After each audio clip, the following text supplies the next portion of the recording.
and and just do things that are exciting and inspiring and make the future feel like it's better than the past. Well, I saw what you Like, did in Vegas, and I'll tell you, it was amazing. I got to see. I took a big glimpse at it, and it's Yeah, we incredible. should What be you back. it's incredible, and you could do Should be that back. all Okay, over. You it's could do that all showing over now. again. It's counting up on the session. It's Okay. deep. yeah, You don't even I need don't much know. structure, assuming you're in the right areas. no, I don't it's know. straightforward. It's amazing.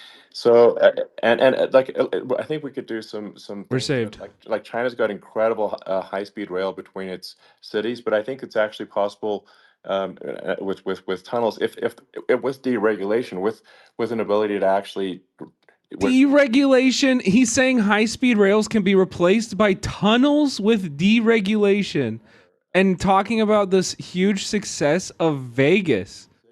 Oh my god. We took those fucking tunnels in Vegas, and I swear to God, in every single time I got into one, I literally yelled. I was like, "This is fucking stupid." Like I was like talking with the drivers because they have to have a driver drive you around these tunnels, and I was like, "This is kind of dumb, isn't it?" And they were like, "Yeah, I'm just collecting a paycheck, like whatever." But they were all like, "Yeah, this is so stupid, They go unbelievably fast, unbelievably comfortable, with so no dumb." problems. And we don't have anything like that in this country, not even close. Trump gonna And get rid it of the doesn't Department make of Education. Why? I agree. sense. Why? yeah, I As a moderate, I cannot vote for him. I thought you were like a Trump head. hopping on the excess regulation, but That's a good take, man. um, Yeah, that's a terrible I think people policy. can generally It's a understand is horrid more labs policy. with laws and Is regulations, that your first time hearing that, Beta more Tuber? and more of them every year. Yo, Mike Arona, thank you so much for the tier 2. Fuck yeah, It's man. illegal, and Appreciate that that. actually it slows down the development of new technologies. I mean, if you take the sort of like I think there's room for some reform, Wait, Beta, I thought you were a Trumper. I thought you were a Trumper though. improving the speed with which we approve drugs that could help save lives and improve people's Yeah. lives. I worked very hard And on that. that, We got that down yeah, to the lowest number ever, and we got therapeutics approved in the FDA that people can't even believe the speed. But I took them on. I don't think they like me too much, but I got things approved in the FDA at numbers that they wouldn't believe. And it's a very bureaucratic group. Actually, it's a fine group of people in many cases. I got to know a lot of them, but I was pushing them really hard for Fine group of people. Regeneron, for so many different things Good people on both that were sides. really pretty amazing. But the FDA takes too long. I do not like They Trump. I it thought you 12 years came to get in. a product You approved. came I got in it the down to last time 4, you were in here, and you were and like I yeah, got some things done very Trump quickly. 2024. But I thought. it's really something that is going to have to be worked on because it takes too long. Just takes too long. yeah. It just takes too long, and it's you end up in the same with the approval, but it's just it takes years instead of something that I think could potentially take Yeah, months, that improves people's lives. I yeah. think I just wanted to sort of hop on this point that like there has to be an active process for reducing rules and regulations, because otherwise they just keep building up every year, and Yep. you get like hardening of the arteries, and eventually everything's illegal, and it takes forever. Eventually, everything is And illegal. then we It's so funny. He's like, for poor people, I want more laws. We need more laws. The for poor people, everything is lawless. But for us, for rich people and companies, you need to reduce laws. This is Like, where you can go in. dude, what? If you're terminally ill, you can use a space age, medicine or whatever it may be. We have the best doctors, the best labs in the world. We really do. And but people would go to other countries because you couldn't use the product, even if they thought it worked, because it's going through the FDA. I got it approved yeah, where you can yeah, you basically you look. Nobody wanted, the doctors didn't want it because of the liability. The country Also, didn't like, want it. these are Now the it same wants it because they people. didn't want to get sued. These are the same people who are like, you cannot trust the vaccine. It was done too quickly. Like, you can't make a vaccine that fast. It's too quick, too fast. It's not safe. Also, they didn't The vaccines are killing you, and now they're like, deregulate the FDA. They're like, deregulate the FDA. Let me take every experimental medication known to man, please. The government is being oppressive. If I can't inject myself with bleach, like, what the fuck? Have some consistency, please. insurance companies, nobody wanted it, but we got it done. sure, Somebody signs, you signed a document that you're not going to sue the insurance companies, the country, you're not going to sue anybody. and we got it done. And we're saving tens of thousands of lives. Right to try. Hopefully, you never need it, but if you Yeah, do, you don't have to travel to Asia. You know, people, right. if they had money, they go to Yeah, Asia, they go sure. to Europe. If they don't have money, they go home and die. That's what happened. They'd go home and Yeah, die. well, I mean, and actually, to give Europe some props here, it's like if a drug is approved in Europe, which has a crazy amount of regulations, it should obviously be approved in the U.S. Yeah. I mean, they get more regulations than we do. So why would a drug be approved in Europe and not in the U.S.? That's I'm crazy. Well, sure these guys are, we do yeah, these something guys that's have a really really. good. They've been. These two people, of all people on planet Earth, have a great understanding of, like, like medical biology and, like medical chemistry and the testing procedures of the FDA. Like, these are the guys that I really want to decide which drugs my grandma is taking. Super, super trust these two Make your own people. decision. Yeah. That makes sense. Well, I think just, So in sort of closing up, and by the way, I'm looking at the numbers. You got a lot of people listening. I hope you don't get yeah, nervous because you got a lot of people listening to you right now, like 60 million or something. What is that number? It's crazy. It's The amazing that you number's right see here. that right away. 1.1 million. Wow. 60 million or something. Are they giving Trump fake numbers? well, Wow. I think in Wow, terms of people that that's bigger than you said. You said 25 and you're much more than double that number, 25 million. I think you're going to be 60 or 70. And I guess over a period of time, hey, I congratulate you. Do I get paid for this or not? well, I think actually in terms of number of people that Wait. will say Also, Aiden paid this fucking guy. Wait, Aiden totally paid this fucking guy to be on this stream. Honor. Yeah, I just asked this, are you better off now or were you better off when I was president? Nobody's better off now. People, we put out polls on that and nobody's better off now. Inflation has killed it.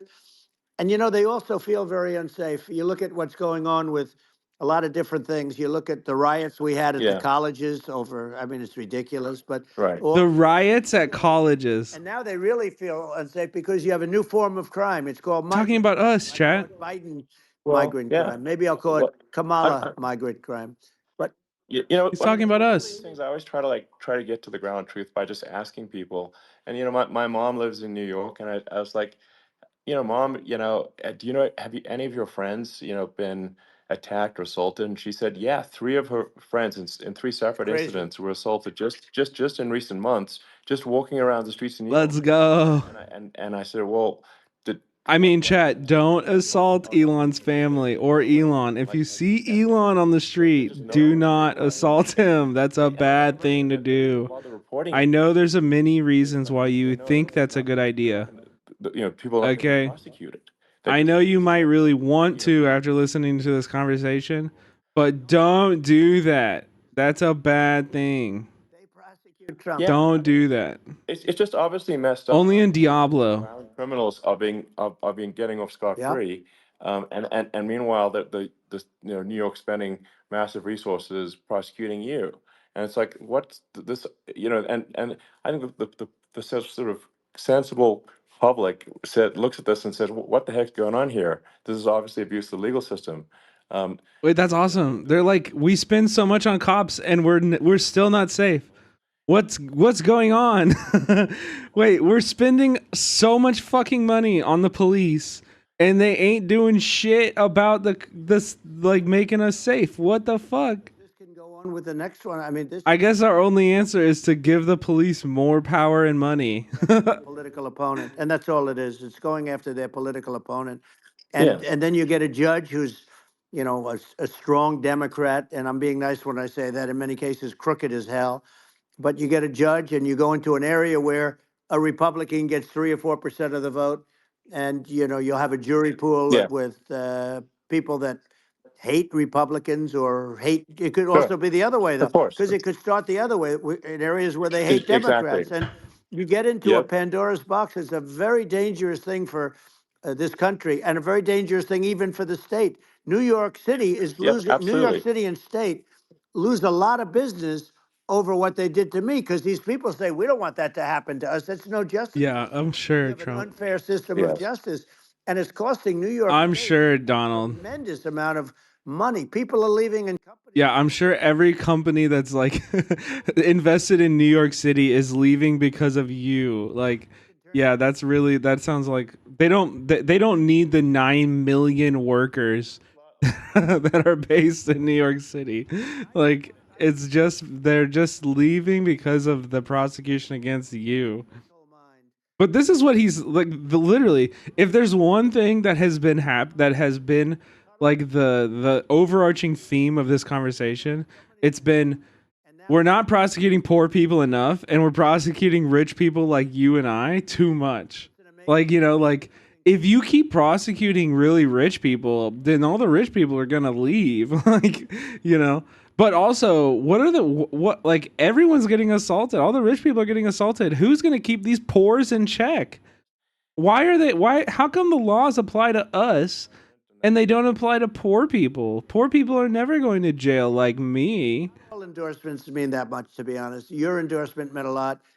And, we have a phrase, make America great again. It's pretty simple, but it really says that we want to make America great again. And we can do it. We can do it now. But if we were going to suffer another 4 years like we've suffered for the last 4 years, I'm not sure the country can ever come back. That's how bad it is. It's so bad. Good thing you'll be dead, do a lot I of think that's a things. you very real old risk. fuck. That's a very real risk. Yeah. And it's, I'd just like to note to people listening, like I've not been very political before, and if you look at my record, I've actually been. I'm not like, if some they try to paint me as like a far right guy, which is absurd because I'm like making electric vehicles and solar and batteries, helping with the environment, and and I actually I Being a supported Obama. I stood in capitalist. line for 6 hours to shake Obama's hand when he was running for president, and so it's not like I'm like some sort of dyed-in-the-wool long-term Republican. I call myself, uh, historically a moderate Democrat, but now I feel like we're really at a critical juncture for the country, and uh, I think a lot of people thought the Biden administration would be a moderate administration, but it's not, and obviously we're just going to see Dude, these people are gonna complain no matter what, bro. And I can't fucking wait until we actually get somebody who gives a fuck about working people. And to hear these people like Donald Trump and Elon Musk absolutely fucking cope and seethe about it, bro. Cope and fucking seethe. All of the billions of dollars that have gone into Elon Musk's companies from the US government. The only reason that he has any money to speak to Donald Trump right now at all is because of the US government's investments in his companies. And the day when we actually finally win, the day when like the working class's political ambitions are finally realized, these people are going to fucking bitch and moan forever. And I can't fucking wait, bro. It's gonna taste so goddamn good. active in politics before. Like here they are bitching about Joe Biden. Are we serious? Are you fucking serious right now? You think that Joe Biden is a leftist radical? Brother, we gotta show them what that actually means, man. For president, and I think it's actually a very important junction in the road, and we're in deep trouble if they don't, if it goes the other way. Well, I want to thank you. And, I actually always did think of you as somewhat left. I must say that. So it's Oh my god. even more This important guy to have your endorsement. I know how strong This guy literally is like cheering on UK rioters who are burning fucking hotels with migrants in it. Like you're glazing him and saying that he's left wing. Are you serious? California likewise, and she was involved in the destruction of San Francisco and the destruction of Insanity, California. bro. And she will be involved in the destruction of our country if people are so unwise as to elect her. And I hope that doesn't happen. And I hope the elections are going to be run honestly. And we're going to turn this country around. We're going to do things and we can do it fairly quickly. And we have to get rid of the criminals that have been, given to us by other countries as they laugh. They laugh at Yeah. us. They think we're stupid to accept these people. These are radical, stone cold killers in many cases and terrorists. and they're in our country by the hundreds of thousands, Yeah, and we have to take yeah, them out. yeah. I mean, if I Here. could summarize it, perhaps, I think these are issues that I think most people in America would agree with. This is Elon We want to end safety in cities. just yesterday, retweeting Nazi fascist Andy Ngo, To restore just or 2 days ago, retweeting fascist Andy Ngo, who's complaining about somebody being sentenced to burning down a fucking hotel. right-wing positions. I think those are that's just common sense. And Like they went into a library and they burned fire bin, like they set fire to bins and damaged property at a fucking library, and Elon is retweeting a fascist saying this is messed up. But this is the left wing guy, remember? In fact, the next time what we'll do is if something happens with this election, which would be a horror show, we'll meet the next time in Venezuela because it'll be a far safer place to meet than our country. Okay, so we'll go. You and I will go, and we'll have a meeting and dinner in Venezuela. Please go to Venezuela. That's what's happening.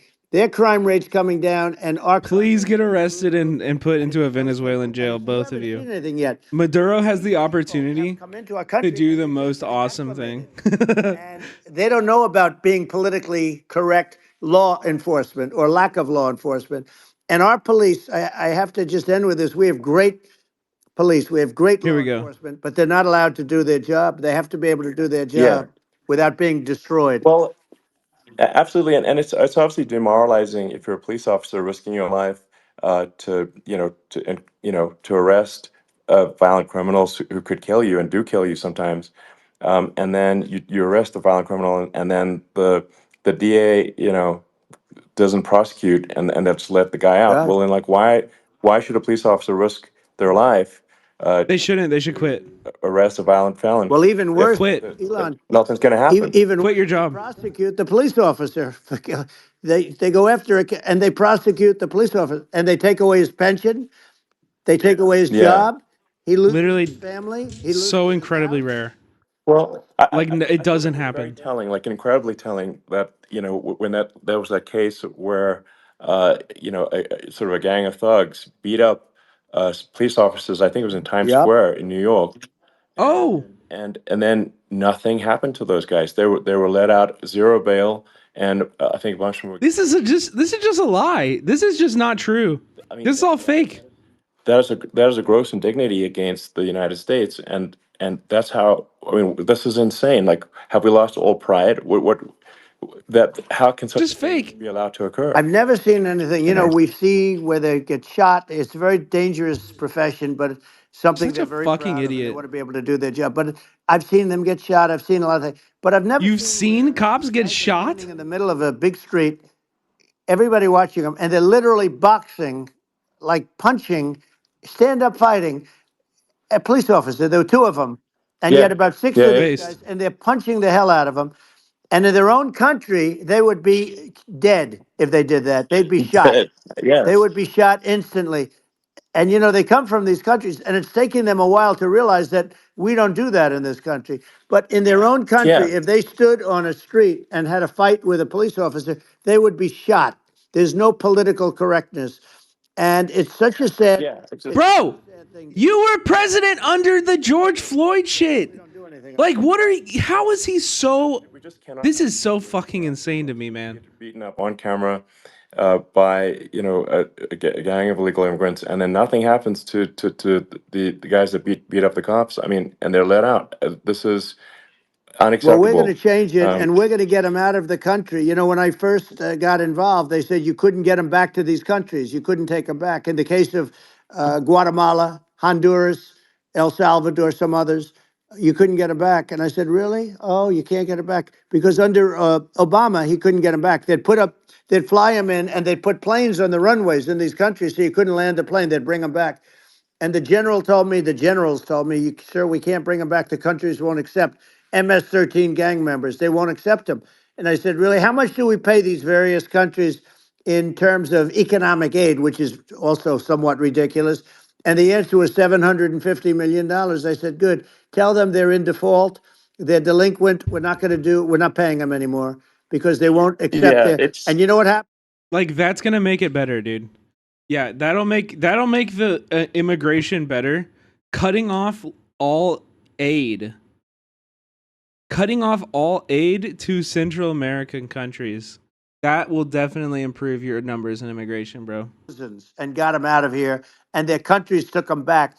And because I said you're not getting any more economic aid, and once I said that, they were nice. They wouldn't take them back for yeah, Obama. They yeah. wouldn't take them back for anybody. And now we have a problem because we have this guy, and they don't take him back anymore with Biden because they don't respect him. Yeah, yeah. It's just gotta be done. We just can't have whether they're citizens or not citizens. We can't have because they won't prosecute citizens either. Not just illegals. Wait, So whether they're if citizens if or if not? it's you can't have violent repeat violent offenders that are not that don't get That's incarcerated right. because they will obviously by definition continue to hurt people. And I think where part of this comes from is that there's and I do sort of consider myself liberal in some ways. I mean, it's just that you In want to what have ways, empathy Elon? for Right. people. Obviously, you want to have empathy for people. I totally agree with that. You want to have empathy, but you also have to have empathy for the victims of the criminals. And if you just have empathy for the criminals, it's actually shallow empathy. It's not real. You're not thinking. You have one layer deep empathy. You got to say like, what if you don't incarcerate this person? Who are they going to uh, hurt? Who are they might kill someone. They might rape someone. Dude, this is If so you don't insane incarcerate them, you that have to the have right wing empathy for the is like victims. convinced currently. Lack of The empathy right wing is convinced currently, and like their number one of the main points of conversation in this talk deep was empathy that for people society as a whole. fucking aren't like America's prison system is not locking enough people away. Like that is so And we have to horrifyingly terrifying. they can do a That is like the main conversation between right wing fascists right now. it's going to all If you know anything about the U.S. prison industrial complex, this shit has not slowed down. This shit has not gotten better. Like it is a massive, massive, massive problem. violent. And the way that they're talking about this, like, genuinely, we are so fucked. If Trump wins, we are so fucking fucked. And I know every one of those guys, and they're smart people, and they're streetwise people, and they really think that the USA is stupid. They think we're run by stupid people, and they happen to be right. But when I was there, we had no problem. We got them out. We took out thousands of MS-13 gang members. We brought them back. And now, again, it's the same old story. We don't do it. And they actually gave them a big increase in aid. They Also, raised just it a up to reminder, billions of dollars. MS-13 is an LA originated gang. MS-13 started in LA. MS-13 is an American gang. It is an American gang, okay? It was El Salvadorian immigrants in America, in LA, that were then sent back to El Salvador, caused a shitload of problems there, I didn't even. and now run most of the fucking, like, it didn't solve the gang problem in LA to send them back. It only expanded their power across Central America. If I had to do it over again, you Like probably we've think I'm done crazy. this. Everything that Trump is talking about regarding immigrants and gang members and all this shit, we've already done it before and it was a disaster. For everyone involved, it was an absolute disaster. And it didn't accomplish the goals that he's stating. It doesn't accomplish what you're setting out to do. It only exacerbates the problem. It makes everything worse. They're going to make a strong border. They say they've been great on the border, and they've been the worst in history. They say they're Yeah, going to it's stop horrible. Like crime, the and facts speak for themselves. The it's so facts incredible. speak for themselves. Like it's gotten to the point where people just don't even bother reporting crime in a lot of That's cities right. because they know nothing is going to happen. Um, that's what I hear anecdotally from people all the time. Um, so it's just my values. I'm just saying to people out there, like the things I think are important for the future is like we've got to have safe cities, we've got to have secure borders, we've got to have sensible spending, and we've got to have deregulation, and Right. so we can have a prosperous future. And then we want to have some exciting, sort of moonshot projects that people can get fired up about. And that's the future I'm looking for. And I'm pro environment, but I'm not against. I'm not like I don't think we should vilify the oil and gas industry because they're keeping civilization going right now. And but I do think we want to move at a reasonable speed towards a sustainable energy economy. Those are my values, and I think and so I mean that's uh, why I'm supporting you for president. Well, I So appreciate it. We're going to give incentive to companies to come into our country, not to leave our country. We're going to be giving tremendous incentives. We want companies to build here, not to build in other locations, and we want to create jobs. And again, it's about the American dream. You don't hear about the American dream anymore, Elon. You don't hear. You're the American dream in the truest sense, but you don't hear about the American dream anymore, and you're going to hear about it. People, they need that incentive to go out yeah, and do it, and they're going to love their lives. I mean, they're going to look forward to getting up in the morning and going to a job that they love, not a job that they can't stand, or not any job at all, where they have no money, where they yeah, literally have no money, and then they end up with violence and lots of other problems. No, we're yeah. going to do some great things, and I learned a lot in the first. We had a great economy and all of that. We rebuilt the military, we did so much, but I also learned, the best people. I learned the good people, the smart people, the dumb people, the people that can do things. The people, you learn. When I first came in, I tell people I was in Washington D.C. only 17 times, according to the fake news media. I was in 17 times. I never stayed over. And you don't know people. You rely on other people to give you names, and then you realize the people you relied on weren't so good. Now, we had great people, but we also had some where I wouldn't have, used them had I known. Now I Yeah. know everybody. And I think we're going to really turn things around fast. We have no choice. Otherwise, we're not going to have a country. And I really appreciate this. Has been, to me, it's been a lot of fun being with you. You're an amazing guy. You've done an incredible job and a great inspiration to people, a great inspiration. And I hope you keep going and just continue to do well. And we're going to have a big election coming up. And I think November 5th will be the most important day in the history of our country. I think that election will be the most important election. And I think it'll end up being maybe the most important day in the history of our country, because if Yeah. we don't win, I just feel so sorry for everybody. No, I think we're at a fork in the road of destiny of civilization, and They're I gonna think fucking. we need to take the They're gonna be right so path, pissed. and I think Let me talk. you're the right path. So I think Well, that's what it comes down Let to. me thank you talk. very much, Elon. It's a Request great to honor, speak. and we'll do it again sometime. And it's been really fun. And Hey boys, let me a in lot of here. viewers. I hear you got a lot, but I hope you Sure. got Yeah. I know you got a lot of them. So He's such a I view count appreciate it. I'll Andy. see you soon. All right. Sounds good. Thank you. Such a Thank you, view Elon. count Thank you Andy, very much. dude. Bye. Only 1 million listeners. Okay, that was boring as fuck. That was boring as fuck. I'm not gonna lie. Okay, that was stupid and boring. Thank you guys for hanging out. Welcome in, everybody. As a reward, I have a treat. Okay. As a reward, I have a treat. Some of the best content I've ever seen in my life. Okay, watch this.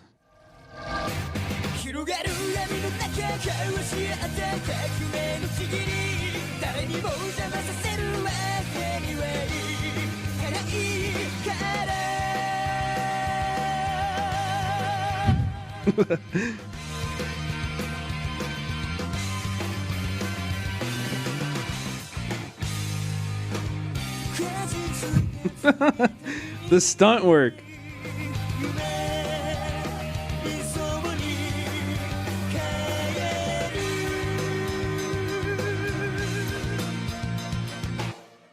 No, not the poop pile.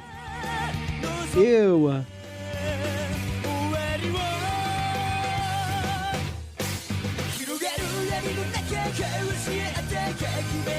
The stunts are insane in this video.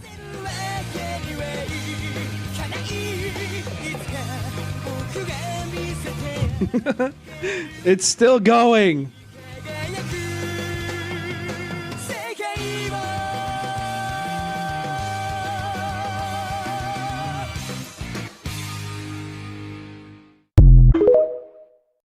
There you go.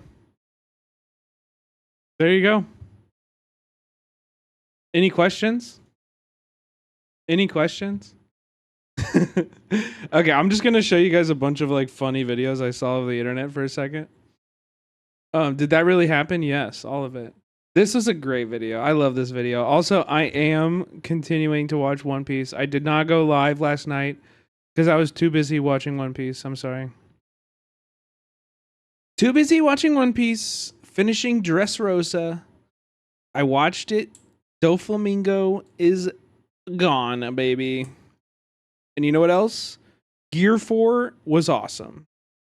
But this video is so sweet. It's actually so sweet. I love it. This is my son, Chris, and because of his special needs, he has a sensitivity to sound and touch, so that makes haircuts especially difficult for him. So I taught myself how to cut his hair at home so that Christian can be comfortable during the entire haircutting process. Now, the haircut he's been recently getting was the Boosie fade, but now we're going to switch it up because he wants his hair to be a little bit lower on the top. Now, because of Chris's speech delay, he tends to be a very quiet kid, but when we get this time together, he speaks his mind and I get to hear what's really on his heart. So today, Chris chose to speak about his very favorite thing, which is playing video games and playing Fortnite to be exact. Chris was so excited to tell me about all these characters that he really liked that were doing collaborations with Fortnite and ended up in the game. So I asked Christian what were some of the characters that he was most excited about joining the game. And he said Luffy from One Piece. I asked him what was so special about Luffy that made him like him so much. And he said Luffy knows how to make good friends. Ah! My heart! I'm crying right now. Luffy knows how to make good friends. It's so true. It's so true. That's why I love Luffy too. It made me laugh a little bit because Hero was thinking that all he was getting out of this show was action and adventure, but he was really getting a core value down. The value of building friendships. Yeah. Then he told me that one day his dream was to be a character on Fortnite too. I truly believe that one day Christian can make it happen, and I'm gonna support him the whole way. Aw, W Dad. W Dad, W Oda. W Kid. W's all around, bro. So good. Okay, we have another video very similar. You may have seen me retweet this. Sup, I just got back from watching One Piece. Fuck yeah, Arun. Where you at? Where you at in One Piece? No, yes. Not no, yes. One of a kind. It's the best of the best Corleone. So, have you ever seen these guys before? I never seen them before. Rizzler, have you? Bro, we're showcasing the best of TikTok stuntman. Okay? How could I not show this video? The stunts in this video go so fucking hard. Yeah, we just want a few slices of pizza and we'll be on our way. They asked like gentlemen. Let's just give them the pizza. I like the idea that the Rizzler is like the manager here. He's like, go take their orders, everybody. We want a corner and a side. Sure thing, my man. Here you go.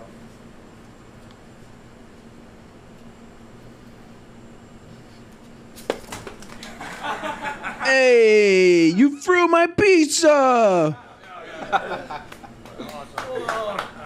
You think it's funny, huh? Rizzler, you know what to do. Now you can't leave.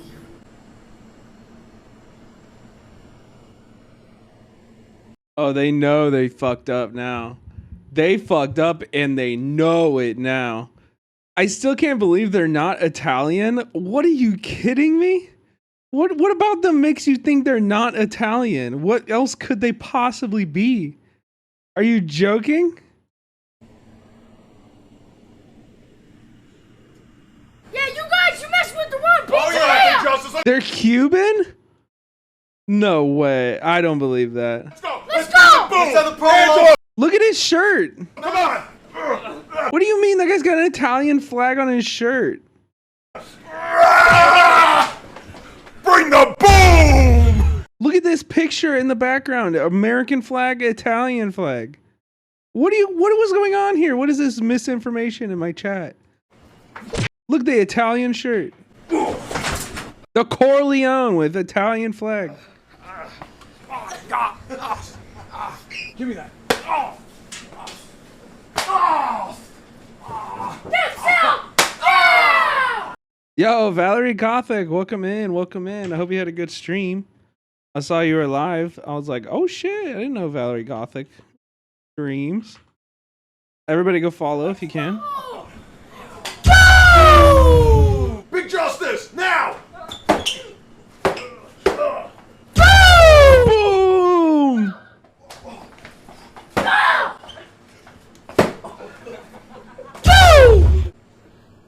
Rizzler, give me that.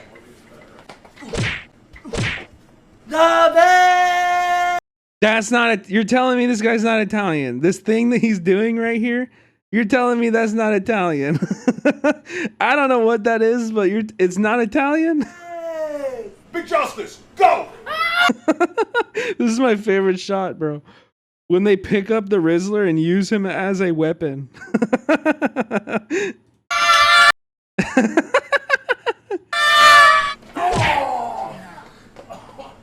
Yeah, when you see that coming at you, just die. Honestly, just die already. Bring the boom!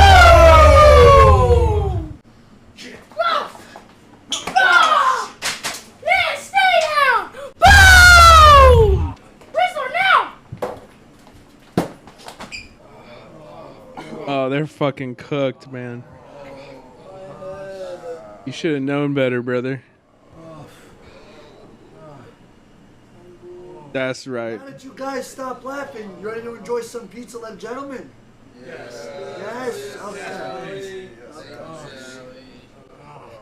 That's right. We don't need cops, we need the Rizzler. So true. Me too.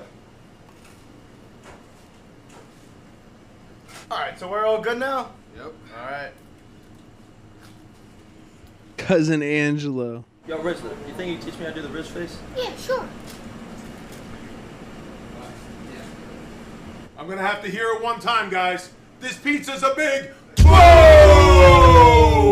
How you like the pizza, brother? Oh, it's the best! The Oscar goes to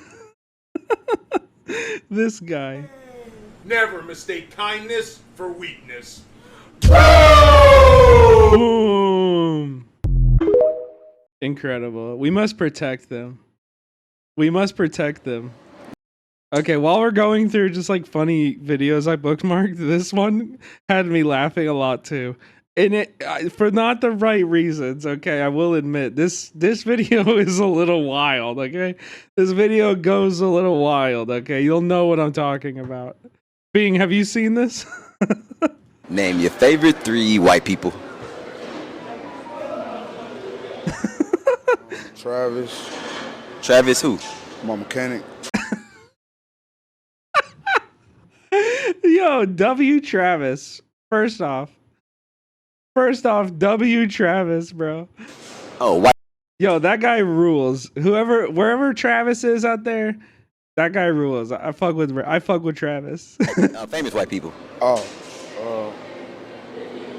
Now, guys, you are not ready for his next answer.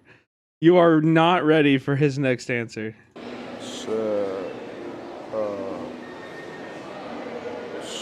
Ben Affleck. Ben Affleck? Yeah. And why him? Cause he a good actor. Okay. 2 more people. Hitler. Hitler. Yeah, why Hitler? Cause he the black people. Hitler messed with the blacks. Yeah. Oh, I'm sorry. What? I'm sorry. Huh? Now, I'm no big city historian, but I think you might have your facts wrong there. I think you might have your facts wrong there. Hell yeah. Not the other race though. Right. One more person. Donald Trump, he like to get money. Donald Trump be getting money. Yeah. All right. Okay. Yeah. I'll give it to you. We are. You gave him money for that? That's a wild fucking video, dude. I'm not gonna lie. That's a wild fucking video, dude. That's a wild. That's a wild. I wish he would have just stuck with like white people he actually knows. He went from Ben Affleck to who? Yeah, right. That's a wild. That's a wild video. Do the teacher one? What's that? What is? I don't link it to me. I don't know that. Anyway, what did I do today? Today I when I was not live, I prepped my laptop for Chicago streams. I got like a plan A, B, C for Chicago streams cuz I am going to the DNC next week. So I'm going to be staying with Grimlow. So you're going to see a bunch of both of us on each other's streams. I'm going to try to do mornings on his streams, and then we'll do evenings on my stream, on my stream, and then afternoons, like when the protests are happening, we'll probably like either both be live or we'll switch out and like be live, like on each other's stuff. We're not really fully have a plan on that yet, but we're gonna be doing them. All of our streams are gonna be like in collaboration with each other. So please definitely go follow Grimlow if you don't already. By the way, I just put his link in the chat. Definitely be following Grimlow. But for people who don't know, I lived in Chicago for 6 years. Chicago was like where I was radicalized. Chicago was like I was like a huge activist, very like at every protest in Chicago when I lived there. And so it's gonna be a really beautiful like homecoming for me. So I'm hoping I spent today like planning streams for that week. So I'm planning on doing the exact same thing tomorrow. Just like sending messages, reaching out to every activist that I know in Chicago and trying to get like, plugged into activists and organizers on the ground there, because we will not be inside of the DNC like Hamasabi, you know what I mean? We're not going to be inside the DNC. We're going to be outside. We're going to be documenting the most populous Palestinian location outside of Gaza, outside of Palestine, is Chicago. So there is a massive movement for Palestine in Chicago, and that's who I'm going to be focusing my coverage on. So I'm really excited. I hope you guys really like the streams out there. I hope you guys, I hope you guys join. I hope you guys hang out. It's gonna be really cool. And we're gonna be documenting the movements and protests outside of the DNC and seeing how the pressure on the Kamala campaign materializes, and how it works on the ground. So it'll be really cool. I think we're gonna split between like being actually on the ground in the protests as long as we can, and then do some desktop stuff at night where we cover like the speeches, we cover what's going on inside of the DNC essentially. So yeah, that'll be really, really, really interesting and really, really cool. I hope you guys all hang out and watch. Really, really do. Speaking of the DNC, I did want to check out this this article here from WBBM News Radio, Audacity.com. I don't know. But it's about this press conference that happened today by the Chicago Police Department about the protests that they're expecting. So it was very, very interesting. And I think, hearing how they talk, how the police are talking about these demonstrations is going to inform what the protests are like in a big way. The police almost always determine the attitude and the vibe of a protest. Like if they are instigating fights and if they are escalating violence, then the protest will be violent. If they ignore the protest and leave it alone, most of the time that shit is super, super fucking safe and doesn't make that much, doesn't really escalate into anything else outside of a protest. So, but how are the police talking about it actually? So, the head of the Chicago Police Department today said his officers will act quickly if they see demonstrations around the DNC turning violent. At a question and answer session at a City Club of Chicago luncheon, Chicago Police Superintendent Larry Snelling made a sharp distinction between a protest and a riot. He said his officers welcome protests, but will even protect DNC demonstrators as long as they're cooperating with us and there's a collaborative effort and where we understand each other and you know where to draw the line, Snelling said. If you're not breaking the law, you're not destroying our city, you're not committing acts of violence, then this will go off well. The moment that starts, we're going to intervene. Snelling says he won't wait for things to get out of hand and then try to pull them back in. A greater response now may mean that we need less of an even higher response later. We will not allow people to come here and destroy the city. Okay, read this again. A greater response now may mean we need less of an even higher response later. So they're admitting and they're saying, we're going to come out and beat the shit out of you now so that we don't have to do it later. Like, that's an insane thing to say. The city's police officers are now well trained in handling demonstrations. Lie, he said, and Chicago has experience with events like this. So Chicago is ready. If you guys don't know, Chicago Police Department is one of the most corrupt, one of the most fucking insane police departments in the planet. Chicago is the only city in the United States that has ever paid reparations to victims of police violence. And this happened during like a landmark case in like 2015, where they awarded money and reparations to victims of torture, Chicago police torture. And there's like a few monuments through the city dedicated to the victims of the police torture that was like so systemic and very well proven. It's actually forced to be taught in Chicago public schools. So this like torture case and the fact that Chicago police were routinely torturing arrestees is now taught in Chicago public schools as a result of this class action lawsuit against the Chicago city of Chicago. Yeah, so that's fucking insane. Let's also talk a little bit about Ferguson. If you guys don't know, over 10 years ago, it was like almost exactly 10 years ago, Mike Brown was murdered by the Ferguson Police Department. He was left in the street for 4 hours. Dead. His dead body was left in the street for 4 hours before he was given any kind of like aid. And at that point, it was just moving his body, of course.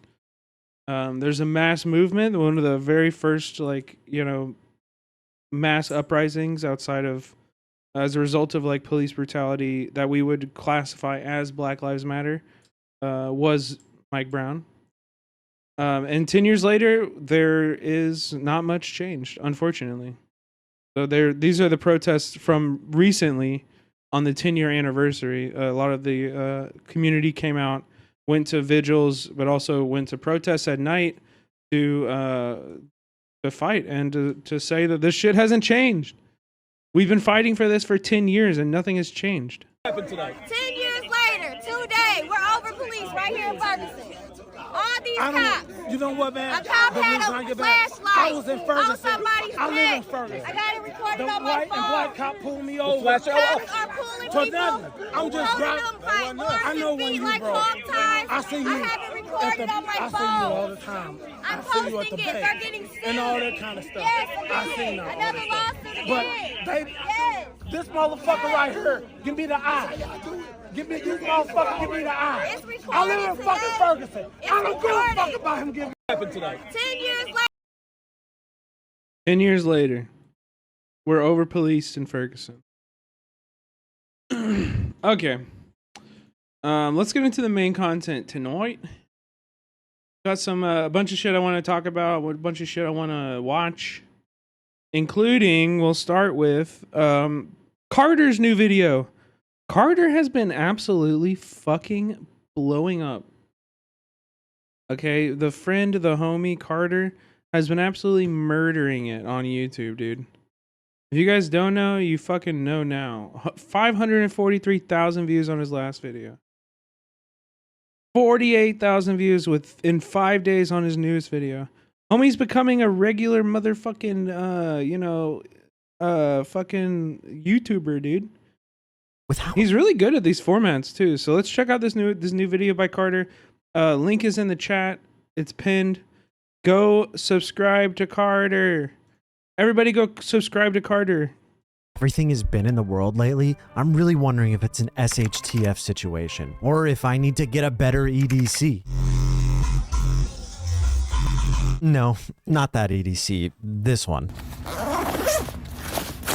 And it might even be a Tito Wawaki. The world is collapsing, the country is collapsing, the government is collapsing, your neighborhood is collapsing, there are asteroids, the southern border is open. Actually, I'm not going to fault you if you don't know what any of those acronyms mean, because I just found that about them over at trueprepper.com. And that's what this video is about. The world of social media influencers who are teaching you to survive the end of the world. Hello, preppers. You have 39 days to prepare. This is the easiest grift, dude. These people are geniuses, I'm just gonna say. Like, not only are the people who like seek out and watch this content like the biggest marks on the planet, like the stupidest, most gullible people on the entire universe who never ever think for themselves. Not only that, they're like it's so easy whenever you're like, yep, the world is gonna end and you're gonna die. Like, that's why you have to give me $40. Like, people are like, oh, $40 or I die? Oh my god, it's not even a choice. Like, that's the easiest fucking money to make in the universe. For what you may ask? Well, maybe you need to go and check my other video out that says this is not a joke. If you're wondering, that video was uploaded like 420 days ago, so whatever it was, must have not been that important, because I'm sitting here making this video. I've actually been interested in this subject for quite a long time, and I got started on it because of a YouTuber named Wrangler Star. Of an urgent warning to anyone who owns a water meter. There are a group of Philistines across the nation running around filling these boxes with concrete. $6.99 at Home Depot. Why would they do this? Who's doing that? It's so it can't be shut off. He's been making content for nearly 15 years, mainly like Forest Service tips and tricks, how to change your oil, or homesteader type content. And I actually discovered him about 3 or 4 years ago on my Yeah, I know this guy from Carter's Twitch stream, and ever since then, he's the guy that's like, did you know you can make a bomb with a Roomba? And like, he's like describing how to make bombs and shit all the time, right? That's this guy, right? he's become like almost an entire stream meme or staple of my community. Beloved, welcome back. Aside from all like the legitimate tips and tricks he gives you, sometimes he makes the occasional interesting short. Beloved, welcome back to the shop. Did you know that you can put nearly a pound of tannerite in the dust bin collector of a robot vacuum? How about that? How about that is right. And this content was actually so... How about that? How about that? Controversial that it landed him a Rolling Stone article. The article is actually called, he taught people to make bombs and YouTube is helping him cash in. And damn. He's never taught me to make a bomb. He has made some other interesting shorts though. Beloved, this is a water key. This is what the filthy government will bring to turn off your water when you don't bend the knee. Wait, wrong one. That one's not as bad as I remember. It's these ones that are kind of interesting. When they arm this killing machine with M4s and flamethrowers. Oh my god, dude. And they send these into our neighborhoods. It's gonna be a video. Like, what do you mean? That's a fucking computer graphic, my guy. You're getting fooled by Pixar. He's like, look at this video. Look at this video of this talking like cowboy toy. When they send these talking cowboy toys into your bed, your child's bedroom, that's when they make everybody gay, brother. What's his name? Woody? That's gay as hell. That's the gayest name I ever heard. I would recommend 62 grain green tip penetrators. All jokes aside, Wrangler Star is not really a doomsday prepper. Yes, he makes the occasional short that might make you think he is, but he's much more in the box of legit homesteader with interesting ideas. I've actually been a fan of Wrangler Star for a long time. I enjoy his content. I don't think he's grifting. I think he legitimately is, as he calls himself, a professional homeowner. How about that? If you live rural or work in your garage a lot, he's going to have a video that can probably help you out or you can relate to. Beloved, welcome back to the shop. Today we jump into a new project where we're going to be doing basically a full restoration of my 2018 300 dirt bike. These other creators I'm going to be talking about aren't so lucky, and I won't be as nice. Actually, before I even introduce you to them, let me teach you about a thing called doomsday grifting. The collapse is coming. Doomsday clock for global market crash strikes 1 minute to midnight. You hear that, John? Bible says you got to throw gold and silver in the streets. Tomorrow. Yeah, these people are so disgusting. We could look back and say yesterday was the last day to order and get prepared. This offer comes with 22 buckets. People are the worst. Bonus of 6 additional buckets for a total of 28 buckets. That was actually a Vic Berger video made out of the Jim Baker show. If you don't know who Jim Baker is, he is what I would call a godfather of the doomsday grift. He's a televangelist who has been doing this since the 70s. Essentially, he will convince his audience that the rapture is coming, and he just so happens to have the products you need to survive it. 28 buckets. He also has a giant rap sheet of crimes. I mean, just scroll through his Wikipedia and you'll find out that he is essentially a terrible person. He even did prison time for fraud. With now having introduced you to Jim Baker and kind of what we're talking about here, let me introduce you to the first... He just goes on and on about hellfire. I bet he's a big Zionist too, right, Soph? Those are, I mean, there's a lot of people like that. Yeah, yeah. There's a ton of people like that. I know a lot of people in Kansas City, where I'm from, that are like that too. And like they, you know, dude, I can't tell you how many like church services I've been to where they're like, yeah, evangelical Zionists, where they're like, here in this part here in the Bible is where God says, if you're a friend to Israel, God will be a friend to you. This here is the part you got to understand.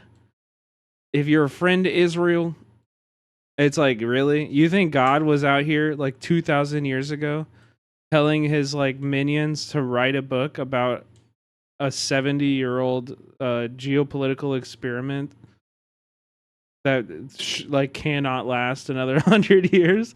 Like, yeah, you think so? You think that God was like super, he spent time in this book that has been worshipped for thousands of years. And he spent time in that book to talk about a hyper-specific geopolitical conflict that's happening right now. Like, wow. We are really lucky to be living in such important times, right? Yeah, wow.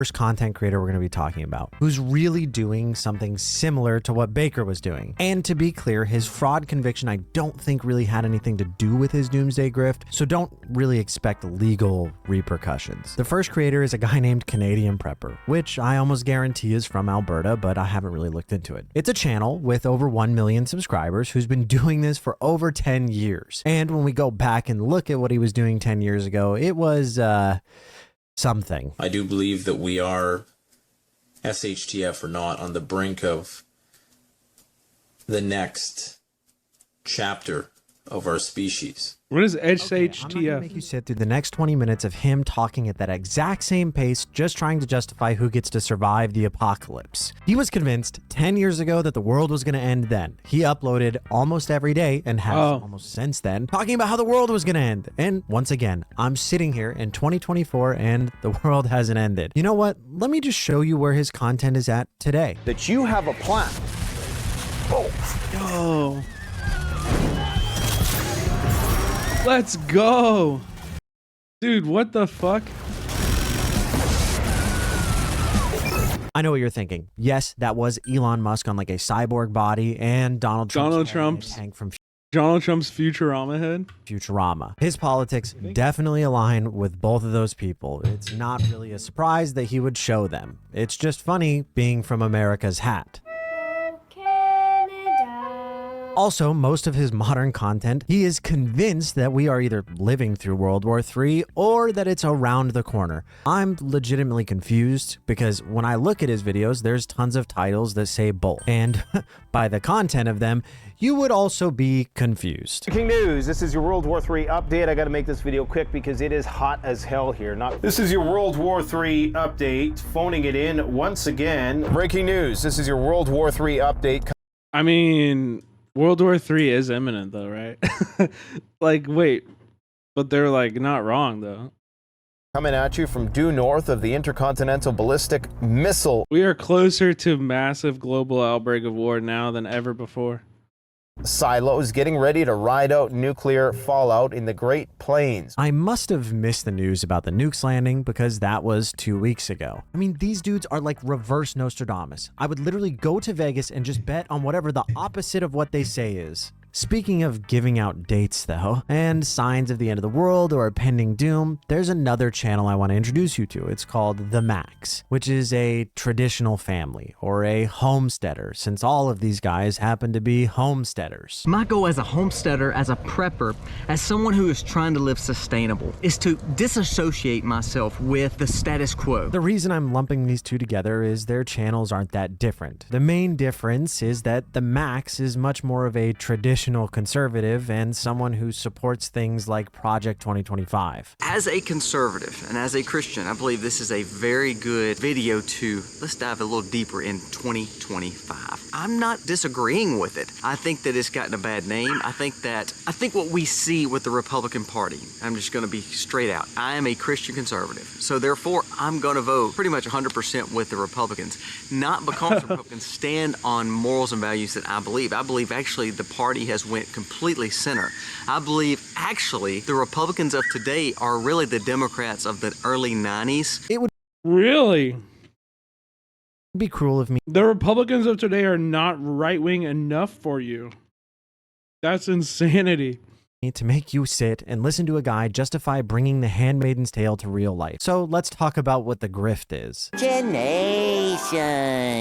It's not actually the childlike wonder in your eyes or those cute little doodles you do at your desk. It's affiliate links. Pretty much every one of these channels is just drowning in affiliate links. And to be clear, I think almost any creator of any size has used affiliate links in the past. I mean, look at all of these creators using them all the time. I guess the difference is when somebody's trying to sell you a product that is supposed to, I don't know, save your life in a crisis, things get a little bit different than Linus trying to show me what keyboard he uses. Casual use of hard R. Yeah. Yeah, absolutely. Like, let me give you an example of this grift that I mean. Not just the normal affiliate links, but something that's a classic. Something that I'm pretty sure has existed since advertisements have existed. It's the buying gold and silver scam. So today we're going to talk about silver and gold. I talk about all the time, but it's precious metals. I buy precious metals just about every time I get an opportunity. And just to show you how widespread this issue is, let me show you someone who's not either one of these guys. If you're not stockpiling these items for an SHTF scenario, you might want to start. The Max is actually like pretty terrible at this because look at their website. If you don't know about the precious metal scam, let me just read something from the Washington, D.C. Department of Securities, Insurance, and Banking. The scam is perpetuated by unprofessional dealers who use exaggerated fears to convince customers that investing in gold and silver will protect them from a failing economy. In this situation, it's the end of the world, which I'll get to in a second, but victims are usually senior citizens and persuaded to move money from their retirement savings to purchase coins with high markups and low liquidity. Scammers guarantee that the value of the metals will increase and often promise that the investments will double in value. Now that you understand the scam, you can... It's true, brother. Cash is cancer. Cash is cancer. You got to get rid of your cash. Get rid of your money. Put all your money into gold and silver, precious metals, brother. No matter what happens to the economy, it don't matter what's going to happen to the economy, people going to want shiny things. You got to understand that. See how a lot of these preppers are probably guilty of this. Next time you go to a prepper channel, look in their bio and see if there's a gold link or if they've ever made a video about gold and silver. I almost guarantee you'll find out that they have, which doesn't really make a ton of sense to me because if society collapses, who am I going to show my gold off to? Who's going to be making circuit boards? What am I going to do? Eat it in the bunker below my house while the zombies knock in the door or the nuclear bomb goes off? What up, Cold Star? Yo, everybody stopping the video for a second. Go follow, go subscribe to Carter right now. His YouTube shit has been awesome. Love to see my boy thriving. Go subscribe to Carter. No, gold isn't the only thing these guys are affiliated with. Actually, if you go to the bios below their videos, oftentimes there's a plethora of links. Actually, that Mac video earlier, we should go back and watch it because it's kind of interesting. Today's video is all about prepping. 5 things that you should purchase. And you should purchase these with cash.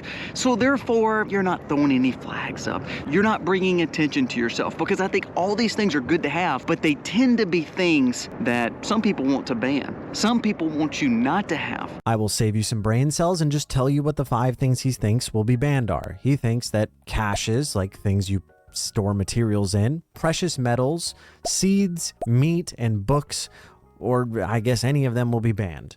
I think throughout history, maybe books have been banned occasionally, but that's about it. I don't see them banning the ability to have meat anytime soon. The objects aren't actually that interesting. It's more so a story he tells within the video. I'll be honest with you. I had 2 other people come to me and we bought gold together. So we said, we can't, if you buy from a provider, you have to buy a certain amount, $5, $10, $15, $20,000. Well, no one's got that laying around unless you Oh, Jesus. are very blessed, and if you are, kudos to you, start buying some gold. But if you can't, maybe there's 3 or 4 of you that can put your money together and each buy an ounce, or each buy a ½ ounce, or you co-op together and you put it together knowing that you can trust this person to make sure that you can grow as a family, as a community. If something were to happen, you work together and have preps together. I'm all for community.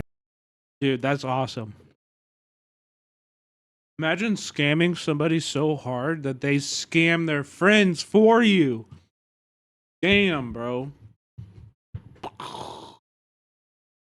But this is another gold scam that is kind of brushed under the rug sometimes. It's common that people will convince friends or family members or whoever to go out and buy a bunch of gold and then stash it somewhere, when in reality they will go and just sell it. You have no contract together, and oftentimes you can't get gold in such small amounts that you guys can split it amongst yourself and store it on your own property. What ends up happening is one person keeps it, and then when a rainy day comes, they go and sell it without ever telling anyone, at the hopes that the end of the world doesn't come, of course. Gold and silver is not the only scam that Canadian Prepper and Mac and a lot of Doomsday Preppers are guilty of.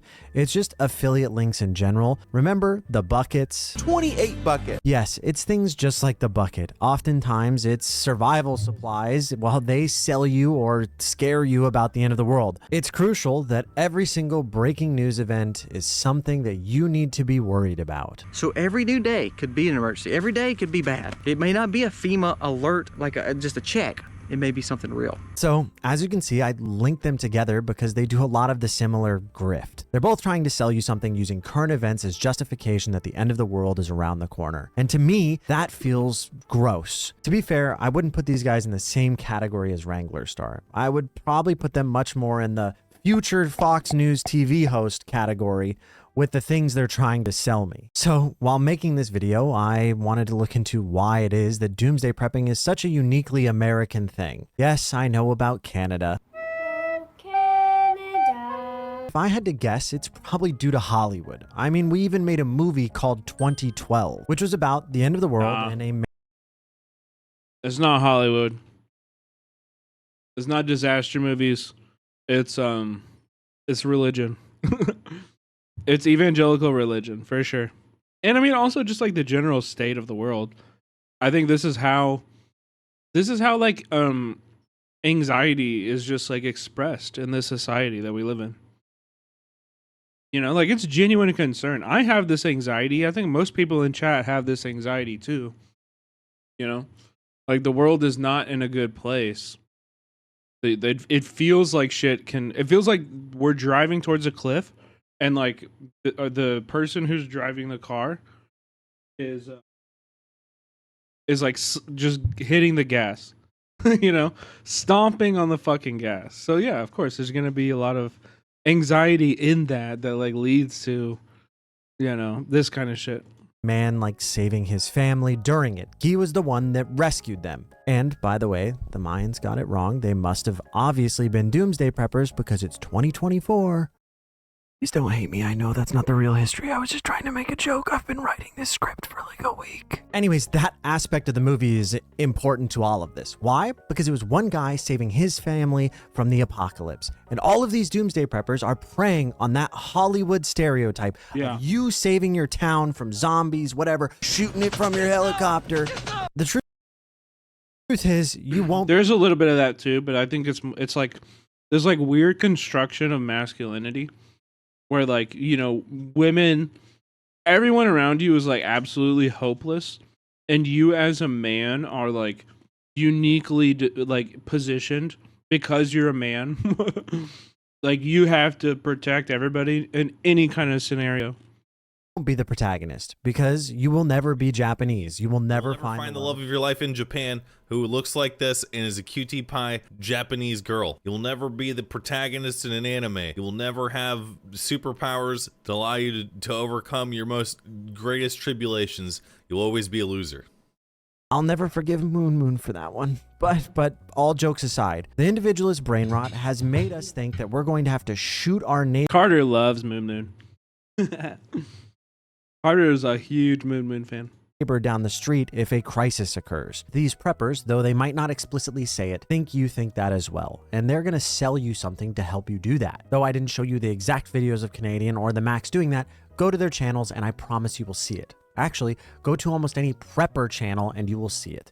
I have to say something, and I already know there's going to be a bunch of dumb commenters who did not make it this far into the video to listen to what I'm just about to say. I legitimately believe the Canadian prepper, the Max, and a lot of doomsday preppers believe in what they're saying. But when it comes to bigger channels, they obviously also have a financial incentive to sell you fear, to get you to buy what is under their video. And that is why they end up covering more political news than they do actually good homesteader content. That's why I say Wrangler Star is not like these other guys. Though I do think sometimes he makes kind of doomsday-ish videos, he is not doing this type of fear-mongering content every day. But doesn't mean I can't show you some of my other favorite preppers I found making this video. So what does Marshall... No, I like Moon too. And what will happen? Curfews, checkpoints, military law. They replace local law enforcement. Very small amount of civil liberties.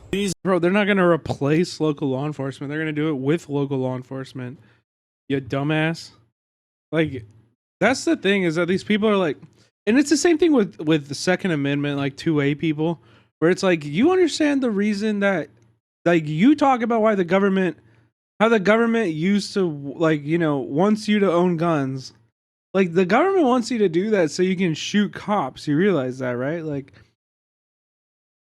you saying, back the blue and being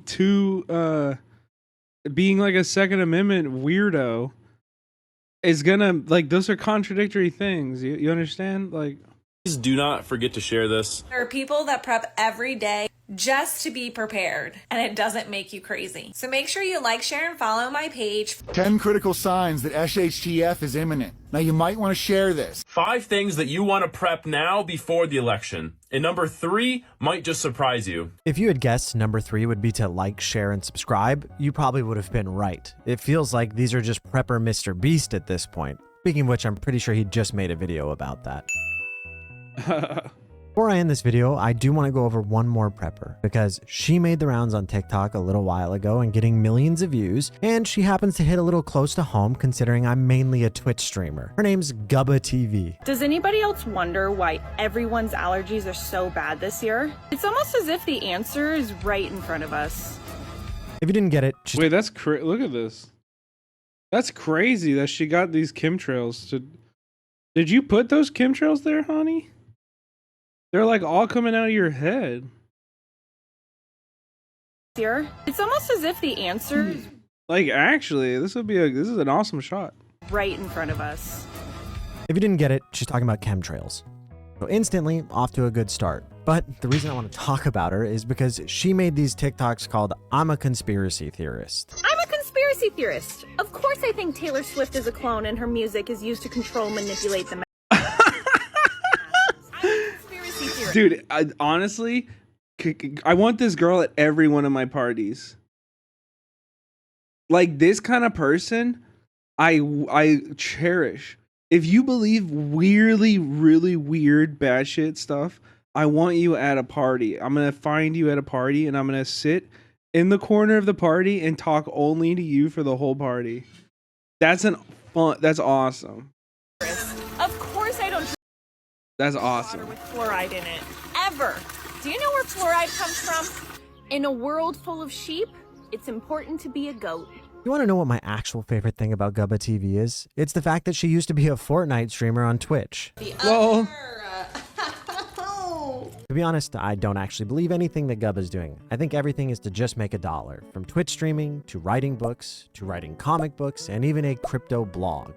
She'll pretty much do anything she can come up with to get views or attention. But alcoholic, that's not even that interesting. Saying Taylor Swift is a clone, now that shit, that's a conversation I want to have at parties. That's what I want to talk about. That's awesome. At least she's fell off quite a bit in the last year or so and doesn't really make as much content, so maybe we'll never know. Anyways, make sure you go and join my Discord community or check out my Twitch stream where I'm live pretty much every day at 7 Do that. Subscribe to Carter, chat. Chat, go subscribe to Carter. He's been popping off, doing really, really fun, awesome stuff with these YouTube videos. I'm really proud of Carter. Carter was one of my oldest friends on Twitch. You know, we've been working together for like 4 years now. Somebody that introduced me to the world of Twitch in a big way. Really cool. Been a huge friend, a huge ally for a long time. Okay, let's jump around a little bit. We're gonna talk about the Olympics in LA, and then we're gonna talk about Gaza for a second, and then we're gonna talk about Bangladesh. We're gonna talk about Bangladesh and the new PM of Bangladesh.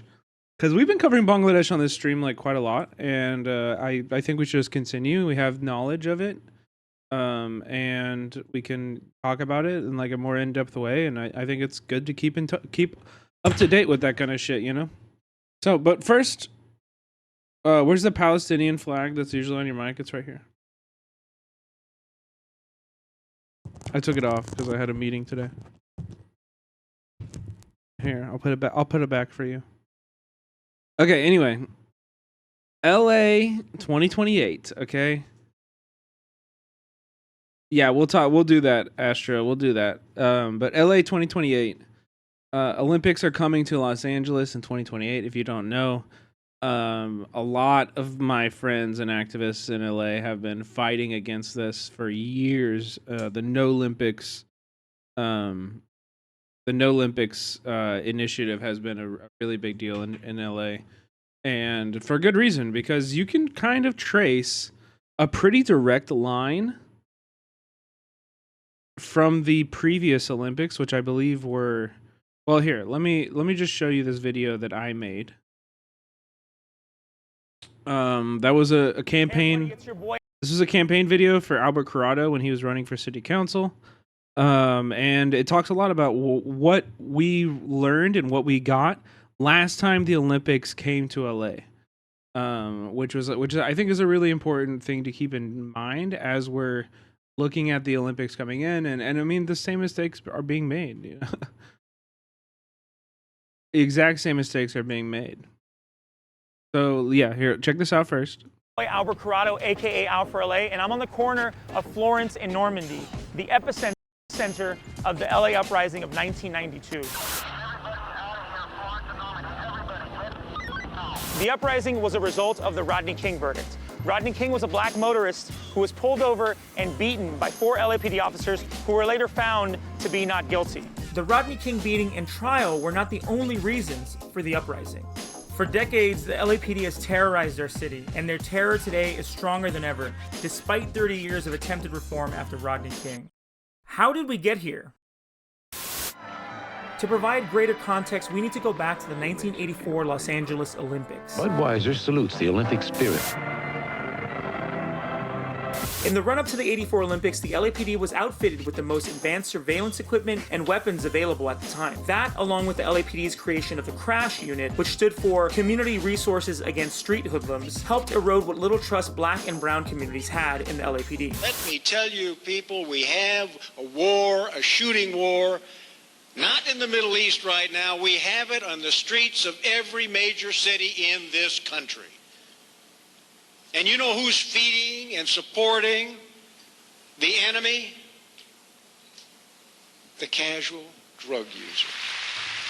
The Crash Unit's main goal was to conduct gang sweeps and drug raids in areas of town such as South Central and East LA. By the way, this Crash Unit was the basis of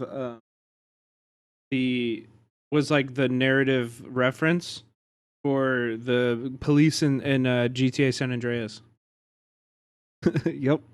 In other words, neighborhoods with a lot of black and brown people.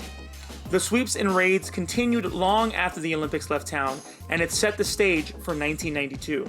In the aftermath of the uprising, there were attempts to rein in the LAPD, but none were successful. Even in the wake of the Rampart scandal in 1999, which uncovered unprovoked shootings, unprovoked beatings, planting of false evidence, and the stealing and dealing of narcotics by members of the Crash Unit, the LAPD remained unfazed. I could have killed a whole truckload of them and would have been happily doing it. Fast forward to 2020 and the George Floyd uprisings, and we see the LAPD as powerful as they've ever been, beating and harassing Angelenos, all while police killings reach an all-time high, a chilling testament to the failures of police reform. In the intervening 30 years since the LA uprising, the LAPD has murdered thousands of Angelenos and has rarely been held accountable. It's time for radical change because one more life stolen by LAPD is one too many. Facts. So that was a video I made for Albert Corrado's city council campaign. Unfortunately, Albert Corrado didn't win, but alas. I also wanted to read this article because this is perfect, and it's by somebody who I love and respect, Dave Zirin.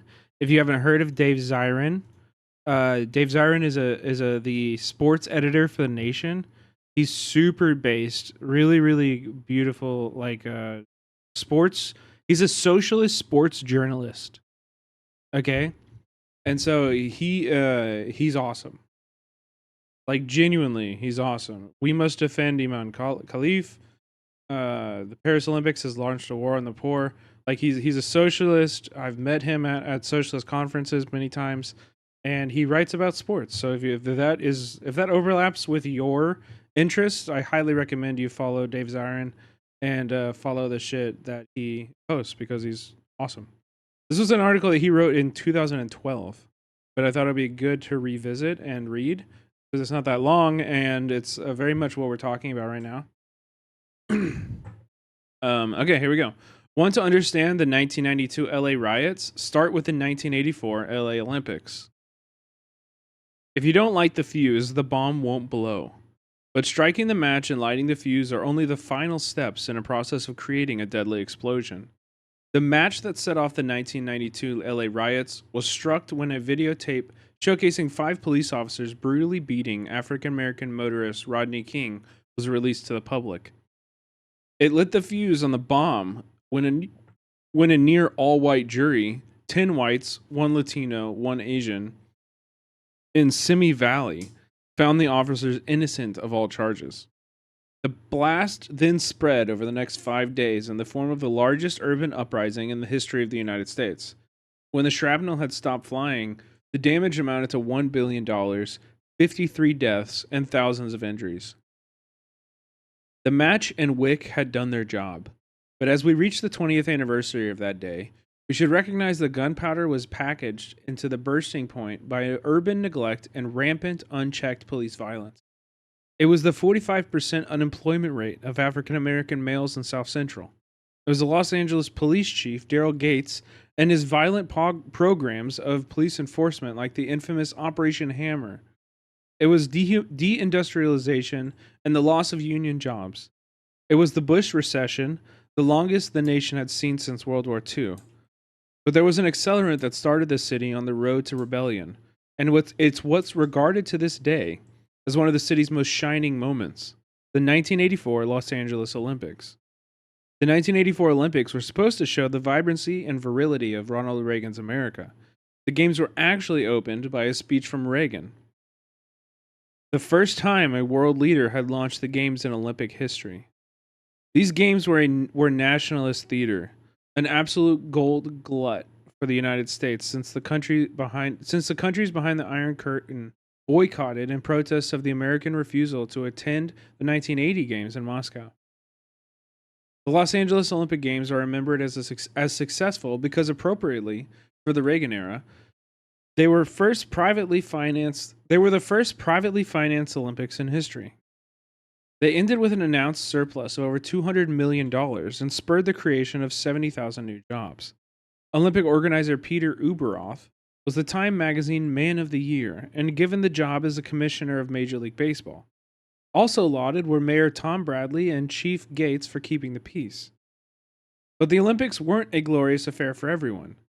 Gates kept calm by expanding his infamous police gang sweeps, later immortalized in the NWA video for Straight Outta Compton, and keeping entire areas of the city, especially South Central and East LA, under conditions of military occupation.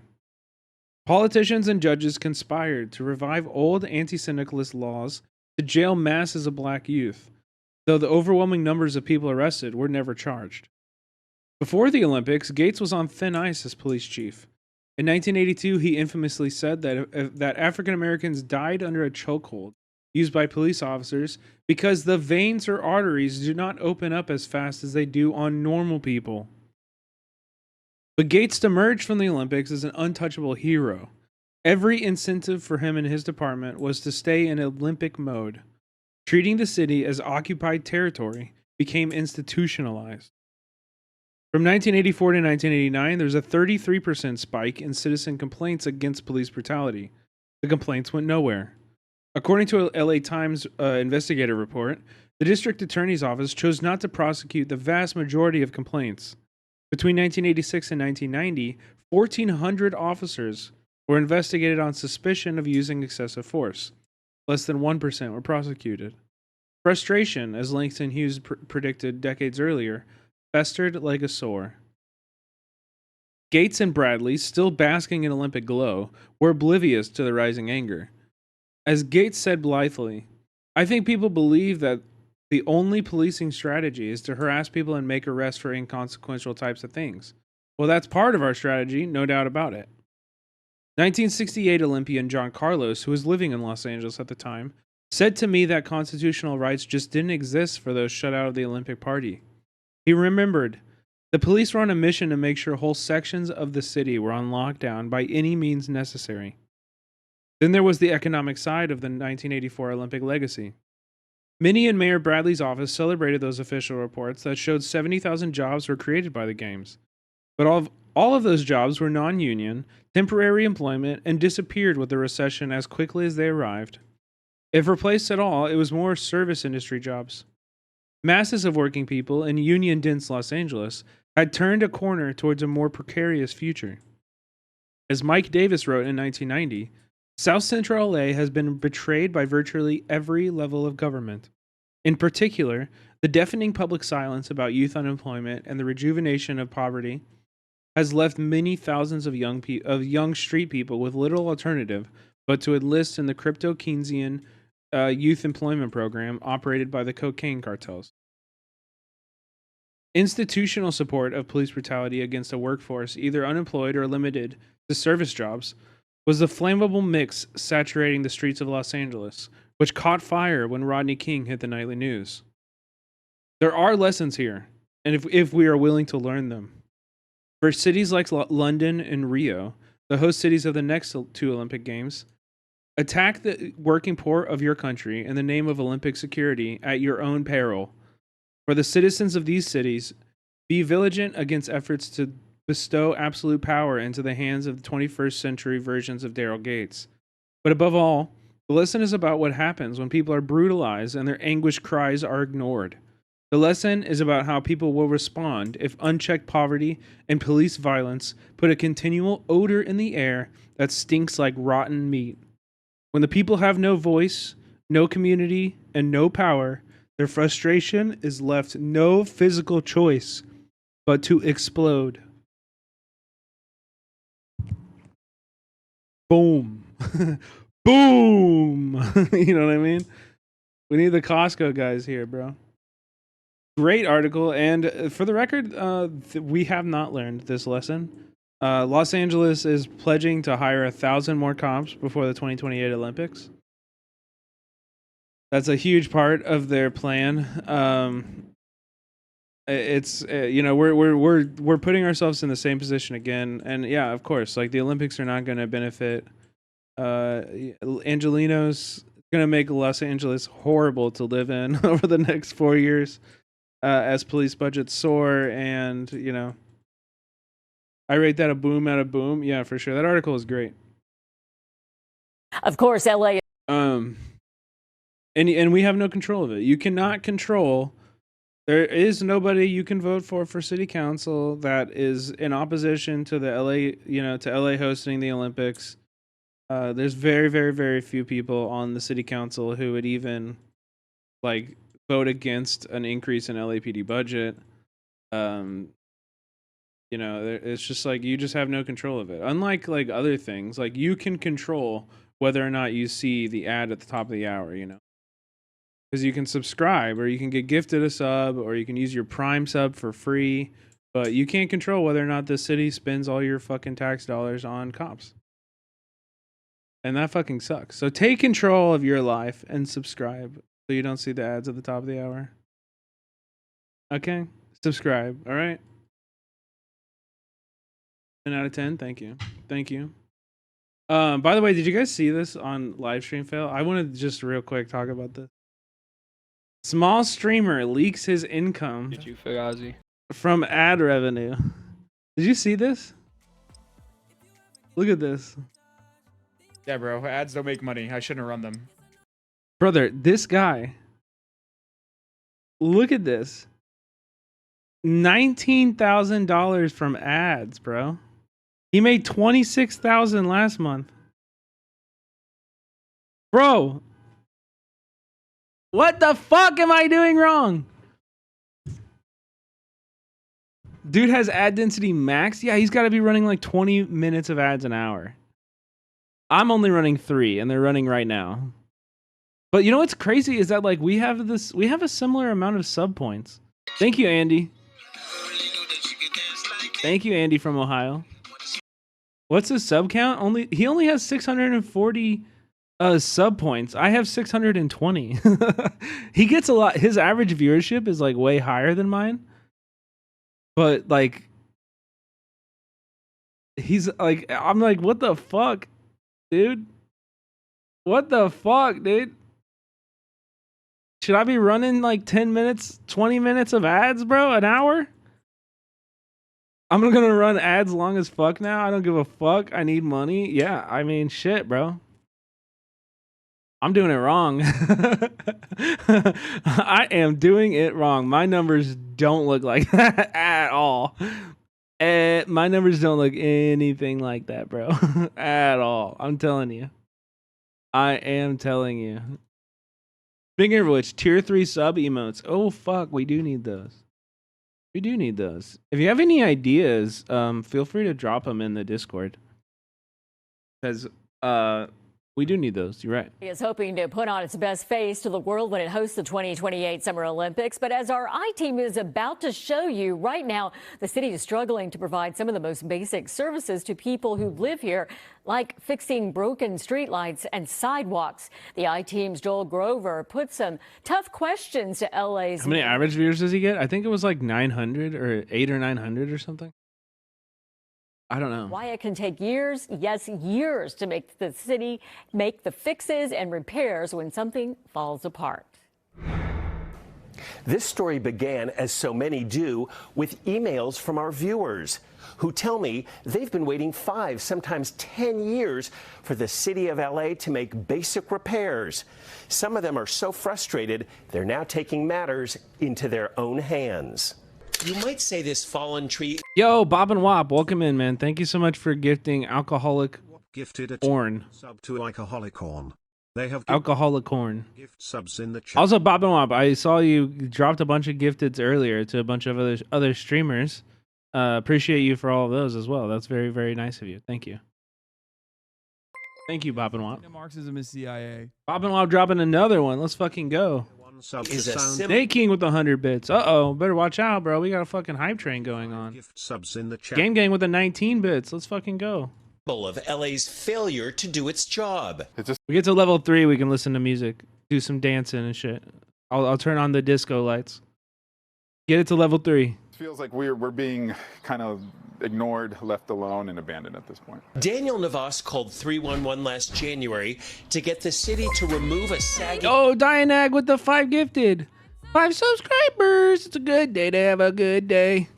All right, fuck this shit, bro. Fuck this shit, bro. Wait, we got a new video from what's his name? Somebody dropped it in the Discord. Bob and Wop with another gifted. Thank you. Oh yeah, here we go. A tier 1 sub to Jupiter _ Brand new Treasy. They have given 26 subs in the chat. Fuck.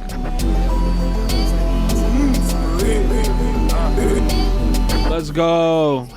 Out the house, they know who I am, so I gotta watch out. Keep it on my hips so they know what I'm about. I'm just chilling this whatever, make the whole trap bounce.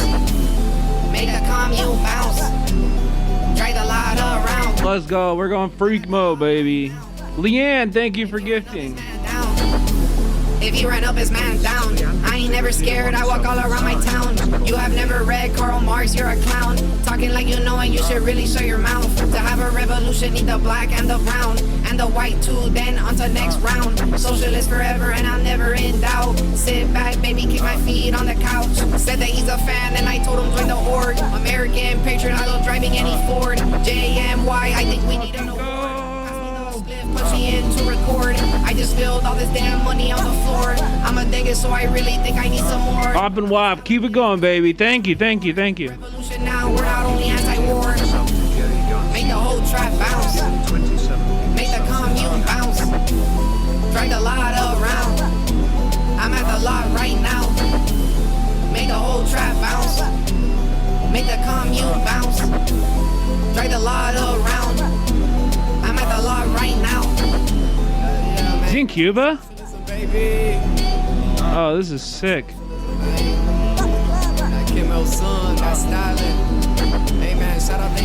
Let's fucking go. Miami, shout out Broward. Shout out Lil Haiti, Liberty City, man.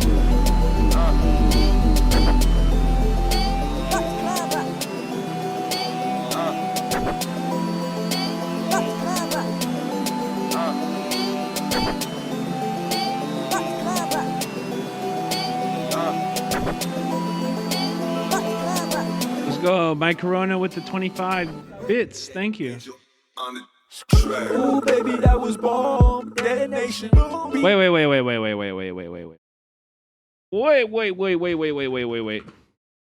We can't do that one. We gotta do this one. This is the one, bro. This is the song. For the summertime, I brought a bonky boy, I'm ready. From Die Happy Music in the chat. Come on, bonking them another time. Traitors to the working class, so it's complete. Shout out Die Happy Music in the chat, yo. You wonder why we hate the cops, cause we're forced to watch this shit a lot. Solidarity could make it stop. So hit your local cop with the bonky bomb. All drugs to the front with a juxtaposition. Just guns versus jugs, that's just a juxtaposition. Just so you know, I brought some veggies and a can of beans. Now we got the water and soup for our family. Stay dangerous. It's okay to take a risk. Give a fuck about the police. Ooh, if you make calls like me, then give me some gas. Ooh, if you wake up like me, then shake that ass. Ooh, if you hate cops like me, then yell a cab. 2 minutes left on the hype train, guys. Let's fucking go. Hit that bonk dance, baby.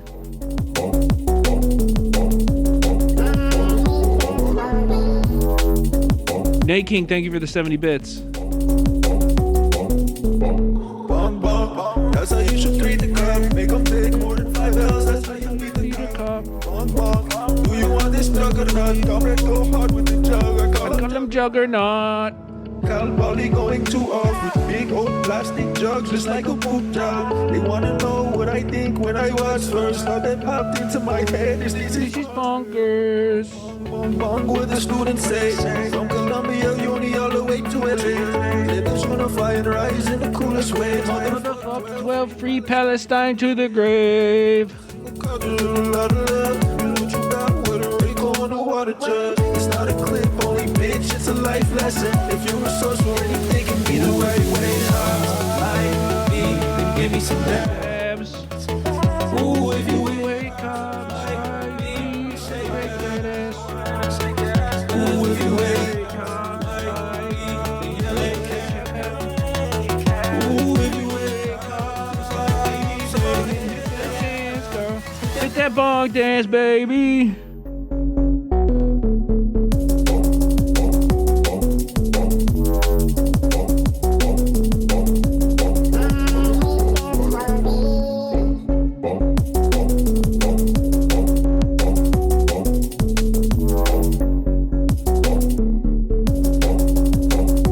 Let's fucking go.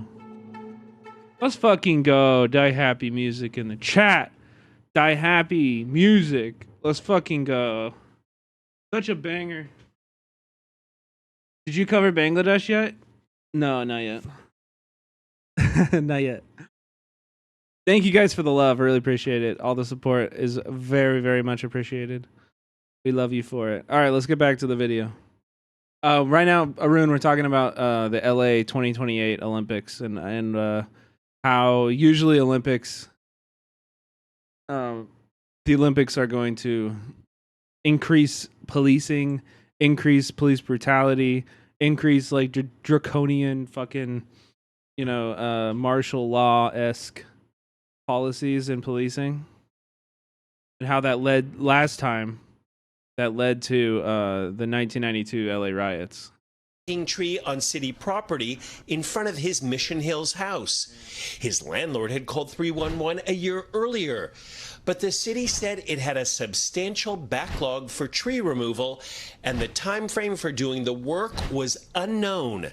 A year after that first 311 call, the tree fell and smashed the back of Daniel's pickup. And now, due to the city's negligence, our lives have gotten harder. Now, because I can't even use the truck the way it's intended to be used. Across LA, LA sucks. One example. The city is horseshit. The city is trash.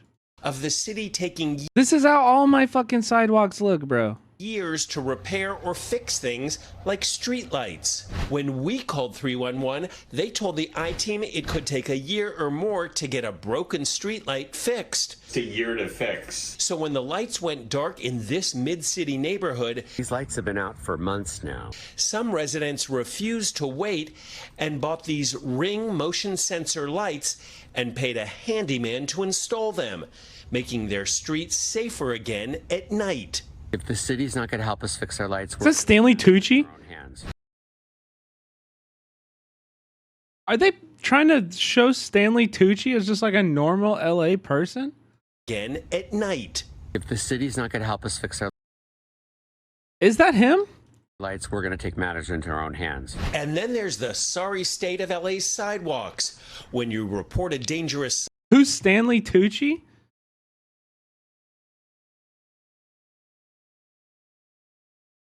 This guy. You've seen him and stuff. He's like a character actor. Come on. He's in everything. He looks like this. It looks just like that guy.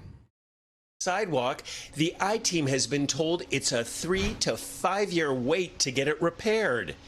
And then there are the faded red curbs, which the I-Team documented across LA. This is pretty chipped. Yeah. The city painted the curbs red years ago in this hill. Fuck a red curb, dude. Those are the bane of my existence. I'm not gonna lie.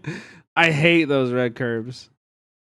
Hillside neighborhood to prevent hikers from hogging street parking from residents like Elaine Lockhart. The paint's coming off here. When was the last time the city painted? Who cares? Probably at least 15 years ago. Last year, residents asked the city to finally repaint the faded red curbs, but that request is still open or unfulfilled. So homeowners decided to repaint the curbs themselves, a function that's supposed to be done by the city's Department of Transportation. I don't think this is a bad thing. Feel that they're not responsive to citizens' complaints. On the west side, citizens complained to the city for over 5 years about this encampment. About encampments. Oh. So now we're just going to move on from painting a curb. And now we're talking about we're just showing footage of people's homes and all of their belongings being destroyed. We're just moving on like that? Like these are the same thing? No, the red curbs mean you can't park there. That's what red curbs mean in LA. You cannot park on any red curb. And on Venice Boulevard, where the I-Team has documented shootings and rampant drug use. The city finally relocated the homeless living in tents here to motels last fall. Residents wanted to fence off the area to keep the tents from returning, but that didn't happen. So one property owner paid to put up this fence, and the oh my God, tents have not returned. The city should take care of that. Kelaripa lives on the block next to the former encampment. Yeah, the city should just fence off all public space. That's a really good idea. The city should just fence off anywhere. Like, it's hard enough to fucking walk in this city. And you're just gonna fence off massive parts of the fucking sidewalk? Not returned. The city should take care of that. Kelaripa lives on the block next to the former encampment. We should be safe, not to put our money out of the pocket to do what the city should do, right? Across LA, the I-Team found residents paying out of their own pockets for services that are supposed to be funded by our tax dollars. You're supposed to get service in return for those taxes. Estella Lopez runs the Downtown Industrial Business Improvement District. Oh my God. Trees grow over. And you go and talk to like the business approval. Oh my God. Power lines and telephone lines. When you put in a request to the city to trim a tree, it takes how long? Between 10 and 14 years.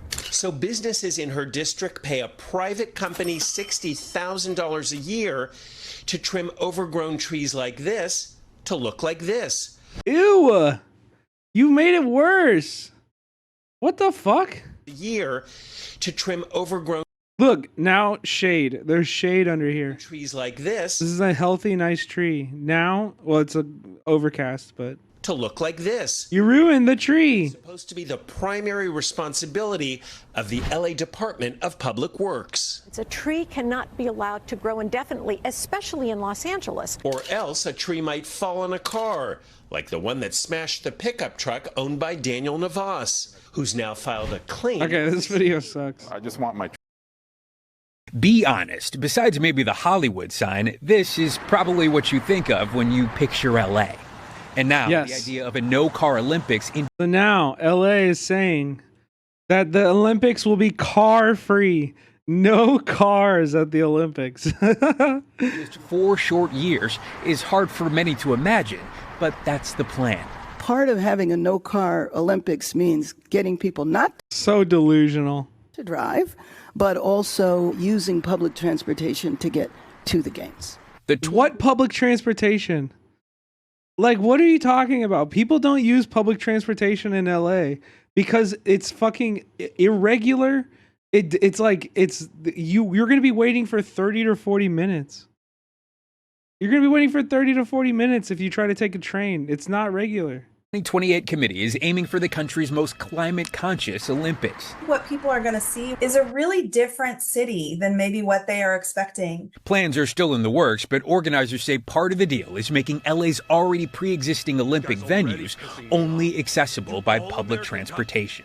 To pull it off, the county is borrowing nearly 3,000 buses to drive an estimated 1 million more trips a day, including venues spanning as far as 85 miles across the region, and asking people to keep their roads clear by working from home. Local transportation officials say that would cost the LA metro system at least $1 billion, and it's not clear who would foot the bill. Safe to say, many Angelenos are a little bit skeptical. I don't think it's possible. I would opt to leave town before I would take public transportation. Transportation professor Jim Moore says it's a bridge too far for a city that doesn't rely on public transportation, and safety is a big sticking point. The reason the transit system doesn't feel safe right now is because it's not. And oh my God, dude. That is not why people are not taking the fucking subway. You guys are so stupid. Who the fuck is this person you're interviewing? Why are you interviewing dumbasses like this guy? There's a lot that we need to do to make it safe. But this isn't the city's first rodeo. Again, they literally just, all right, I got it pulled up here, Becca. They're literally just saying like, oh yeah, more police will solve everything we're talking about. That's their only answer. Traffic is just wonderful. Everybody should take the bus. Metro is hoping they can repeat the success of the '84 games when, despite high volume, drivers reported little congestion thanks to flexible work hours. LA hosted the Eras Tour. That event really gave us a lot of encouragement. People really would be willing to get around differently. Golden ambitions in a high-stakes 4-year heat where the judges will be tough. I don't know about LA's local government. You don't think there will be any upgrades to public transportation in preparation for the Olympics? Not enough, no. Like they've even announced what they're wanting to do, and it's like increase buses, like, which is good. They should definitely put more buses on the road. On Vermont, like it's not gonna be, no, it's not ever gonna be this. Like, I don't like, yeah, if you know anything about LA public, like LA city council, LA city politics, like it's some of the most corrupt, like something like 20% of our city council people over the last 10 years have been indicted and convicted on corruption charges and are in prison. It's like the LA city council is insanely corrupt. Steve Patterson, NBC News. Here, what they will do, let me tell you what they will do. They will increase the LAPD's budget, like, by millions, hundreds of millions of dollars. They will, like, do insane things, like pay for new recruits rent for the first 5 years of them living in LA or some shit like that. Like, to hire more officers. All of the money and all of the benefits of these Olympic Games are going to go to the LAPD. And it will all come at the expense of the people who actually live here. Los Angeles. Thanks for watching. Stay updated about break. A no-car Olympics. That's what LA Mayor Karen Bass is promising for the 2028 Summer Games. Yeah, she says that means thousands of buses from around the country and millions of dollars from the federal government for public transit infrastructure. KCAL News reporter Lori Perez is live in Exposition Park tonight with more on the city's Olympic plans, Lori. Right. Tonight, we are by two of the venues for the LA Olympics, easily accessible already by public transit. I'm talking about the LA Coliseum. Yeah, that wasn't even a phone call. That was just a private meeting. And BMO Stadium. In fact, I've taken Metro to come to an LAFC game here, and it was great. But not all of the sites are as easy to reach. And we spoke with an expert. Yeah, they hired it in 1984, which is how we started this conversation, by the way. We started this conversation by reading this article by Dave Zirin in the Nation about how you can trace a very, very direct line from LA's policy around the 1984 Olympics directly to Rodney King in the 1992 LA riots. Tonight, who says there is no shot LA will be ready by 2028 to be the no-car games. Part of having a no-car Olympics means getting people not to drive, but also using public transportation to get to the games. From Paris, Mayor Bass doubled down on LA's promise to be the greenest Olympics ever, saying a no-car games means they'll ask employers to let workers work. Like, look at this fantasy shit, bro. Where is this in LA? What are you even drawing, bro? You're just making shit up. ease traffic, and she says the only way to get to most of the 2028 venues will be on a bus or train. She says the federal government will ante up $900 million to get the city's public transportation system ready, upgrading and fixing metro rail lines, finishing up new corridors. We will be building out aspects of our public transportation system. That's not going to be enough. We're going to need over 3,000 buses that will come. We will borrow from all around the country. But some transit experts are skeptical, to say the least. It will. Not a chance in hell. Tom Rubin is the former CFO of the Southern California Rapid Transit District and says he's advised hundreds of transit agencies around the nation over the last 50 years. He knows LA's transit plans well. Project after project after project that has come in over budget, has come in way behind schedule, and the ridership has been far lower than what was projected. I see no reason to expect that the 28 by 2028 plan will have any different results. Beyond the physical projects, Metro is plagued by safety issues, and the perception is it though? Dangerous to ride. A USC survey released in June found 84% of LA residents think riding Metro. None of these fucking people use the Metro. Like, you're just gonna, like, you should do this, a survey of people who actually fucking ride the Metro, not just LA residents. These people are judging it from looking out of their car windows, man. Like, what the fuck is this? Trains is currently unsafe. Ask people who actually ride it. And assuring locals and tourists it is safe could be more than half the battle.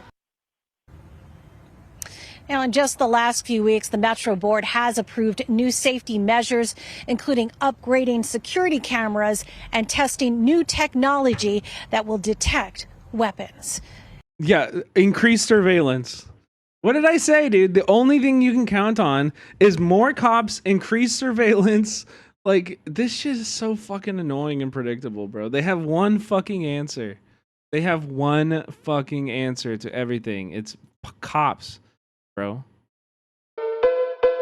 Anyway, we got a good video from the King, LA City Controller Kenneth Mejia. Will LA be ready to host the Olympics in 2028? I'm kind of blocking it. Also, I'll be right back.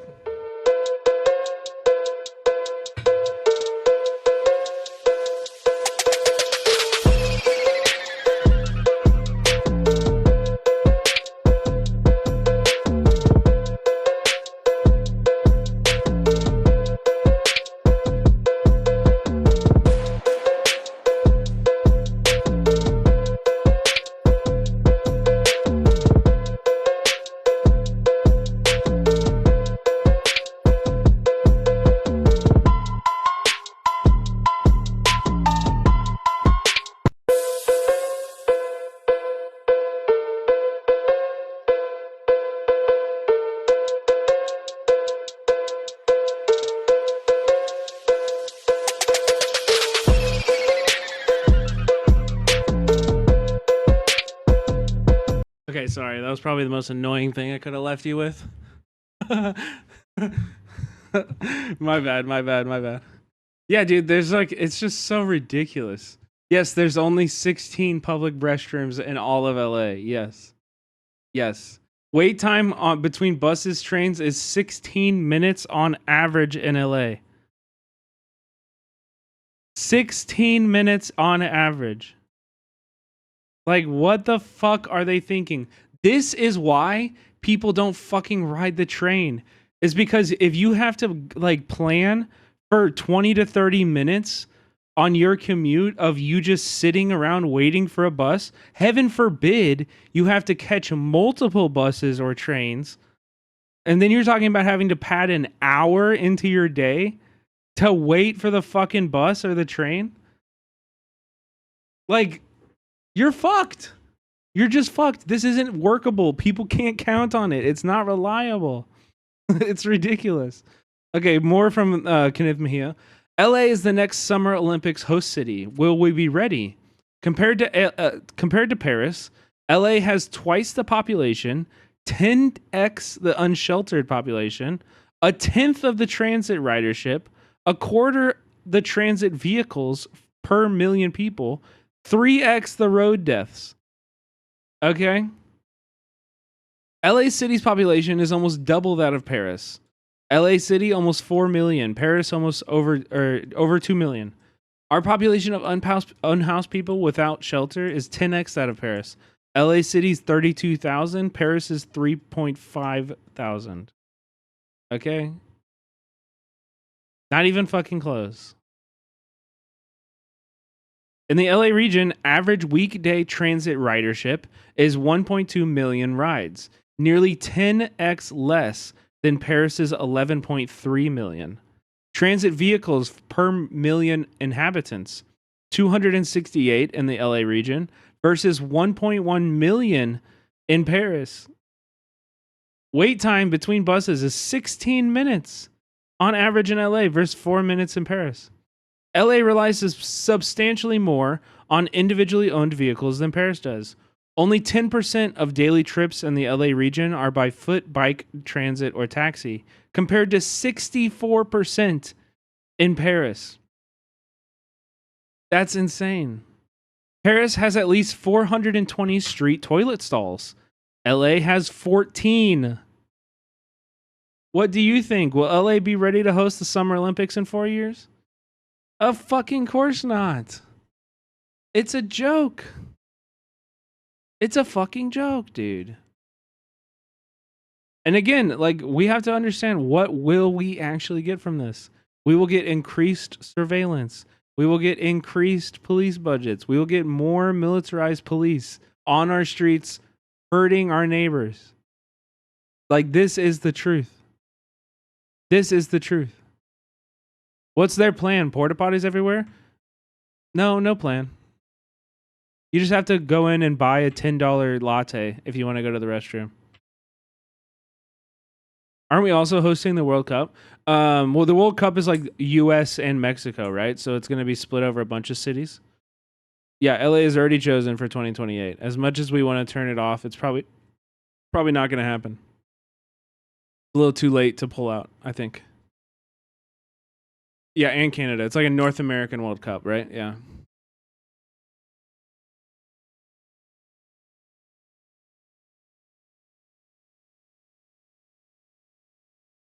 It's so fucking insane. I can't believe people are just thinking that this is gonna go fine. This is just gonna go well. Why do you support Palestine? Genuine question. Because I support people who are under military occupation. I support liberation. I support people's rights to self-determination. You know, I don't think that like a family should just be like bombed and evaporated just because they were born on one side of a line in the dirt. You know what I mean?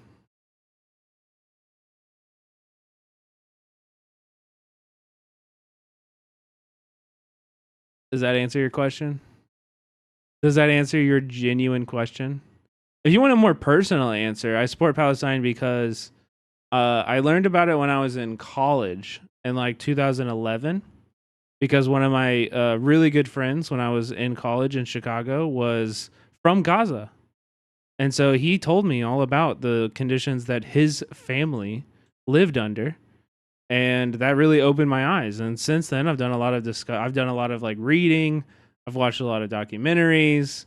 It's a conflict that I feel like I have a personal stake in because of my proximity to my friend Ahmed, you know? Can you have a discussion on this, though? Are we not doing that? Because I feel like me and you have a very distinct viewpoints on the whole situation. Yeah, are you a Zionist? Are you a Zionist?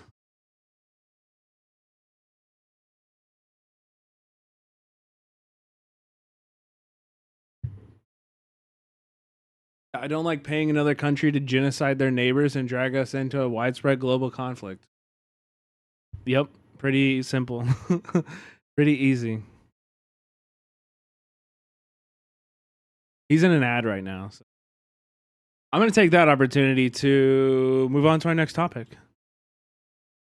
We're going to talk about Bangladesh.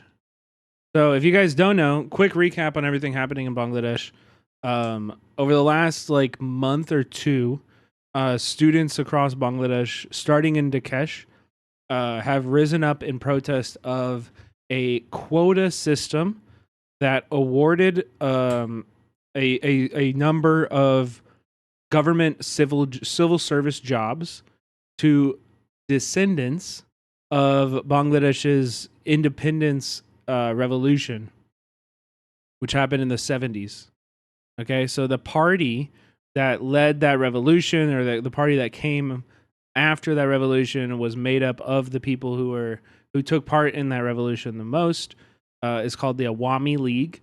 They are, as far as I understand, one of the most progressive orgs and groups in Bangladesh. However, that does not mean that they're good. And the students rose up against them and were repressed like brutally by the government in Bangladesh. So the Bangladeshi government was like, shooting students. Like 300 plus students have been killed in this revolution over the last month and a half. And it kind of all culminated last week when a massive group of protesters overtook the prime minister's home and basically took over the White House essentially. The former prime minister, had to flee the country, and she resigned. Okay, she resigned. So there was a interim government with the military for a few days, and now we have a new leader who has taken over the PM position in Bangladesh. His name is Muhammad Yunus. We've watched a few interviews with Muhammad Yunus, but last time I was I didn't want to get all the way into that, the microfinance, all of his history. I didn't feel comfortable getting into that. However, I've got some resources tonight so that we can kind of get into where Muhammad Yunus comes from and what maybe his previous results have been. Because he's the inventor of microfinance loans. Okay, so he is credited as inventing this. He's like a neoliberal economist, and is a big friend of the United States. However, is supported by the students who led this protest movement. So that's an important thing. So I genuinely feel like I'm on both sides of this. I genuinely feel like I don't in some ways I'm yeah, this neoliberal microfinance model of bringing the global South out of poverty ignores a lot in regards to imperialism, colonialism, and the West's role in maintaining that poverty. But at the same time, we watched an interview with this guy, and he was like, my policy is 3 zeros: zero carbon, zero net carbon, zero wealth concentration, and it was zero wealth concentration and zero poverty or something like that. And I was like, oh shit. That's kind of crazy. We watched an interview with him where he said that, and I was like, wait, what? So what does this guy actually mean? So that's what we're gonna try to get into tonight.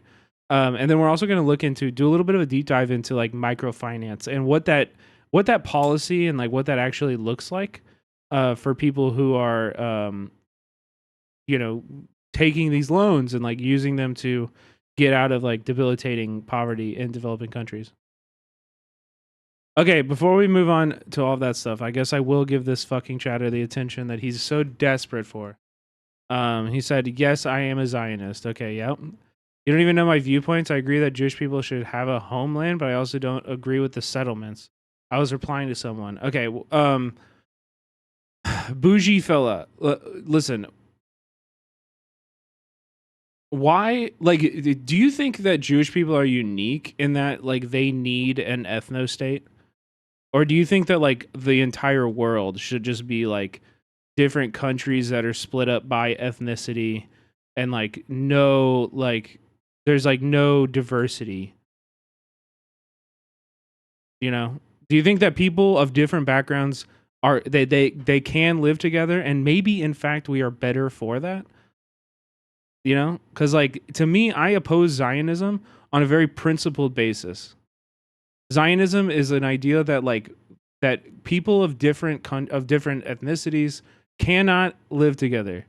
That Israel must be a Jewish supremacist ethno state. Okay, bougie. You're not. I believe the history of the Jewish people have been in the land longer than the people of Palestine. Do you understand that that's kind of irrelevant though? Because what we're talking about, here, is what's happening today. How so? Because that doesn't matter. That literally has no impact in what we're talking about. Is it right for a state government to prioritize one ethnicity over another ethnicity? Is that something that you think countries should be doing? Because that is the basis of the Israeli state. That is the core defining feature of Zionism. You understand?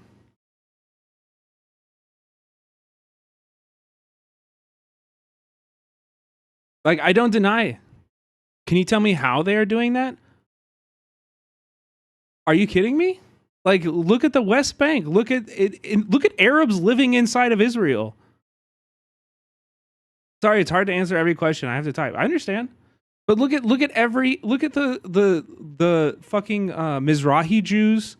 How they've been treated. They've had their babies stolen from them, and their Arabness like removed from them. Because they've been, their babies were stolen and put into fucking like adoption centers to be adopted by Jewish families so that they would be, like white European Jewish families. Look at Ethiopian Jews and how they've been forcibly sterilized in Israel.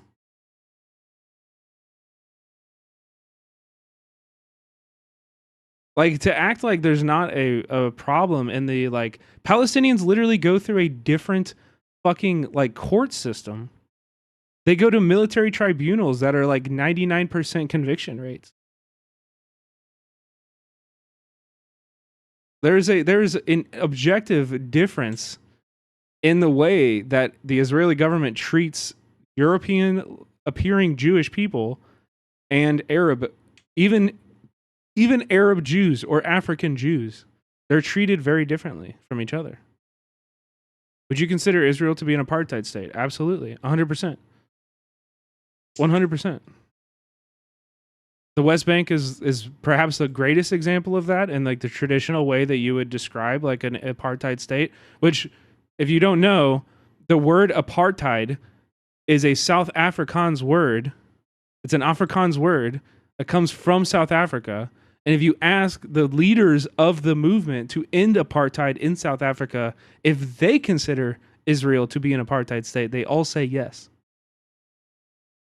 Desmond Tutu like describes Israel as an apartheid state. So I don't know how you can deny that, to be honest. Let me ask you this question. All right, I'm waiting. Would you also consider Palestine to be an apartheid state? Palestine isn't a state, you dumbass. Palestine doesn't have a state. Well, how could they be an apartheid state? They don't even have a fucking state.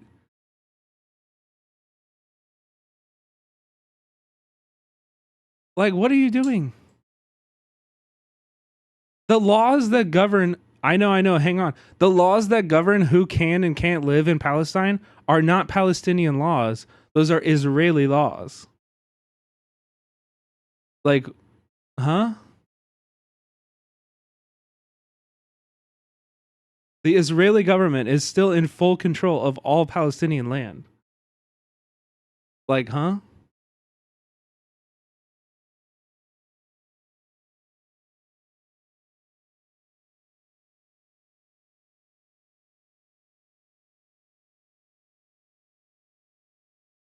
I think we got to move on quickly. I got other shit I want to talk about.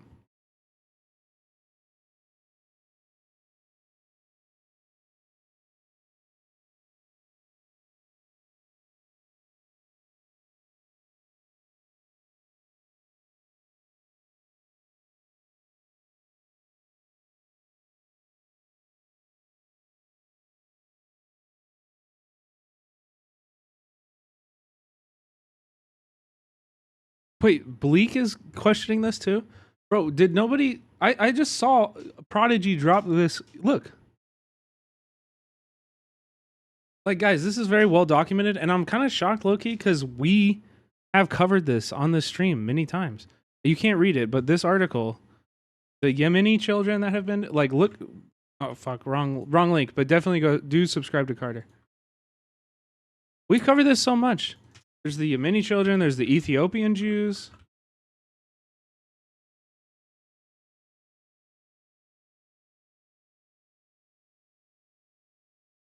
Ethiopian women in Israel given contraceptive without consent. They were sterilized. Like, Ethiopian Jews brought to Israel were sterilized without their consent. Unwillingly sterilized.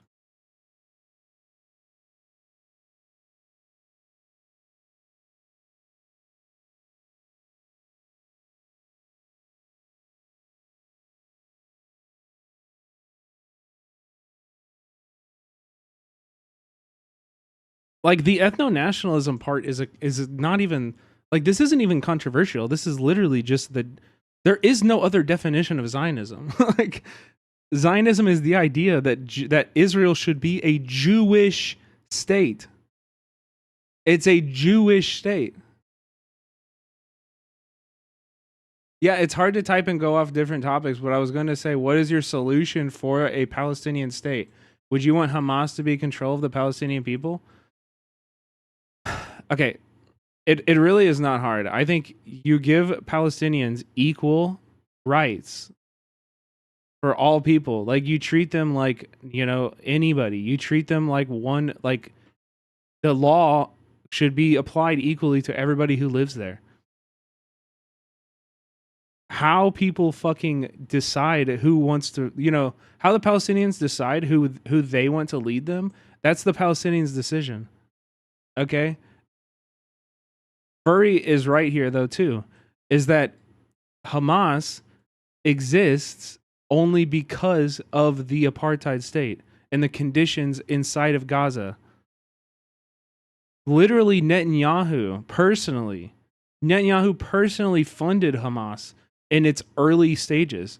I heavily disagree with that. I mean, this isn't really, like, possible to be disagreed with. Like, it's literally just the truth.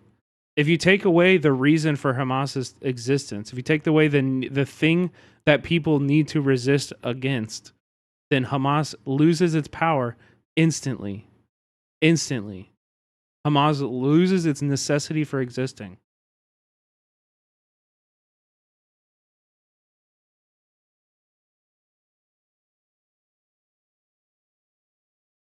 Okay, here's a Times of Israel article about how Netanyahu propped up Hamas, about how Netanyahu personally fucking made Hamas the #1 political organization in Gaza.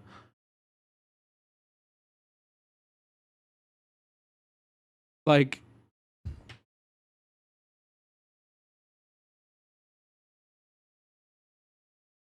I also think if you're really, like, principally against Hamas because of their genocidal rhetoric or their hatred of Jews or whatever the fuck for whatever reason, you know, like, you need to look in the mirror. You really need to look in the mirror, because it's Israel that is running fucking rape prisons, and it's Israeli citizens who are rioting outside of those rape prisons where they rape people sometimes to death. Okay?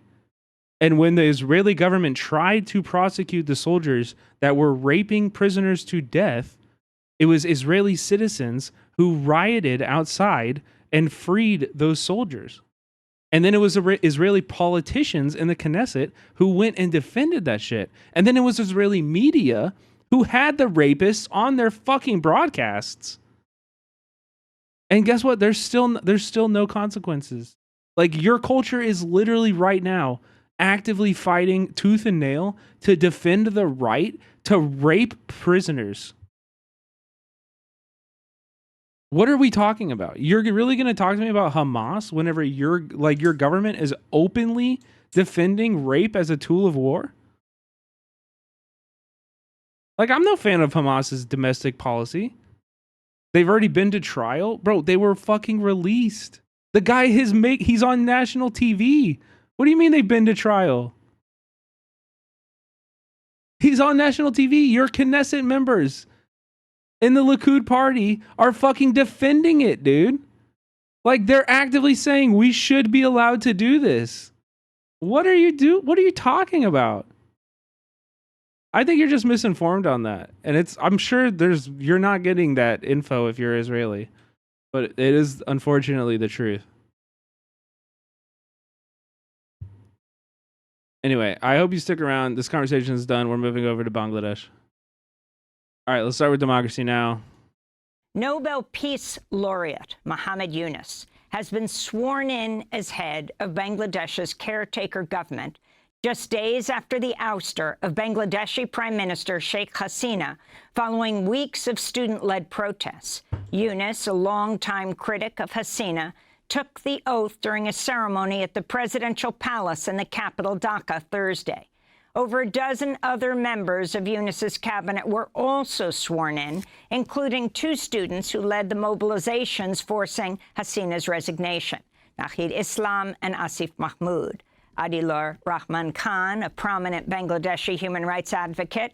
I do want to be really clear, though, that I support Palestinians' right to resist. Okay? If we're going to have any conversation about whether Israel has a right to defend itself, do Palestinians have a right to defend themselves? Bougie, I want you to answer that question. Do Palestinians have a right to defend themselves? Do they? Who documented extrajudicial killings, forced disappearances, and police brutality and was sentenced to 2 years in prison by Hasina's government, will also be an advisor to Yunus's interim government. I know the UN has affirmed this right. Elections. They have. Muhammad Yunus is known as the banker to the poor. He was awarded the Nobel Peace Prize in 2006. Yeah, so Muhammad Yunus gets these like titles a lot, like banker to the poor, the people's banker, which if that doesn't make you if that doesn't give you an idea of who this guy is, I don't know. To me, I hear that and I say, yeah, that's pretty sussy. I don't know. I don't like that. For his work. Yeah, he's neolib extraordinaire. Right. Yeah, Arun, tonight we're gonna talk about Muhammad Yunus. I have a TED talk by him about microfinance. We'll watch it. If it's really boring, we're fucking killing it. But then I have 2 documentaries about microfinance and how they actually affect people on the ground. Developing microloans. On Thursday, Yunus spoke after landing in Dhaka and shared a message for Bangladesh's youth and students.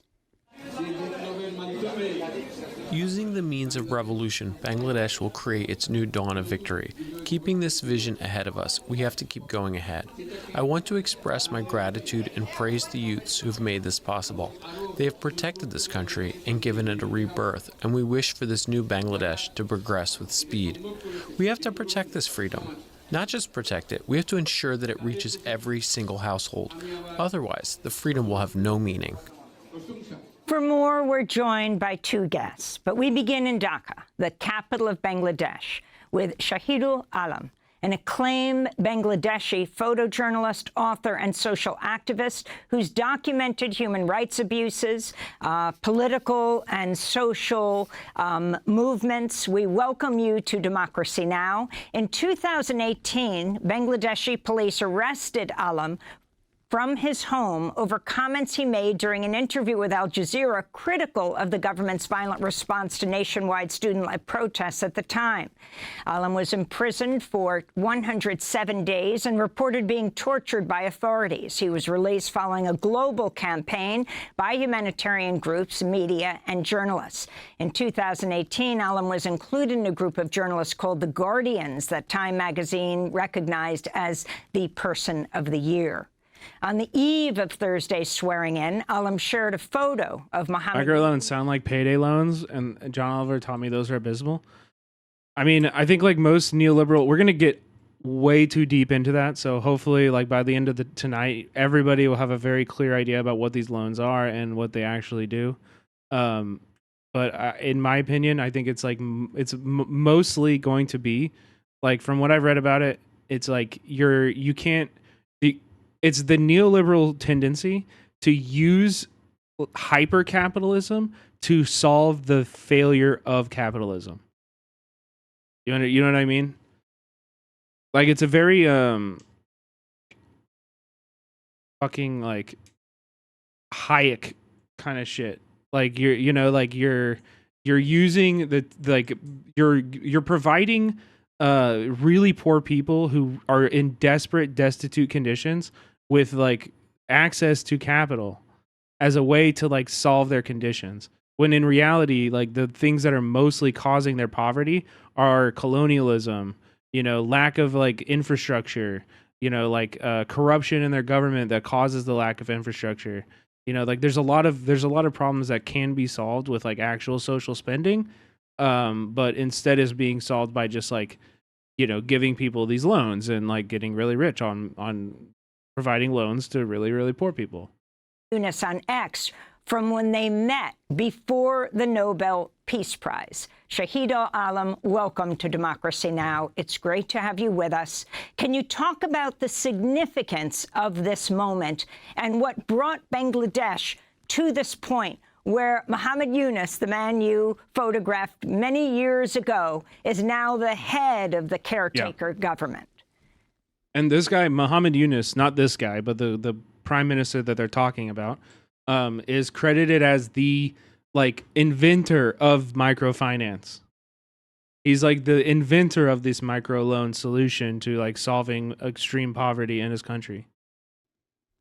It's a phenomenal. The reason Yunus is in power is because the other options are worse. And I believe that. Like I said, we listened to an interview with Muhammad Yunus, and he said like some shit that I was like, are you a fucking communist, bro? Like, holy fuck. Like, you are, like, the rhetoric was actually like shocking.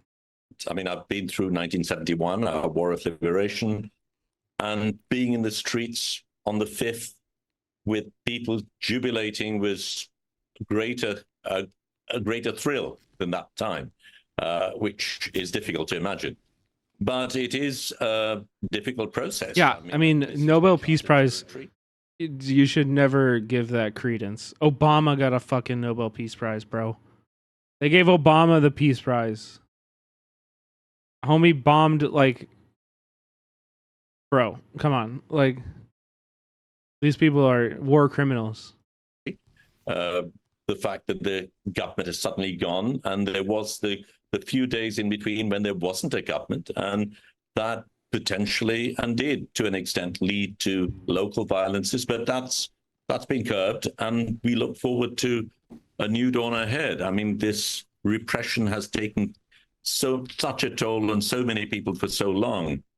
The nation is just hugely relieved. Tell us what happened, what led to the student-led uprising, and why it was the students that took down the Prime Minister, Sheikh Hasina, who has now fled to India. It was a people's movement, but triggered by the students. And their initial protest was about an unfair policy regarding government job allocations. But, and that, I feel, could have been handled well.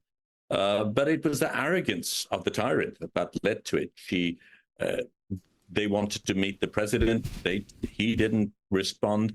She, in an interview, sneered at them, calling them razakars, which is a swear word here because it talks about it. Yeah, BNP is like super nationalist and right wing, right, Arun? Army. So essentially something going against our War of Liberation, our freedom movement, and the students were enraged. Initially, one of the demands was that she apologize, but this prime minister, or the prime minister we had, is not the apologizing type. Instead, she turned her armed goons on them. They killed 6 people. When they wanted to bury these people, have a funeral, including there was one young man, Abu Saeed, who'd been shot at point blank by the police in a video that went viral. They instead turned really aggressive, and the police started killing, and eventually it just became a killing spree. So that lit the fuse completely, and then I don't think there was any going back. Can you talk about your own experience, Shahidul Alam, being arrested under Sheikh Hasina's government? What happened back in 2018? I wasn't arrested. I was picked up. Ironically, it was on the very day, the 5th of August, 2018, when they picked me up. People gotta stop saying the term goon. The 5th of August. Who said goon? And why? Irony there. But yeah, again, it was a student protest. I like saying goon when describing police. I always say police are goons with guns. Yeah, I always say goons with guns. Cops are goons with guns. I'd been documenting it on the 4th of August. Again, the armed goons associated with the there we go. attacked my equipment. I was back in the streets on the 5th. That day, I gave an interview to Al Jazeera that night, sitting here in this flat. I was uploading material when the doorbell rang. I went to answer it, and suddenly these burly people came in. They dragged me away, handcuffed me, blindfolded me, put me in this microbus, and took me away. Now, I live in Bangladesh. I know what happened. So what I did was resist and scream as much as I could. So I didn't go away silently. That is one of the things that does happen in Bangladesh, disappearances, and then people just don't appear again. But that night I was tortured. The following day, they offered me a deal saying if I agreed to stay quiet, I would be let go and there would be nothing on records. When I turned that down, I was very angry. I was taken to jail. What a fucking Chad, bro. You've been tortured all night, and they're like, we'll let you go if you just shut the fuck up. And he said, no. That's so Chad. Holy fuck. To court. In court, I mentioned that I'd been tortured. And the court is required to investigate that. They did not, and put me into remand, which is a sort of euphemism in Bangladesh for state-sponsored torture. I was there for 6 days. Then I went to jail. My bail attempt, 5 bail attempts were refused. On the 6th, there was just so much pressure from people in Bangladesh and across the globe that eventually let me go. But even now, today, 6 years after the event, the trial has not begun. The charge sheet has not been placed. The law I was picked up under has been repealed. Yet I appear in court every month. I'm next due to appear on the 14th of August.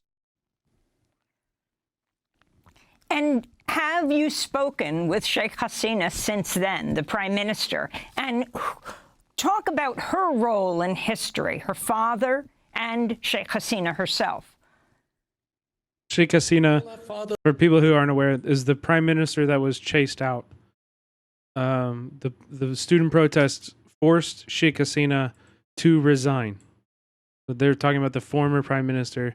People think she's in India, Mumbai, I guess, right now, but they don't know where she's going to end up. The student protesters want her to come back to Bangladesh. She's in Delhi, it seems. Yeah, the student protesters want her to come back to Bangladesh and like face trial.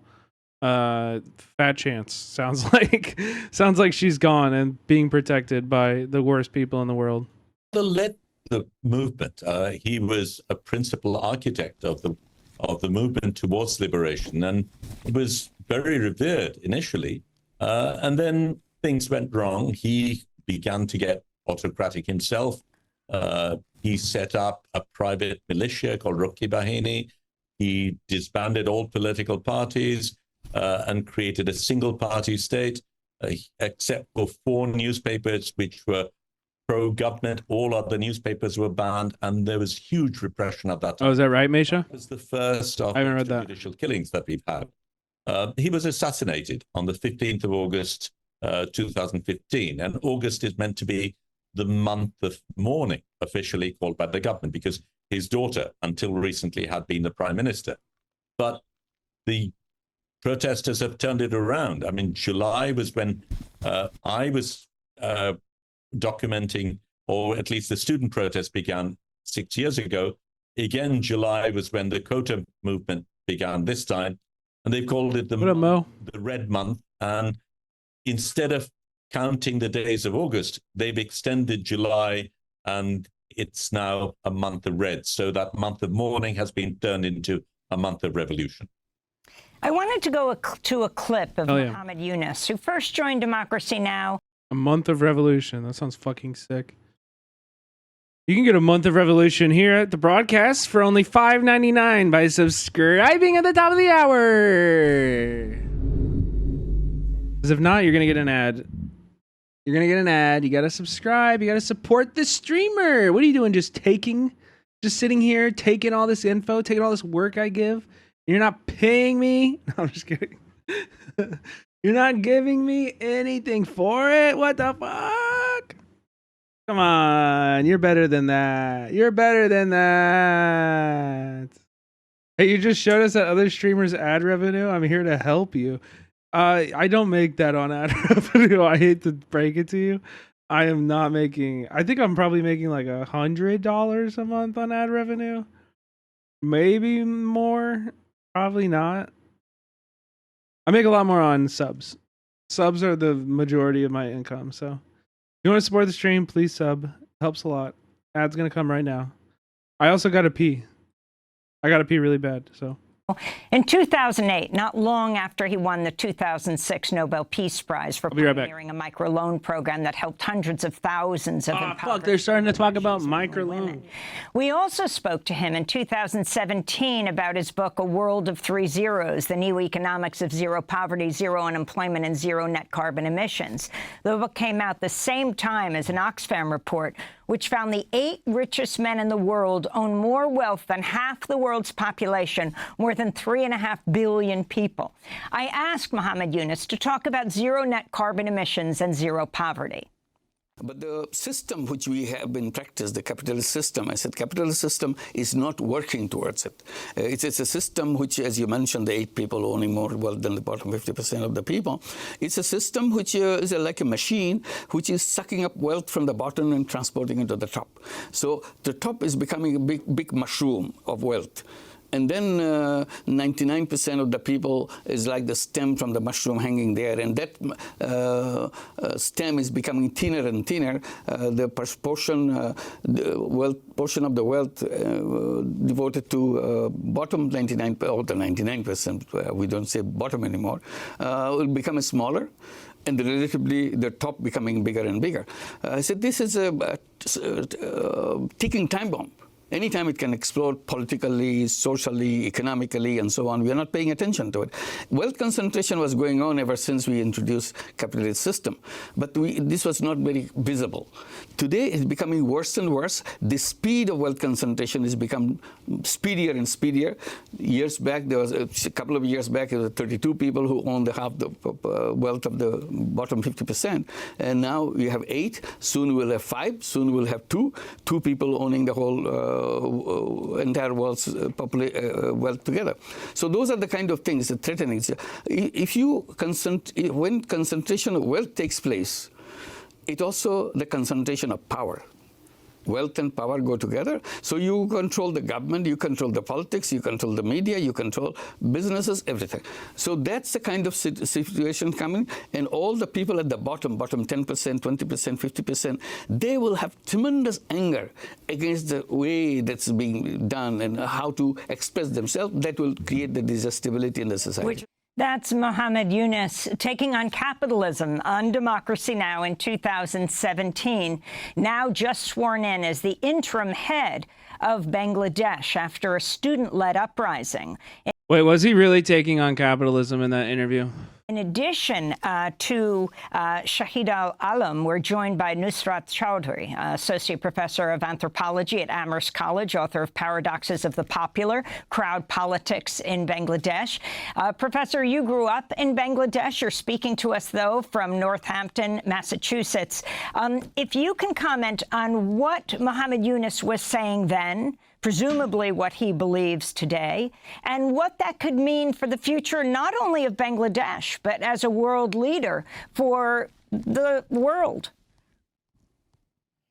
Thank you. I think one of the things that made Yunus come back and take on this position is the fact that the students really wanted him as the head of the interim government. And one of the reasons for that is that most people in Bangladesh are wary and weary of party politics. So one of the reasons why this particular student protest, and the ones that have been successful in the past, succeeded, albeit at a very steep cost, is because it didn't start with any particular political party affiliation. The students were very clear from the beginning. They said that if you are a student, you can join us, but don't come here as a representative of any political party. And in a place like Bangladesh, it's difficult to. If yours allows, you can subscribe to a Discord. I didn't even know that. Find I know nothing about that, Chili.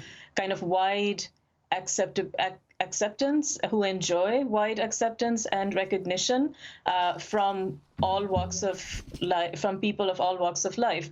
And Muhammad Yunus still enjoys that recognition. He also he's globally recognized. He has international legitimacy. So he is one of those people. I'm not sure how much his economic vision actually plays a role in this or will play a role in this. Muhammad Yunus, as you know, in his earlier work had talked about social capitalism. His own position has changed. I'm not an economist, so I'm not going to dwell on that. But I think at this point, it's what he represents,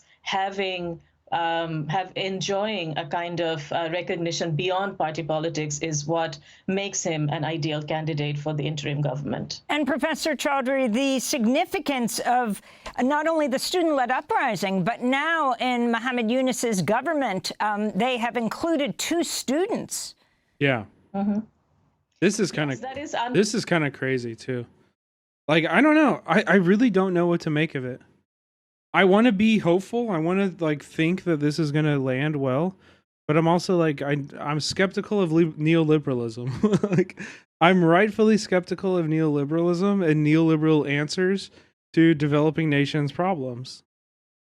I don't know. It seems a lot of things seem good. Unprecedented in the history of Bangladesh, although almost all of the successful political movements in independent Bangladesh have been led by students. And of course, then ordinary citizens joined them. So it's not surprising that the students led this protest, but their inclusion is unprecedented. Bangladesh is already doing better than Sri Lanka with its coup. Yeah. Well, we'll see. But it also symbolizes the fact that you cannot ignore students as the youth, as young, as not really having the skills to understand what's going on politically, because I think it would be a grave mistake right now for anybody, including the military in Bangladesh, to disregard what the students were saying, because they were able to accomplish something that even the veteran political parties haven't been able to in the last 15 years. They had widespread support from ordinary citizens of Bangladesh. So I think it's great that the students are included. It's also strategic. I don't think you can actually have any kind of policies right now without consulting with the students who have shown so much maturity and efficiency in actually bringing this uprising about. And being very clear, even as Sheikh Hasina fled to India and the military said they would, caretake the government until there was an election, they said no to the military, even temporarily, Professor. Great. Yes, absolutely. There is. Of course, these are the same people. Again, the military is. These are the same people who have been murdering students. Police and military are the people that were shooting students not even that long ago. So yeah, of course the student protesters are saying no. We don't want the military in charge for any period of time. They're moving. I think that's great. broadly seen as This is how you protect a revolution. its internal factions. But there is a history in this part of the world of military coups. So Yeah. the students have been very clear from the very beginning that they don't want an interim government led by the military. And the military right now would make a big mistake if their own political ambitions come in the way. So yes, they have been very clear about having a civilian-led government. So, Shahid al-Alam in Dhaka, what's going to happen next? You've got this caretaker government headed by the man who pioneered microloans not only in Bangladesh, but around the world, Muhammad Yunus. How long does this caretaker government go on? I feel more positively towards micro-lending than standard loans, and certainly anything like the IMF. In my 20s, I had $20 in Kiva, bouncing from small business owner to small business owner in Africa, no interest. I eventually donated that money and stopped really paying attention to microlending stuff. That's really interesting. If you wouldn't mind, like, I would love to hear more about this. I don't really know what you mean by, like, I had $20 in Kiva. I don't know what that means. Can you explain? On, and will there be a role for someone like Khalida Zia, who was freed just after the prime minister fled? She was the opposition candidate. Well, Khalida has been freed, but one of the things that the students also talked about was that they did not want dynasty politics. Khalida Zia is the widow of General Zia, who was a former president. Sheikh Hasina is the daughter of Sheikh Mujib, who was the founding president. But these families have gone on, and the parties themselves have not been democratic. I think there is a great cry for some other. Make a loan, change a life.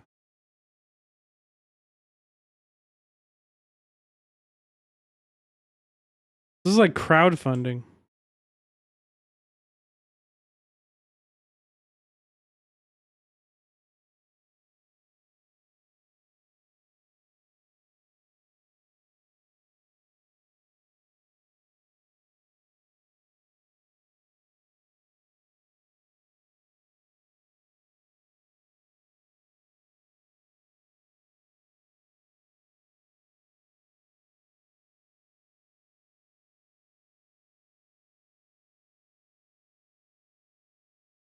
I don't see well.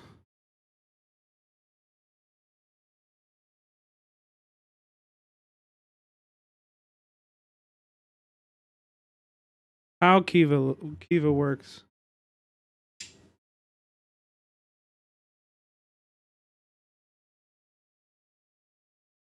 It doesn't say anything about interest on that, which makes me think there's definitely going to be interest.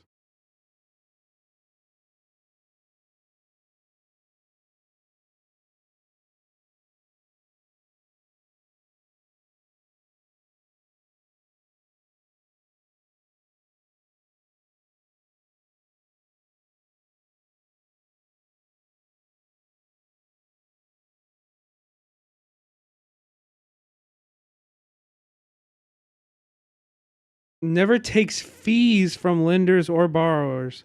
But like, there's interest. What about interest? Most borrowers do pay interest to local lending partners to help cover their operation costs. We verify that these rates are appropriate for the region. Individual lenders don't earn interest, and the 100% of the money you lend goes to supporting borrowers. Oh, okay. So the first question here is why are microfinance interest rates so high?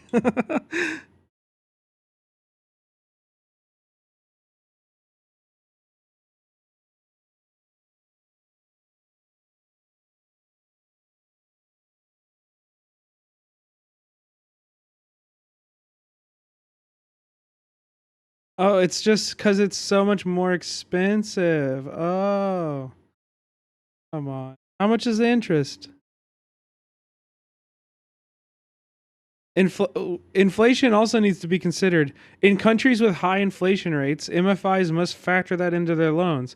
For instance, an interest rate of 18% may seem high to some, but if inflation rises to 20%, the interest won't cover the cost of the loan. So that's what their 18%. It's got to be the normal. That's got to be the normal one. The normal, like, the normal number that they're lending at, which is a lot. I mean, it's better than my credit card. You know, it's better than an average credit card in the US, but it's still a lot. Their option right now. No, Mal, I'm not. This isn't about you. You know, like I think I appreciate you bringing that. That was really interesting. But what we have to see first is how this caretaker government manages this situation. This is uncharted waters. Neither Professor Yunus nor any of the other people in his cabinet have dealt with a situation like this. But then, yeah, mine. This cabinet has students. This cabinet has more women than in any previous. My card is definitely higher than 12%. Human rights activists. It has. That's a good rate, though, for people. So minorities are also represented, but there are questions. There are questions in terms of the competence of some of the people. There are questions about whether some people are there because they've just been yes men from in the past and non-threatening. So those are questions that will exist. But for me, the hope is that the students have not stopped there. I was walking down the streets today. Yeah. There has been violence in the streets because this anger has led to seeking revenge. And the students are managing the streets. The students have gone out in patrols at night to ensure that the robbery and the thuggery does not continue. And the students keep insisting that they want a government which really belongs to the people. Finally, Shahid al-Alam, on a slightly different issue, we've noticed in the streets as the tens of thousands of students and others protest that there have been flags of Bangladesh and flags of Palestine. You also have been an outspoken supporter of Palestinian rights. As we move into a segment in the United States and the role that Israel and Palestine will play in this election for the next president of the United States, if you can talk about what's happening here. He grabbed his keffiyeh. Let's go, bro. Keffiyeh, which is what I usually wear. I hadn't remembered to do it then, but last night at the swearing-in ceremony, fuck it, dude. Me too, man. Only person from only non-student wearing a keffiyeh. One of the students was also wearing a keffiyeh, and the Palestinian ambassador came and hugged us both. But yes, at the time of the protests themselves, I remember a young man atop a tree waving both a Bangladeshi flag and a Palestinian flag. And this is something which is important for a different reason as well. While Bangladesh officially recognizes, talks about Palestine and its liberation, it has actually been trading with Israel. It's used Pegasus and other surveillance material. It's had training with Israel, and it has much more connections in terms of its military and its training than it likes to reveal. And the Bangladeshi public, the Bangladeshi constitution, in fact, says that it will be with all oppressed people across the globe. So it's a natural affinity, but the Bangladeshi people in particular do have a resonance with the Palestinian movement. And I think the students being there will ensure that once we've sorted out the internal things, we will be looking after Palestinian issues. Really, Mesha? That is really interesting. Israel was one of the first countries to recognize Bangladesh's independence back in 1971. Bangladesh said, fuck you, we don't want your recognition. That's awesome. That's awesome. Okay, this might be boring, okay? If it's super snooze fest and the chat's not actually engaging with it, we will skip. But I do want to check this out. This is the guy. This is the new prime minister of Bangladesh. And this is his take on microfinance loans during a TED event.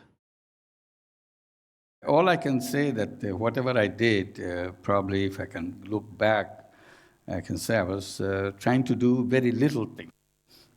And I was not trying to persuade anybody to do anything, just what I thought I can do. I tried to do that. And it started with a little amount of money.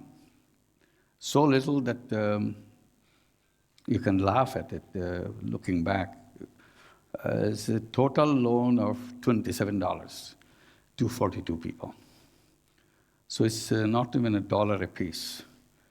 So that's what excited me and wanted to do more of it. Trying to persuade the banks to do it, they wouldn't do it. So I offered myself as a guarantor. I said, okay, I'll sign all your papers and take all the risk, and you give the money. They were stuck with their rules and procedures, so I was trying to kind of get over those things. And that was the beginning. Luckily, it worked and continued to grow, lending money to poor women, tiny little money. Everybody said it's going to collapse very soon. You play Call of Duty? No. I used to play Modern Warfare 2 on my Xbox 360, but I haven't played a Call of Duty since. He said, until it collapses, I'll keep on doing it. So why should I stop it just because someday it is going to collapse, which we don't know whether it will. That's it. And then we created a bank out of it, called it Grameen Bank or Village Bank. And people ask me, how did you figure this out? All these rules and procedures that you put into it so that it can work even in very adverse circumstances, still it works. I said, oh, I don't do very hard work. I'm an easygoing man. I just look at the conventional banks, how they do it. And once I learned how they do it, each piece, and I just do the opposite. And it works. They go to the rich people, so I decided to go to the poor people. They go to men, so I decided to go to women. They go to the city center to business, I wanted to go to the village, remote village. They want collateral, I said, forget about collateral. Who wants collateral? If you want collateral, you never get to the poor people. So dismissed collateral. They have big lawyers in their bank. We said we don't need lawyers. So we are the only lawyer-free bank in the whole world, probably. It works. Okay. A lawyer-free bank? Come on now. How can you give loans without a lawyer? And like, I don't know, man. How are you enforcing the repayment of these loans then? If it's not based in law? Like, is it just a gang of like roving, like mercenaries that are enforcing this? We don't need them.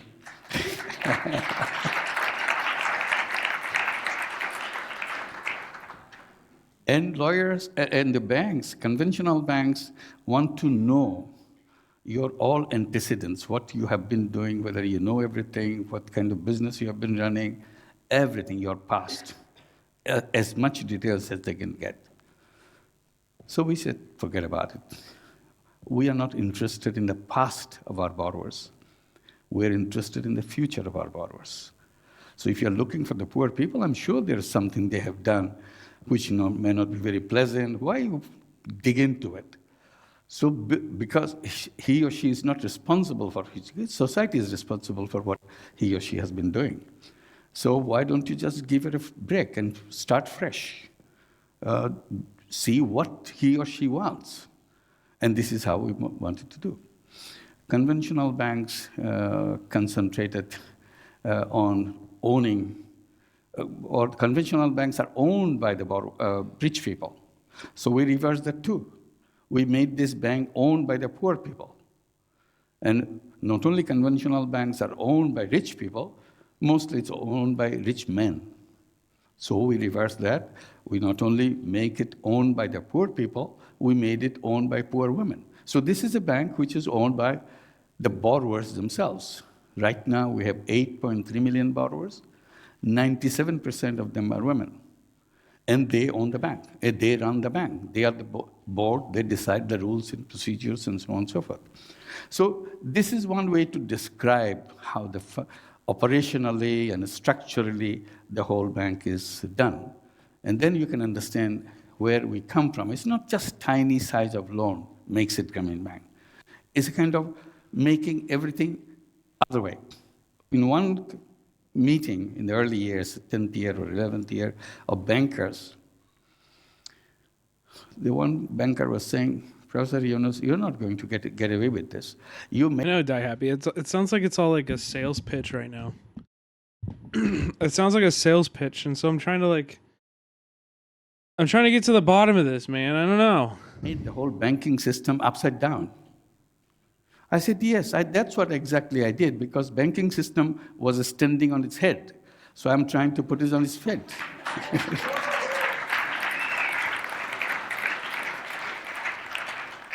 And they challenged me on another account. They said, you should change the name of your bank. Make the name Grameen Women's Bank. Several bankers suggested that I should change the name of the bank because explanation was at that time we were only 64% women. The rest of us men in the early years. So when I was replying to this question, I said, yes, I'm very happy to change the name of the bank. I'll make the bank Grameen Women's Bank. But before I do that, you'd have to do something. Change the name of your bank. Because 99% of your borrowers are men. So you should say X Men's Bank, Y Men's Bank, Z Men's Bank. After you have done this, then I will come and do mine, Grameen Women's Bank. So it's very easy. When you do it with women, everybody says it's wrong. You shouldn't. If you do it with men, that's perfect. There's no problem with that. So this is continuously we have been facing. And another issue comes up in our work because I've been I don't know. I think honestly, to me, this is how I've been raised. Becca is very different, in her attitude towards debt and finances, and we meet in the middle on our joint finances as much as we can. In my opinion, debt is a part of life. Genuinely, I think I try not to take out debt. I don't use my credit card very often. I have very little debt outside of student loans. However, I think there's nothing wrong with taking out a loan or a credit card to make a big purchase if you need to, especially if that purchase is an investment in yourself. If that's an investment in a way that will make you a better person or will make it easier for you to make money in the long term, then I think genuinely those are good investments. I don't think you should be taking out debt just to do frivolous things. Just dad advice and personal finance. But if you for example, when I take on debt, it's usually to buy a new camera, and typically what I do is I'll save up the money. I'll have enough money in the bank to make the purchase on my own, but it's why would I make the purchase on my own if the camera house has a 18 or 12 or 18 month financing deal that's at 0%? You know what I mean? Stuff like that, where it's yeah, it's probably better for me to put this on a credit card and pay it off over time than it is to just zap all of my savings all at once like this, Yeah. So I think taking on debt is not a bad idea. I don't think this is inherently a bad thing on its face, insisting that all human beings are entrepreneurs. It burns up many people. Oh, why does he say that? There are only few people who are entrepreneurs. The rest of us, we are not entrepreneurs. We have to work under the entrepreneurs. I said, no, all human beings are entrepreneurs. That's how we survived on this planet.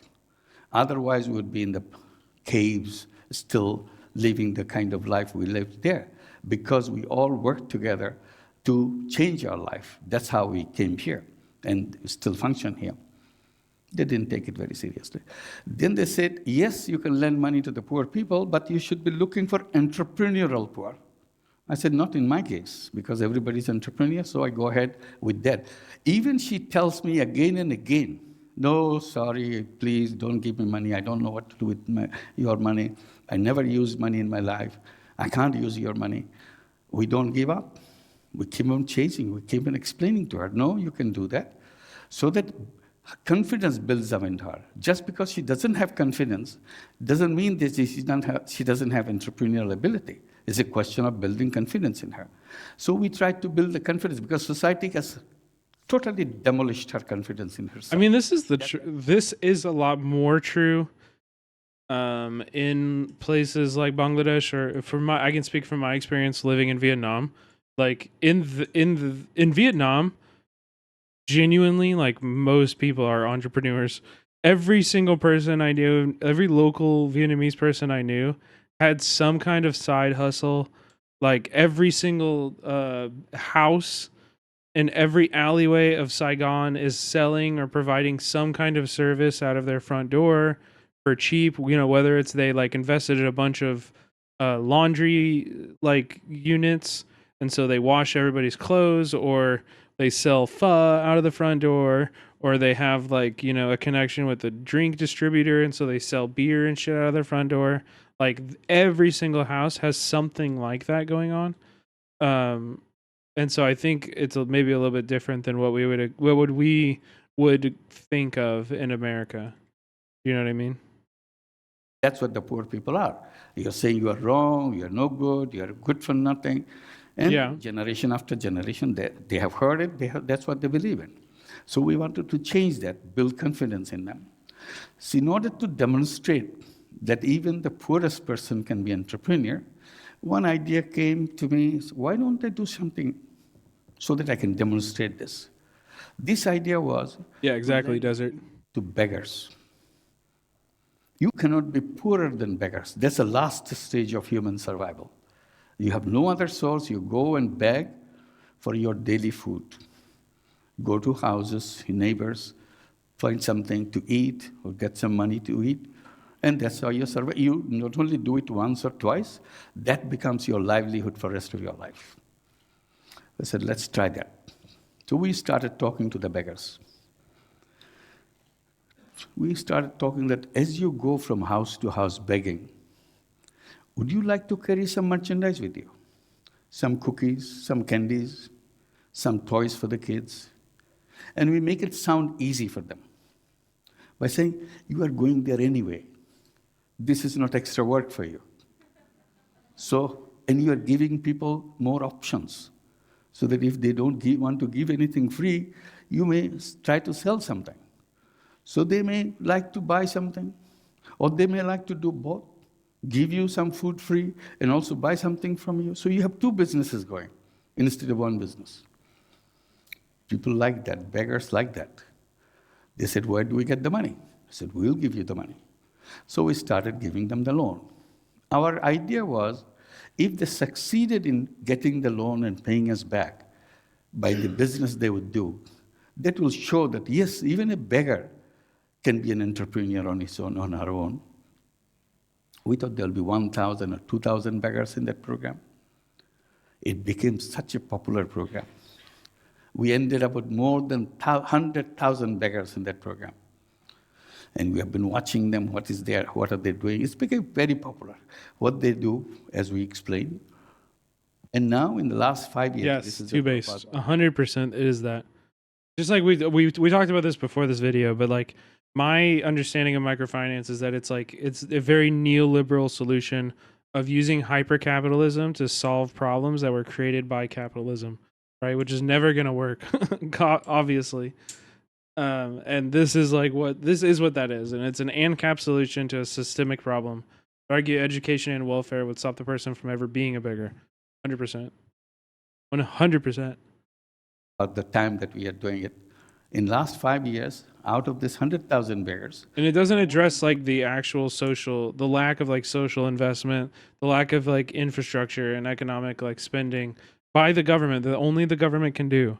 Having good roads, having like, you know, safe houses, safe food to eat, like a good education, all of that kind of like important shit to people's quality of lives is entirely ignored by this, right? 22,000 beggars have stopped begging completely because they became successful door-to-door salesperson. And not only they became door-to-door salesperson, some of them became your personal shoppers. You come and the housewife says, when you come tomorrow, you bring me this. She brings you this because she cannot go to the market all the time. But this lady is going around doing things, so she brings you whatever you needed, little things. But you have a good business going. People ask us to buy them, and she feels comfortable. Like, how are you different than like an Uber Eats then? You're just doing Uber Eats on a different scale in a different country. Feels comfortable with it. My colleagues who are getting so enthusiastic about this program, because they see that even a beggar can change her life by selling something, doing something. They keep saying, why don't the other beggars get out of begging? Why are they taking so much time? I try to advise them to be patient. I said, please be patient. It takes time. After all, begging is their core business. You don't shut down your core business just like that. You have to I think Piero, I think it's like very different than that. I think it's I don't know. I don't think we should compare it to like Millet. Personally, I don't think so. I don't think it's that. I don't think it's something like Millet. And that I think like it probably comes from like a similar point of view. It comes from like a similar ideology. They probably would like, you know, have good conversations about economics together. However, this guy branches like out like pretty fucking drastically. Like he will openly criticize capitalism. His like big claim to fame and policy proposals is like 3 zeros. His 3-0 policy, which is 0 like carbon emissions, net zero carbon, 0 concentration of wealth, and 0 extreme poverty, which is or 0 like hunger. You know, like those are really fucking good things to aim for as the leader of a country, especially a leader of a country like Bangladesh. Like 0 wealth concentration, 0 wealth concentration in a country like Bangladesh. That's revolutionary. That's crazy. How the new business, your sales division, is working. So once they figure out what a sales division is doing well, then they may say, well, this division core business we can now shift. So it takes a lot of courage to come to that stage that you close down completely. So this is gradually. I just hit a fucking wall. I don't know why. When you talk, it's because we're watching this fucking TED video, man. Okay, we're skipping. I'm sorry. I'm over here like, man, why did I get so sleepy? It's because we're watching a fucking TED talk. That's why. All right, here's a Bloomberg video from 2 years ago. It's called The Dark Side of Microfinance. Madhuka Kumari took out a loan from a microfinance company. She pretty quickly became unable to make the $30 monthly payments on those loans. And when she fell behind, she started getting visits from loan officers, and they became increasingly aggressive, demanding their money back. Ultimately, it led Kumari to attempt to commit suicide. She poured kerosene over her head and set herself alight.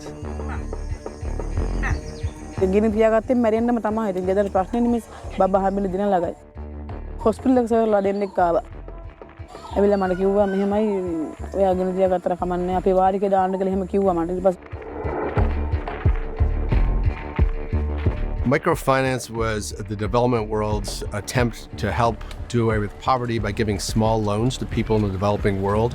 In much of the developing world, people don't have access to capital. They call them unbanked because they can't get bank accounts. So it started with this kind of noble aspirations and began as a charitable endeavor, and it has since morphed into something quite different.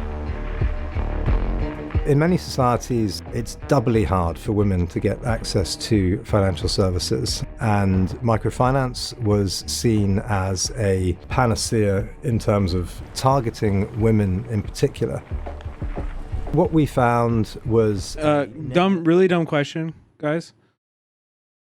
Work of is this Khmer, or is this Cambodian, or is there any Bangladeshi people that can? Is this Bangladeshi characters? It kind of looks like Cambodia to me, but I'm not really sure. Predatory microfinance institutions operating around the world who were promising to lift people out of poverty. It's not. It's probably Cambodia then. And include. Yeah, they're right there, Cambodia. in the financial services system, when in reality what they were actually doing was forcing women to sell property to repay small loans, putting them in prison in some instances, and in Sri Lanka more than 200 suicides have been linked to microfinance loans. Despite these problems, it is still being funded by public money and publicly funded development banks. So public money that's supposed to be helping the poor is, in some cases, being given to people who exploit them. Pues es desesperante, ¿no? Porque You know, if Bloomberg is doing this kind of coverage on it, it's got to be way worse. yo al menos Unbanked feels like they're being viewed as an untapped market. 100% they are. And I've heard crypto bros in Vietnam use that same kind of rhetoric, where they're like, crypto is going to be revolutionary in Vietnam because like 90% of people don't even have a bank account. And so they can use crypto as their bank account and shit. And I'm like, dude, that doesn't fucking make any sense at all, bro. That makes no goddamn sense at all. he tratado de no hacer cuentas, ¿no? ¿Por qué? Porque llega un momento en que me entra la desesperación y digo, ¿qué voy a hacer? ¿De dónde va a salir? Quiero salir de esto y no puedo. O sea, ellos piensan que nosotros, por la necesidad, nos van a sobajar o a tratar. They don't have Cash App? Most don't, no. I mean, but we're talking about like, you know, people in the city, a lot of people in the cities of Vietnam. Free Palestine! Yo, Benry, thank you so much for the subscription. 4 months, appreciate you. A lot of people in the cities will have bank accounts and shit like that, and like banking is like becoming a lot more popular in Vietnam like every day. However, like you have to understand most of the Vietnamese population is still like agricultural and shit. So they're living in the countrysides and just like, you know, doing their shit. Rice farming and raising cattle and just kind of living very simple agricultural lives. No.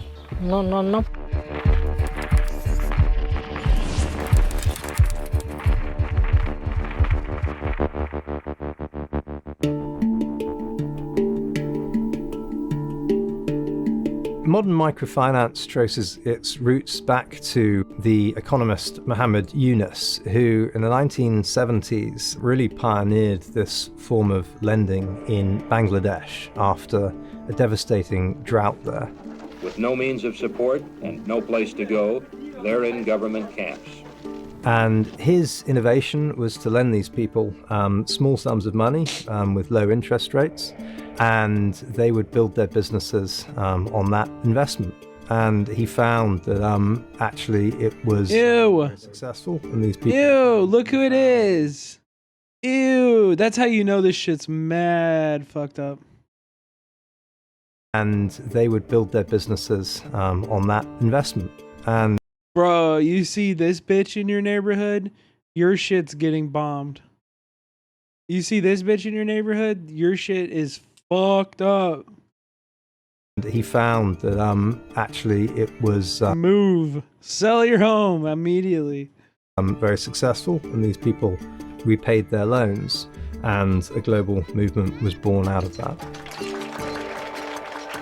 I never had any intention or any plan or a thought that I will ever lend money to become a banker of a sort. I was looking for opportunity to do some tiny little thing which will be helpful to another person. And one thing hit me very hard is the victimization of people by the loan sharks. Giving tiny loans, as little as $1, $2 loan, and grab everything the other person has. And the poor people are desperate to find some money for survival and so on. So they had to borrow money. Seeing this repeatedly in the village, I was wondering whether I can protect them from the loan shark. All people are entrepreneurs. All they need is money. Money is the oxygen for entrepreneurship. Within a couple years, he won the Nobel Peace Prize. The UN declared it the year of microcredit because it was the hot idea in the development world. Poverty is in the system. So we sort out the system, correct those systems, nobody will remain poor. It's a very simple logic. Wait, but how are you doing that? Like, this is what I mean, is that I hear this guy's famous for the microloans. I'm aware of this reality from the beginning of the video about the reality of microloans. But then I hear this motherfucker saying shit. And the shit he says is so base, like him talking about systems. Him saying poverty is the result of systems. That's fucking radical. Like, that's a great thing to hear a world leader say. You understand? You know? Like, that's great. So where does this break? What is the reality? You know? I feel like I'm so confused, but so interested. I believe that Dr. Yunus is a person that understands that love is a verb, that love is an action.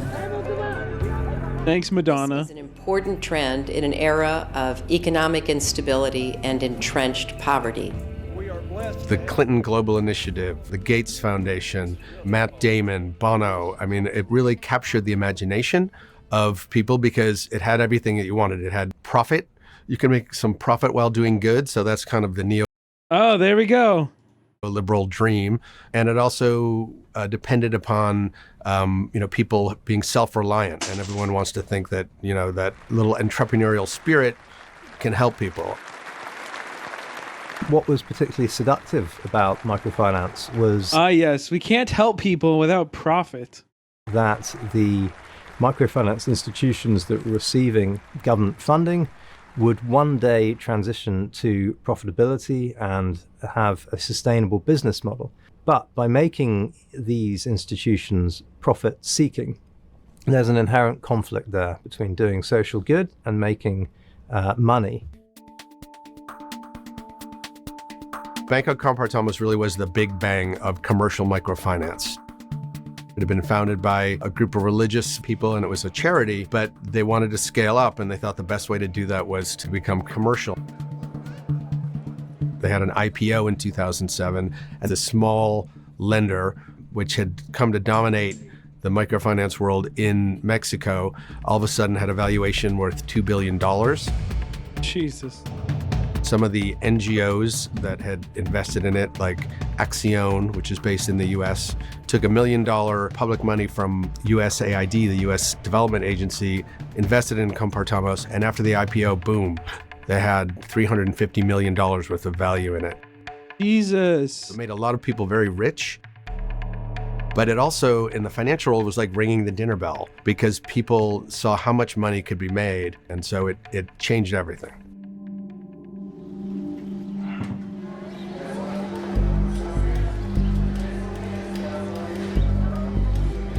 Bueno, de hecho, mis préstamos ya tiene tiempo que los he obtenido y de ahí pues ya mi inquietud fue pues adquirir un terreno para tener donde vivir y la construcción de pues una casa sencilla, pero que pudiera yo tener donde estar.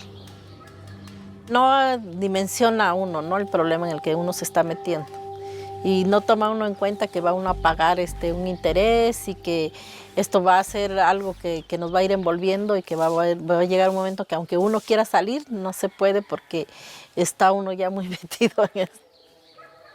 Y dice uno, no, pues sí me voy a meter y ese me va a empujar y voy a seguir.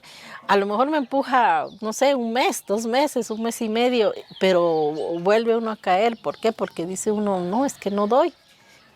Y en lugar de pues solucionar el problema, lo va uno agrandando. Yeah. Ese es el problema. Yeah. Because you're not actually solving the problem. I think the big... I mean, sure, does like having a huge influx of cash make these people's lives better? Yes. Temporarily, it will. Objectively, like, of course, for these people, like, their lives are going to get better for a short period of time. You know, they're going to be able to afford to eat and shit like that. But over the long term, the company's going to make profit and they're still going to be exploited. You know, like they're exploiting the desperation of these like desperately poor people and acting like they're solving their problems when in reality their problems, again, most likely stem from corruption in the government that doesn't allow state funding to reach services that affect the lives of normal people.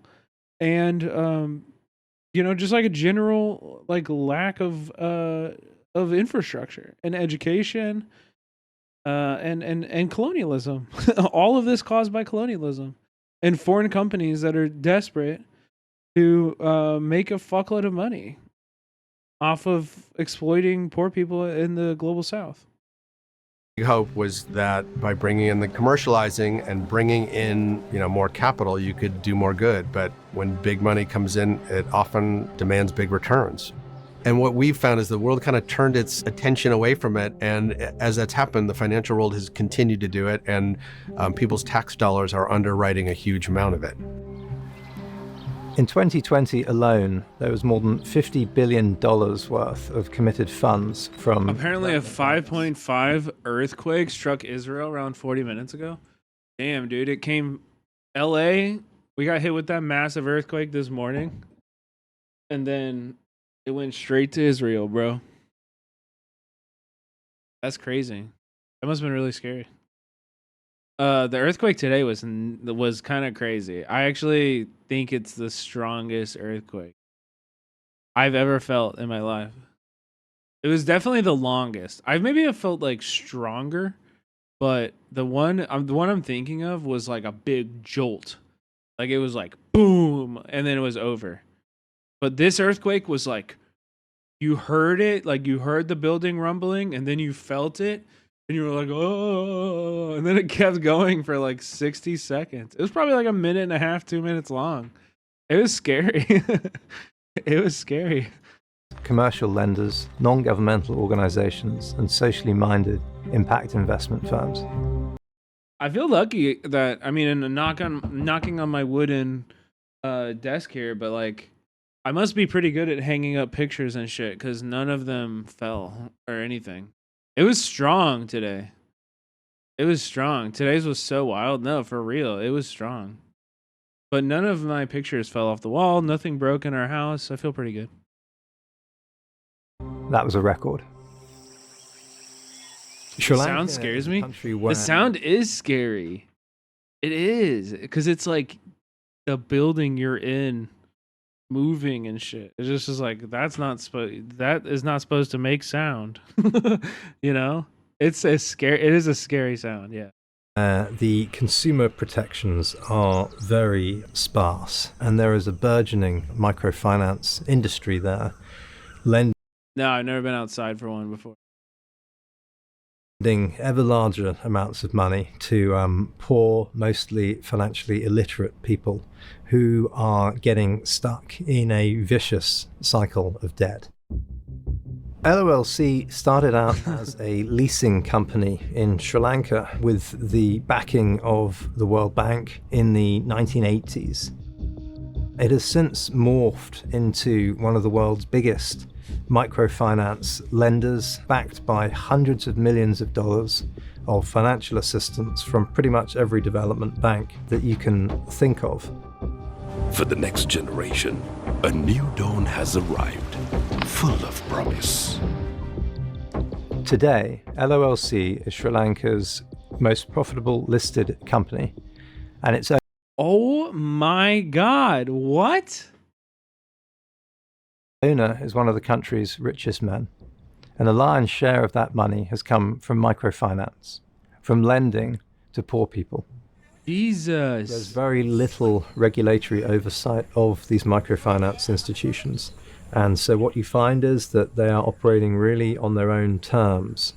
We found multiple instances of LOLC microfinance companies using pressure tactics to force women to repay money that were leading these women into real despair. And I will say, Furry, it's like we're hearing about all of these like horrible stories of microfinance loans in places that are not Bangladesh.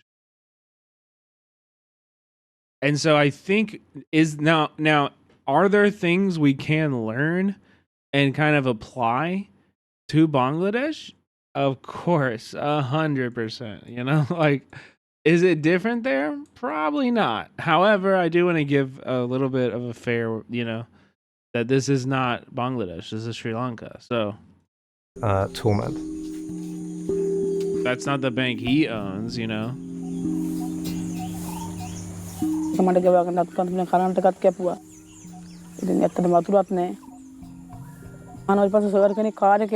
for sure. Seems exploitive as fuck.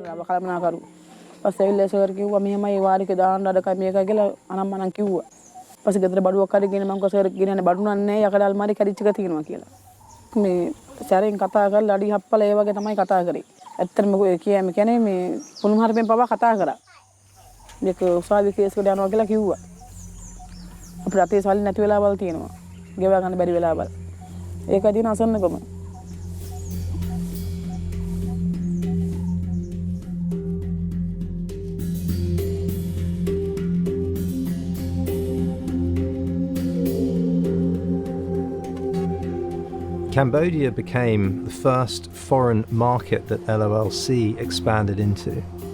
It bought a stake in a... Wait, dude, I think those... I don't know if it's just because that's...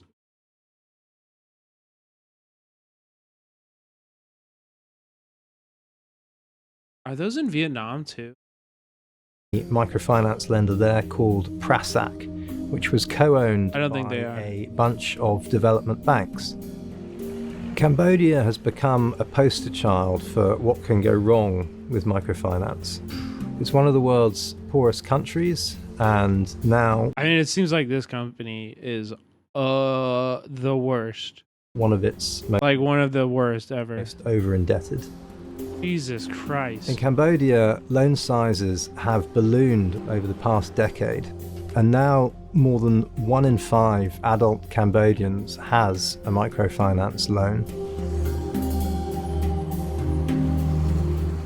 អង្គការលីកាដូគឺជាអង្គការការពារសិទ្ធិមនុស្សដែលបង្កើតឡើងនៅឆ្នាំ 1992 ដើម្បីធ្វើការការពារទៅលើសិទ្ធិរបស់ពលរដ្ឋដែលត្រូវបានរំលោភបំពាន បើសិនជាប្រជាពលរដ្ឋមិនបានបង់កន្លងមកយើងឃើញគាត់ជួបទី1ពីនៃហើយទី2មន្ត្រីអន្តរជាតិមួយចំនួនគឺបង្ខំឲ្យគាត់លក់ដីលក់ផ្ទះឬក៏ខ្ចីបំណុលឯកជនយកមកសងមន្ត្រីអន្តរជាតិហ្នឹងបញ្ហាបំណុលមួយចំនួនដែលធ្វើឲ្យគាត់មិនអាចសងបានជាយាមក្នុងការកាត់បន្ថយនៅរបបអាហាររបស់គាត់ ដើម្បីសន្សំប្រាក់ក្នុងការសងបំណុលរបស់គាត់នឹងហើយនឹងប្រើប្រាស់នៃកូនរបស់គាត់ដើម្បីឲ្យធ្វើការដើម្បីជួយរកចំណូលក្នុងការសងទៅមីក្រូហិរញ្ញវត្ថុជាដើមហើយករណីមួយចំនួនទៀតដែលយើងឃើញមានមួយពីរករណីអស់ជំរឿសដោយសារគាត់មិនអាចជួយបានករណីខ្លះគាត់អាចធ្វើអត្តឃាតជាដើម អញ្ចឹងទោះបីជាយើងឃើញថាធនាគារជាតិបានធ្វើការជាមួយនឹង The puppy and the kitty are playing together. មីក្រូហិរញ្ញវត្ថុដើម្បីឲ្យសម្រួលទៅដល់អ្នកកម្ចីក្នុងការសងត្រឡប់ក៏ដោយក៏ប៉ុន្តែយើងមើលទៅពលរដ្ឋនៅតែជួបផលលំបាកហើយមើលទៅខាងមីក្រូហិរញ្ញវត្ថុគឺដូចជាមិនមានអ្វីដែលខាតបង់ទេទៅវិញគឺអាចចំណេញទៅថែមទៀត ខ្ញុំយល់ឃើញថាបើសិនជាយើងអនុវត្តឲ្យត្រឹមត្រូវតាមស្តង់ដារនៃគោលនយោបាយរបស់មីក្រូហិរញ្ញវត្ថុអន្តរជាតិខ្ញុំគិតថាជាការល្អក្នុងការជួយលើកកម្ពស់ជីវភាពរស់នៅរបស់ប្រជាពលរដ្ឋក៏ប៉ុន្តែយើងអត់បានរៀបចំជាបទដ្ឋានឬក៏គោលនយោបាយត្រឹមត្រូវដើម្បីឲ្យមានស្តង់ដារហើយនឹងការពារទៅលើសិទ្ធិអ្នកដែលបានខ្ចី Not in my wildest dream that I thought our work will be used by someone to make themselves loan sharks. So that's a very sad part of the story. That's Mohammedinus. By self-interest, and this is translated as maximization of profit. So basically, you became money-making robots, and you can destroy all the poor people's lives. You don't care less because you make money. What up, Nori?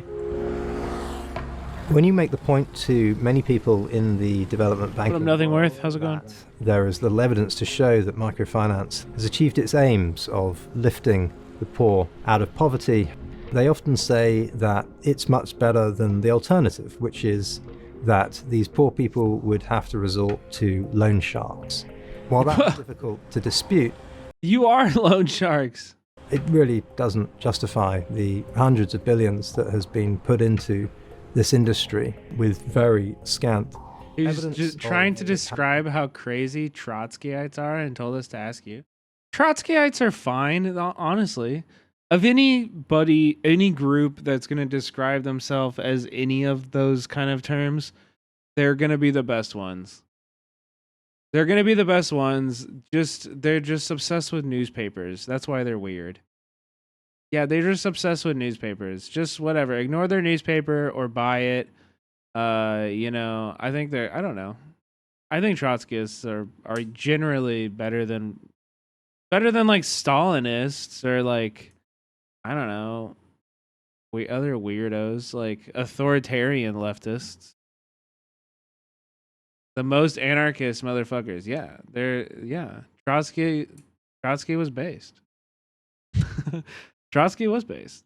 Having any long-term impact. The U.S. government. Stalin slander? Yeah, I don't know what part of ACAB and abolition you don't understand. I do see motherfuckers on the left be like, I'm not an abolitionist. We need revolutionary police. We need I'm like, yeah, you're a fucking dumbass, dude. You're fucking stupid if you think that you're gonna be able to arrest and murder your way to socialism. I'm sorry. Cops are cops, and they will always be cops. And the British government, the World Bank, Proparco, the French bank, they give to different banks. And when you ask them, well, why did you give? Those people exist? Are you kidding me? They're not. Yeah, that's not even a rare take. That's not even a rare take. I see it all the time. The fucking I'm trying to think of those the Twitter accounts Empanada. Bad Empanada is a super hard. He's actually an anti-abolitionist because he thinks that police will be good during a revolution. Okay, buddy. And then what's the other the hot girl? Squirrel girl? I mean, she blocked me, or they blocked me. I don't know what pronouns they use actually, but yeah. I don't know. Who's the hot girl who she's like the red triangle Suri or something like that? Suni? Suki. Yeah. Yeah, that girl also would probably have that opinion. And I've seen posts about how she's not an abolitionist because police are based, if they're socialist police, I guess. I'm like, okay. All right. Give to this lender who has a history of forcing people to sell their land and of throwing people into debtor's prison, and they'll say, oh, we didn't know that someone else was supposed to vet it. And ultimately they can just pass the buck of responsibility onto someone else. No one wants to say what is an acceptable amount of interest and what is an acceptable amount of profit level for a lender that says it's a socially minded institution. So people all just kind of look the other way. And I think people don't want to reckon that because there's a lot of people making a lot of money off of it.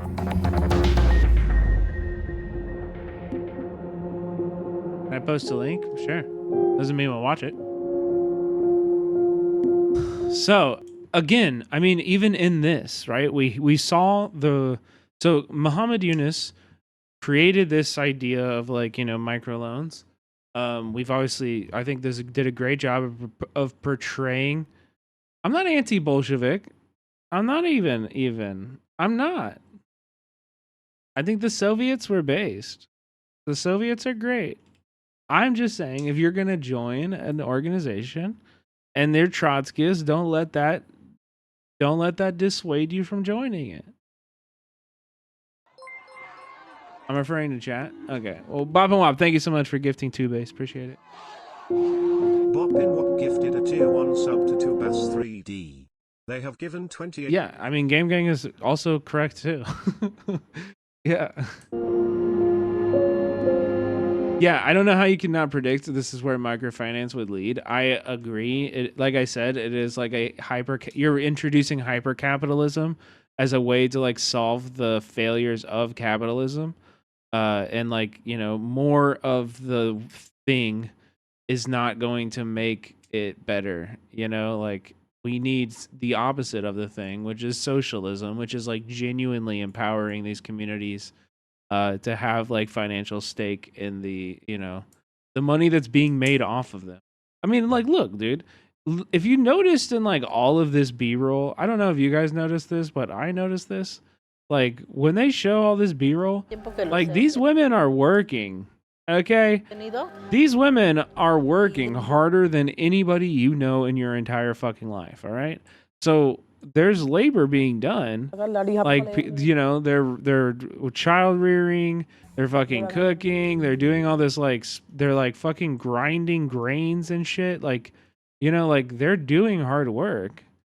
They're just not getting paid for it, and it's not recognized as work. You know, like I don't know. There's like a lot of shit with this that is obviously wrong. However, I still want to give this fucking guy, Muhammad Yunus, the benefit of the doubt. Because he even is like, I can't, you know, people being loan sharks. And so maybe this is like, we need to look at more about, you know, we need to look at what are microfinance loans like in Bangladesh for actual people. You know, obviously they're really bad in Sri Lanka, and obviously they're really bad in Cambodia. But I don't know. It's an issue. When the Sandinista, brother, we are not doing this right now. We are not doing this right now.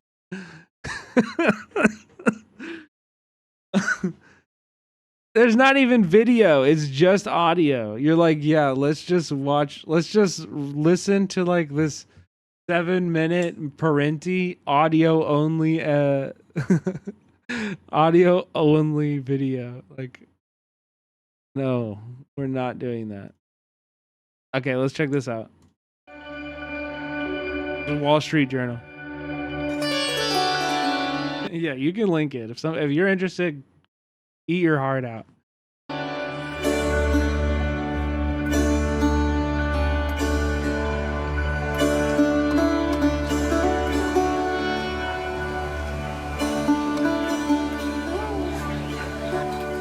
Basia learned how to weave baskets by watching her father and eventually turned her craft into a budding small business in the central Bangladeshi village of Manikganj.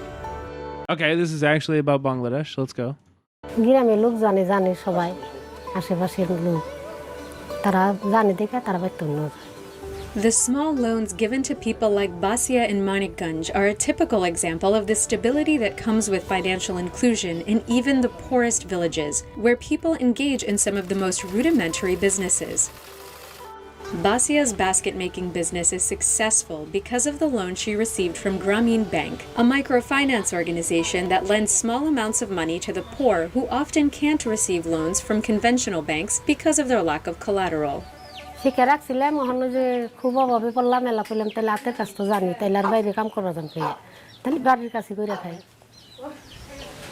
চালান উঠাইলাম টাকা উঠাইলাম ব্যাংকে গনে গ্রামী ব্যাংকে গনে 3000 টাকা উঠে চালান বানাইলাম গ্রামী ব্যাংকে 3000 টাকা উঠাইলে 75 টাকা করে কিস্তি সপ্তাহে দেন নাকছে এক বছর নাকছে বছরে শেষ করে নিয়ে আবার Grameen Bank creates groups of 5 people who manage installments and supervise each other, though they are not liable for each other's loans. Grameen requires all borrowers to be part of one of these groups. কিছু আসাল না বাড়ি ঘর আসাল না ছোটটা ছলের ঘর আসাল কিস্তি মিস্তিতে যে ঘর দরজা করছি জমি এই বাড়ি কিনছি আমাকে খুব সহায়তা হচ্ছে বেশি মানুষের লাভ হয়েছে দুই একজনের ক্ষতি গেছে যারা উঠিয়ে টার জুয়ে খেলাইছে তাকে ক্ষতি গেছে তারা কিস্তি দিবার পারে নাই আমরা আবার সুন্দরভাবে কিস্তি দিছি While loans worked well for Basia, other borrowers have run into pitfalls that have left them in trouble. According to Grameen Bank, 98% of borrowers repay their loans on time. Defaults usually occur when borrowers spend the money on household expenses or to cover other debts. Sometimes people fail to make the most out of the loan they Was it top of the hour? Y'all motherfuckers need a micro loan to afford the sub at the top of the hour so you can avoid the ad. It's $5.99. Or free with a Twitch Prime. You can check your Twitch Prime and use it here if you'd like. Would really appreciate it. Prince Peter, who unfollowed me. What did I do? Why did you unfollow me? I recognize your name in the chat. You unfollowed me? And then you refollowed me? Material dialectics begs all of you to shut the fuck up because specifics of socialist governance literally doesn't matter right now. Fucking based. Listen to Prince Peter, okay? No, I don't get a notice, but I do recognize that Prince Peter's name. And they were in my chat before. So they must have unfollowed to be able to follow again. Because they lack basic business skills. No, it is fucking based because you guys are building fucking you're building a path to a castle in the clouds, man. Like, we do not know the material conditions that will exist when a socialist revolution is happening, when we're building a socialist world. We don't know that. So like we can like look at previous instances and make our own conclusions regarding that. I think that there's a lot to learn from the, Bolsheviks and Stalin and all of that shit. Okay? I think there's a lot to learn from that. And we're going to have different conclusions, and that's okay. But if you're out here defending the existence of police, and if your involvement and drive for fighting for a socialist future is based in retribution, revenge to the capitalists, rather than like love and compassion for your neighbors and a desire for all of us to eliminate class and welcome everybody into one class, that's where your emotion should be, not on how do I punish the people who have done me wrong over my life, Nahar, a housewife in the same Bangladeshi village, borrowed money from Grameen to buy cows for farming and experienced difficulty with her repayments when buying household items instead. এখন আগে যেমন সপ্তাহে কিস্তি দিছে এখন আবার এই যে মাসের কিস্তি বেরোনে চাকরি বাকরি করে মানুষ চাকরি করে দেখা গেল বেতন পাইলো ওই মাসে কিস্তিটা দিলে না তাহলে তো বেতন পাইয়া দিল ওই জন্য মাসকে কিস্তি আরাম Grameen says its 98% loan recovery rate is much higher than conventional banks, which proves that the poor are creditworthy. It says field officers help borrowers with their businesses, but like any other loan, the borrowers have to take responsibility. Nazmun's husband eventually paid off her loans, but now she says she stays away from. I feel like I explained this, Banak. I explained this. The idea that I explained it. I said I talked about that very in detail just like 5 minutes ago. Credit. Not even like 2 minutes. I just explained that. চাকরি বাকরি করে সমস্ত টাকা মাকা উঠিয়ে ওখানে দিয়ে আয়টাই করে ওরা চলে A major criticism of microcredit is that borrowers become indebted and never get out of this cycle of debt. Basia says she has paid off all of her loans. She is still financially poor, but she continues to support her family with her basket-making business and says she is increasingly confident about the future. বড় করার ইচ্ছা এখন আল্লাহ যদি দেখা করানো ভালো নাকি তাহলে বড় করার ইচ্ছা আছে According to Bangladesh's Microcredit Regulatory Authority, more than 30 million Bangladeshi women are microcredit borrowers. 8 million of them are served by Grameen Bank, which pioneered microfinance in the 1980s. For some borrowers, like Nazmun, the loans have been a mixed blessing. Others, like Basia, say microcredit has allowed them to live with dignity and that knowing they have access to money when they need it most is empowering.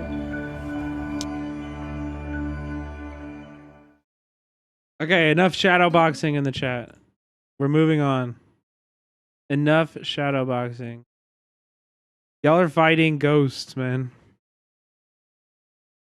I'm about to spend 24 hours driving. All right, let's check out this new Drew Binsky video.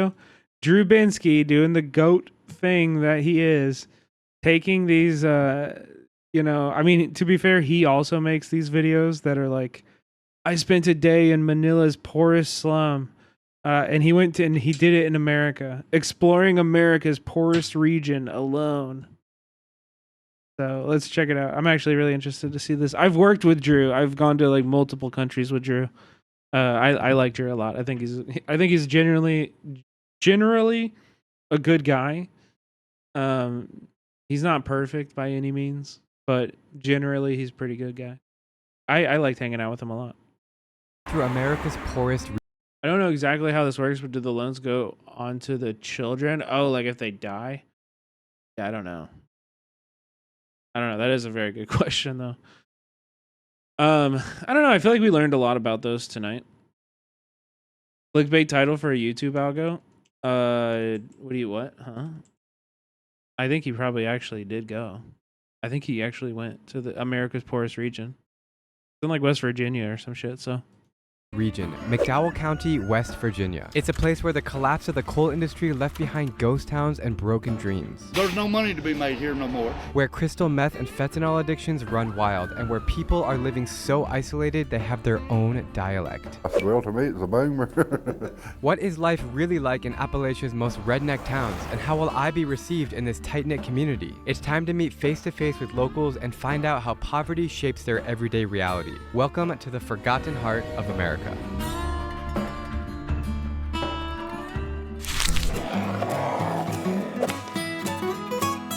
Basically, my plan in this video is I want to just meet the people and really try to understand what life is like here. I want to hear the upsides of life, I want to hear the struggles, and everything in between. Behind me, you can see the town of Bluefield. Mission now is to see if I can meet anyone for a nice introduction to the great state of West Virginia.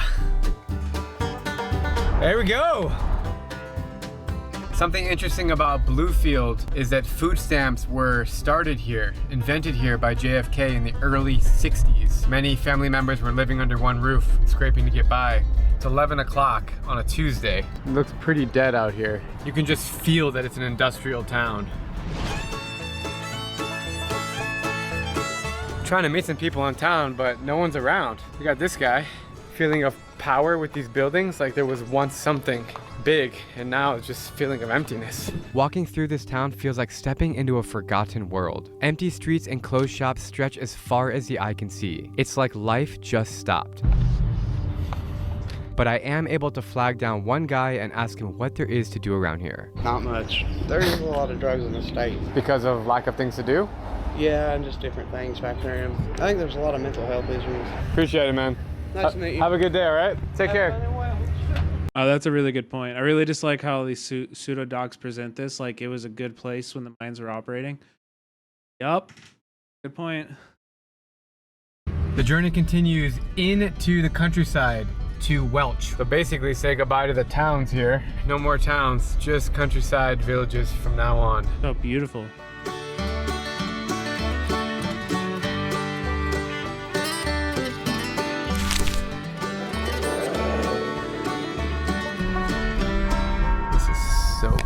I am like way out there in the countryside right now. I can hear the church bells ringing. A little worried that people are going to be skeptical of this random SUV driving into their neighborhoods, but hopefully they're nice. We'll find out here very soon. Whoa. I'm starting to worry that this trip might be a bust, but deep down, I know there's a story here. I just have to look harder to find it, so I keep on driving. As the GPS cuts in and out, I stumble across abandoned roadside attractions and rusty auto parts. 10 cents a mile. Everywhere I look, there are old railroad tracks and natural wonders. The nature of West Virginia is amazing. Look at this little waterfall. The tiny roads wind through the mountains. Roads are super narrow, and when a FedEx truck passes you, it's hard to get by. Somewhere around the town of Fayetteville, I even come across this crazy cool bridge. That is the largest arch bridge in the Western Hemisphere. There are no recognizable brands that I see out the window. It's all mom and pop shops. But to be honest, most of them look closed. Everything is just family owned and operated. Very just life as it is. I have seen several post offices, which is interesting, so people can definitely send and receive mail. Just when I think things couldn't get freakier, I stumble upon a place that I can't believe is real. I've just discovered a ghost town here called Thurmond. Look at this. Completely abandoned now. Population of 0. During the heyday of coal mining here in the New River Gorge in West Virginia, this was a very prosperous town with a lot of businesses here and people living. And at its height, 76,000 passengers passed right by Thurman every single day. This is the coolest place I've seen on this whole trip so far. I mean, totally abandoned. You just feel the power of what once was a booming town here in West Virginia in the middle of Appalachia, and just left as is. With the ghost town behind me, I now have my attention on Welch, once the most prosperous coal town in America in the 1920s. But sadly, only 1,600 people remain. Most of them live below the poverty line, and life expectancy is well below the national average. Many families rely on government assistance just to get by, and there's limited access to— I imagine they still use that rail, the rails, for like shipping and shit, but yeah, they just pass through. They don't stop there. No.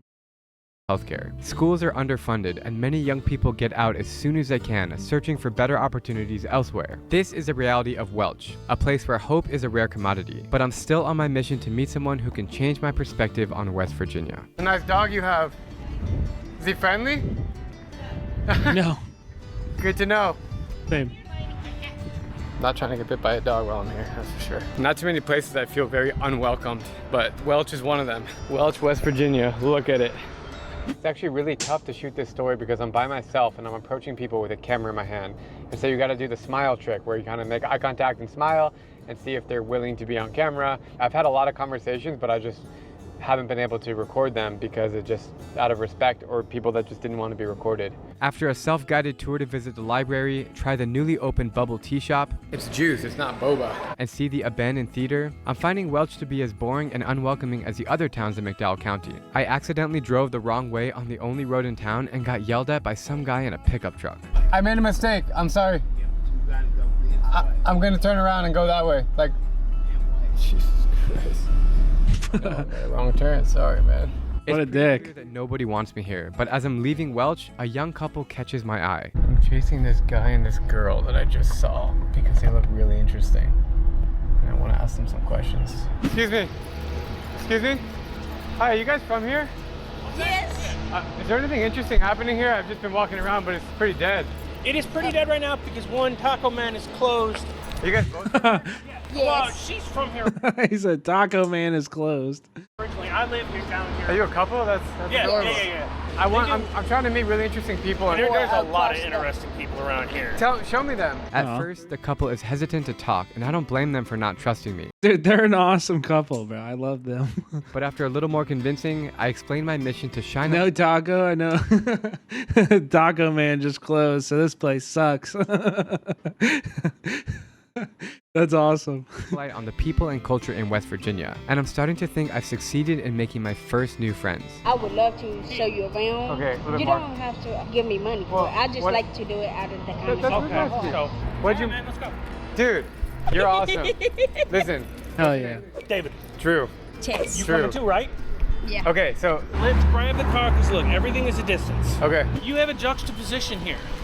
You have people who, they want the mines and they don't. Are they gone? No, not entirely. But the industry has shifted a lot. Where are the coal mines? They're everywhere around Okay, here. but they're underground. No. Oh, I thought they were We underground. have above ground and then we have below ground mines. Okay, gotcha. Below ground mining is much more dangerous for people. I'm just so interested in your life. You came to West Virginia because it was cheaper, but so is Pennsylvania. Why the hell did you come to West Virginia? What kind of ended up happening is my father, we're trying to get a place for us after my grandmother died. And so, my dad was living down here. My grandmother passes away. You have 3 coal mines within walking distance of you? Damn, dude. Second, I understand your hesitation. I get it. You know what I mean?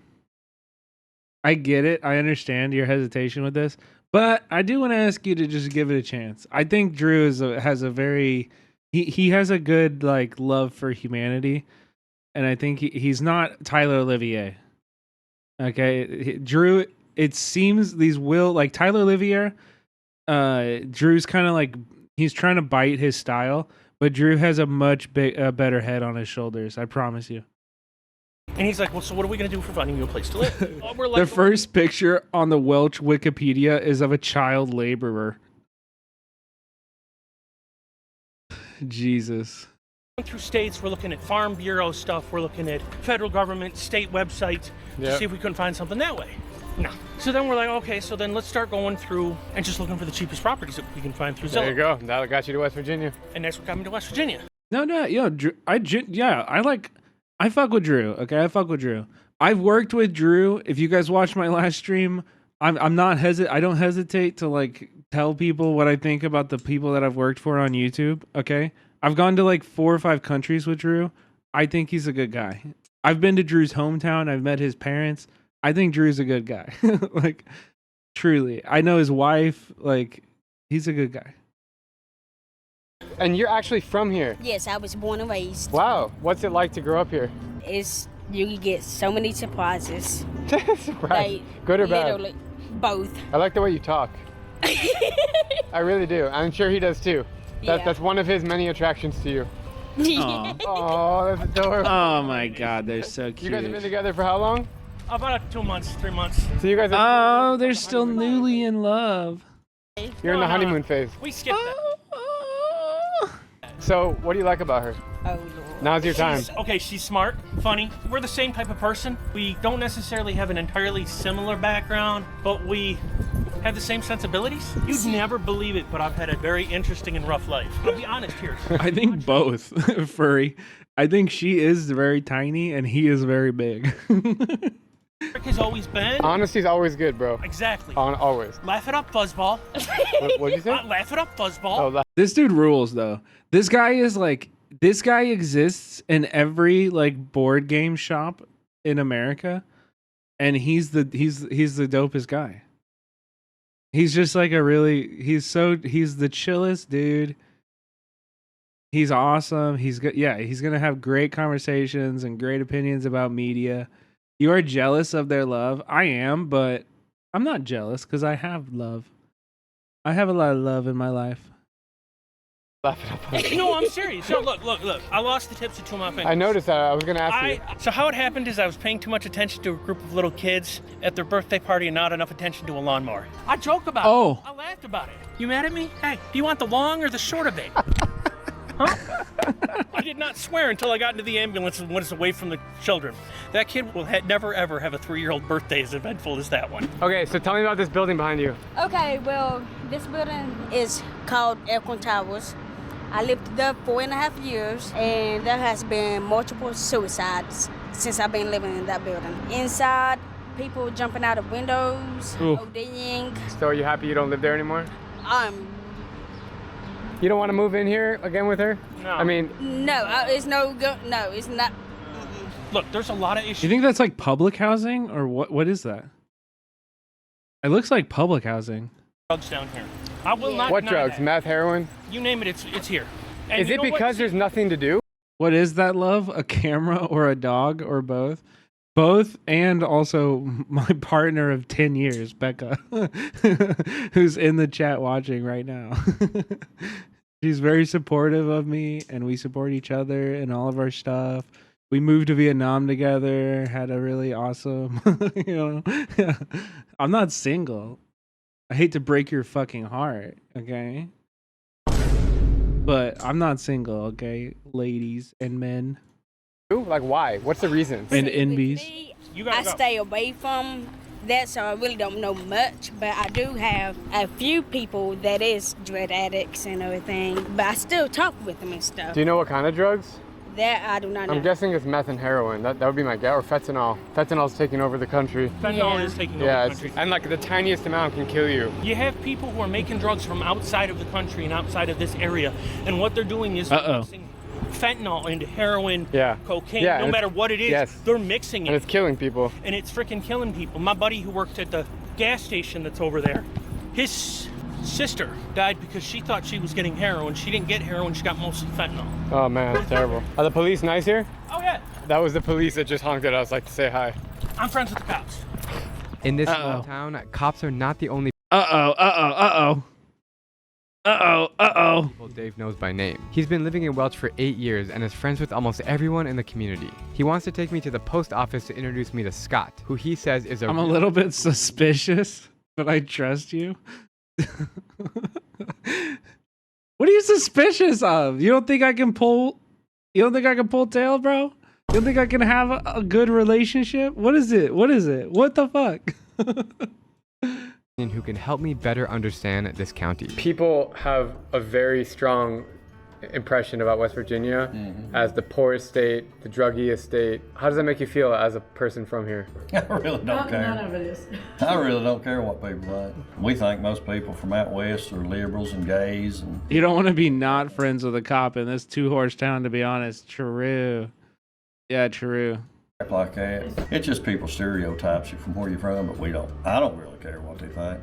Generally what it is too, they, when people come here, like if you come here to interview people, they like interview the goofiest. They pick the people with no teeth. Yeah. But they pick the lowest of the low to try to interview. Man, you can be happy anywhere if you want to be.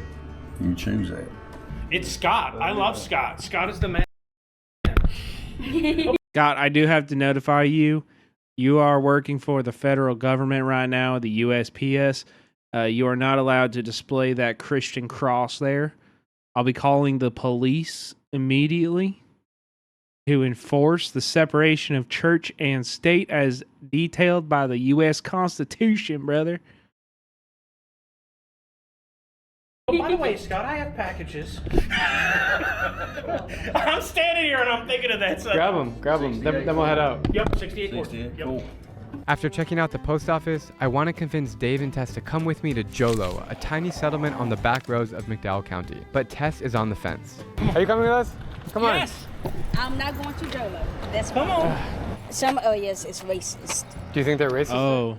I never been. My grandmother, she always told me about Gilbert, Jolo, Man, those areas is racist. She isn't wrong. There used to be a lot of racism, but that's thankfully lessened a lot. This is my first time being in a vehicle with a stranger. Excuse me. Whoa. I'm right here. You guys are awesome. Let me just say one more time. This is a rental car. I don't know anything around here. You guys are my only information about what's happening. So I couldn't possibly take you to a place because I don't know any places. I don't know. It's kind of weird. I don't know if it's just more hidden, but I don't see as much racism down here in this area in particular. Oh my goodness, brother. Stop. I want this to succeed, okay? I want what you guys got going on to succeed. And for this to succeed, you're going to need to stop. You're going to need to stop acting like you know about racism. And you're just going to need, anytime racism is discussed, you just need to stop talking and let her talk. I promise you, it's just something you're going to learn. You're going to be a better partner for it. The relationship's going to go a lot better, man. You guys seem happy. I want this to succeed. Okay? I want this to succeed. You need to stop trying to explain racism when she's around. It's not ever going to work out. Yeah, they're together. It's really cute. It's adorable. Particularly. Like you go up north, and I found there's a fair number of people who are racist. It's basically, think of it less as like black and white, and think of it as more poor to people who have more money, or at least had more money at one point. So like mine owners and stuff like that. Better housing quality stuff, you know? We just never asked her. Okay. Sure, no problem. So this is the old Budweiser. They used to bottle and I mean, like I said, Drew's not perfect, you know? manufacture beer. That's awesome. But he's a good guy. My house is one of the original houses in the county. My house used to have a set of stairs that was over 100 steps. Where is this? West Virginia. The Budweiser plant thing is where they used to have the freight rail station. Oh, wow. And the house that I live in used to have the station master. Him and his family. Man needs to get a haircut. The whole don't be roasting my boy. of all of these houses Come on. used to ride. Come on, bro. You walk into your local card shop, your local comic book store, and you roast people like that? Come on, man. The freight trains into the mines in the mornings. That's wild, man. This is one of the local springs. This is where a lot of people get their water. This water here Wow. is actually cleaner than anything you can get from any of the municipalities in the area. It looks clean. I love it. That's good. But you were saying there's no water. There's water right there. No. What I'm saying is that, yeah, there's water here. Like, The thing is like people have to come here to pump these, you know? It's good water, it's lovely water, but you're like, if you gotta haul it, you gotta haul it. There's guys who live way back there. So life is hard here. I wouldn't know where to push or not. I mean, you're the filmmaker. You're the one doing an interview. So I don't think it's easy to just be like, what do you think? Yeah. You know what I mean? Like after he's done saying his thing, just be like, well, what do you think? Like, you know, and if she doesn't want to talk about it, then that's fine too. But at least you asked and like you gave her an opportunity to say something. She doesn't have to say anything. She may not want to, but it is what it is, you know? It can be. If your water is shut off, my water was shut off for almost 6 months. I mean, that's something that I had to come here to get water. Growing up, I never thought about not having access to water. You know, you can live in the United States and not have access to good water. What's sad about not having access to good water is this. Come across over here, you got this stream, right? Well, you end up having coal dust runoff, and if there's a flood in the area, we got 8 things so that the sewer systems don't overflood into the streets, and instead it floods into here. We don't want to drink that. Well, there's coal, there's sewage, there's toxic waste, whoever the heck else knows what. We have signs going all the way up and down all of our rivers or do not fish in them. McDowell, like you said, it's the poorest county. Yeah, it is. So therefore, we have the least access to getting things done. Some places don't have sewage. You go one county up, their water's as bad as ours. They don't have sewage? Their sewage Go back in dumps, the car. the sewage dumps straight into the river. The nature is great down here, but the nature is also polluted too. Look at the left here. I see this. I see this. This thing. was my buddy's house. He died. That's a house? There was a I mean, there are probably springs up there. Like there are water springs that are safe to drink in West Virginia. You know? I don't know, guys. You're being too hard on him. Whatever. I would have drunk it. If I was there with him, I would have drunk that shit 100%. I do not care. I definitely would have drunk that shit. My friend Dennis lived there, and when he died, his son burned his house down. Jesus. Now, my buddy Dennis I would have was a drank it. lifelong drug dealer and a lifelong druggie. He had a crack addiction. And 6 months before he died, like everybody 6 months before they died, he got clean. He saw that other people were foolish. Is this the way I act when I'm high? And he got clean. He was working for a construction company that was putting in all the new Wendy's. Now, slow up here. This is a mine. Yeah, I drink tap water everywhere I go. I drink tap water, raw tap water in LA. And I think if you don't, if you're like, I don't know, man. I don't. People who are like, ew, like I'm better than the tap water. I wouldn't drink that tap water. Even in other countries, not in other countries. LA tap is criminal for real. Literally, I drink it every day. I drink it every day. That's the water I drink. I don't think I would trust U.S. tap water being from Northern Europe. So gross. Guys, it's fucking fine. It's fucking fine. We live...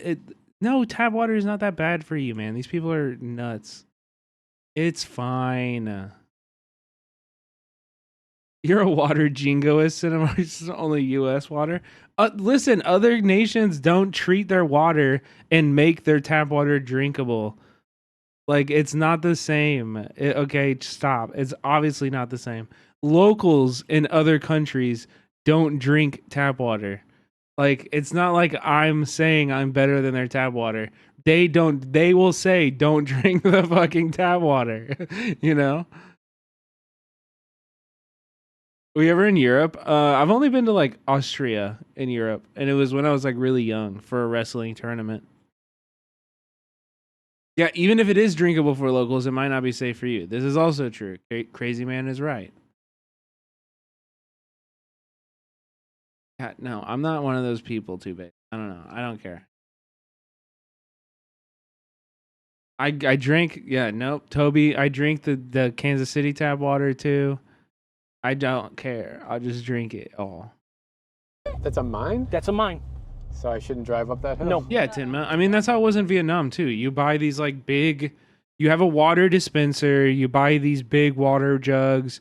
You have to like, you know, carry your giant ass water jugs down the road and get them refilled and then bring them back and take them up the stairs and shit. It's a whole thing. Awesome if we can go. No. I want to. No, babe. Wow, you went from being so scared and now being the most adventurous in the car. I know. Look at She's that. like, yeah, Look at that. let's do crazy crap. This is Caples. Caples. Yep. It looks interesting. Well, okay, so do you want to hear the story of Caples? This is Caples.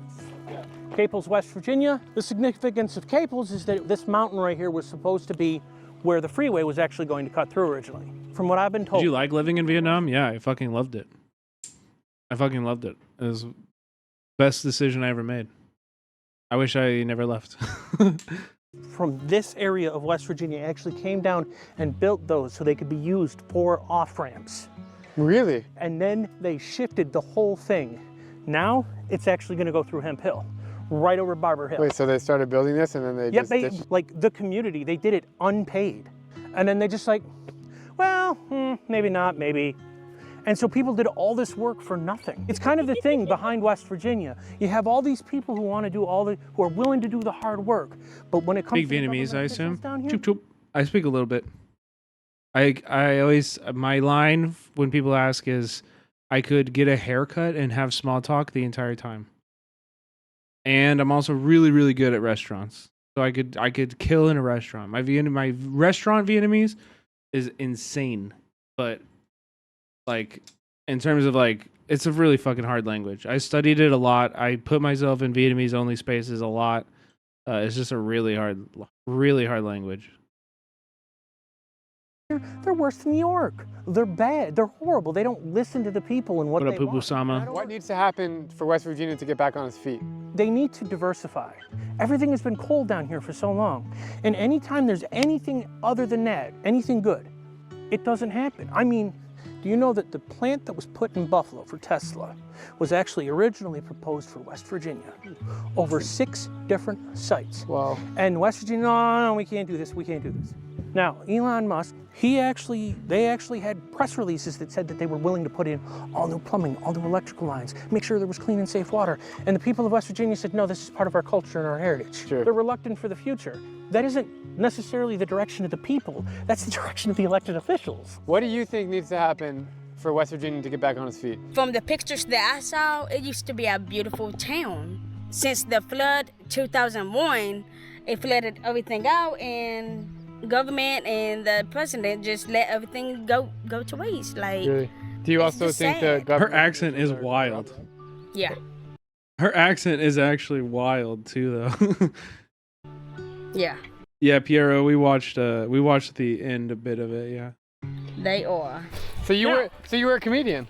At least the Vietnamese alphabet is not difficult.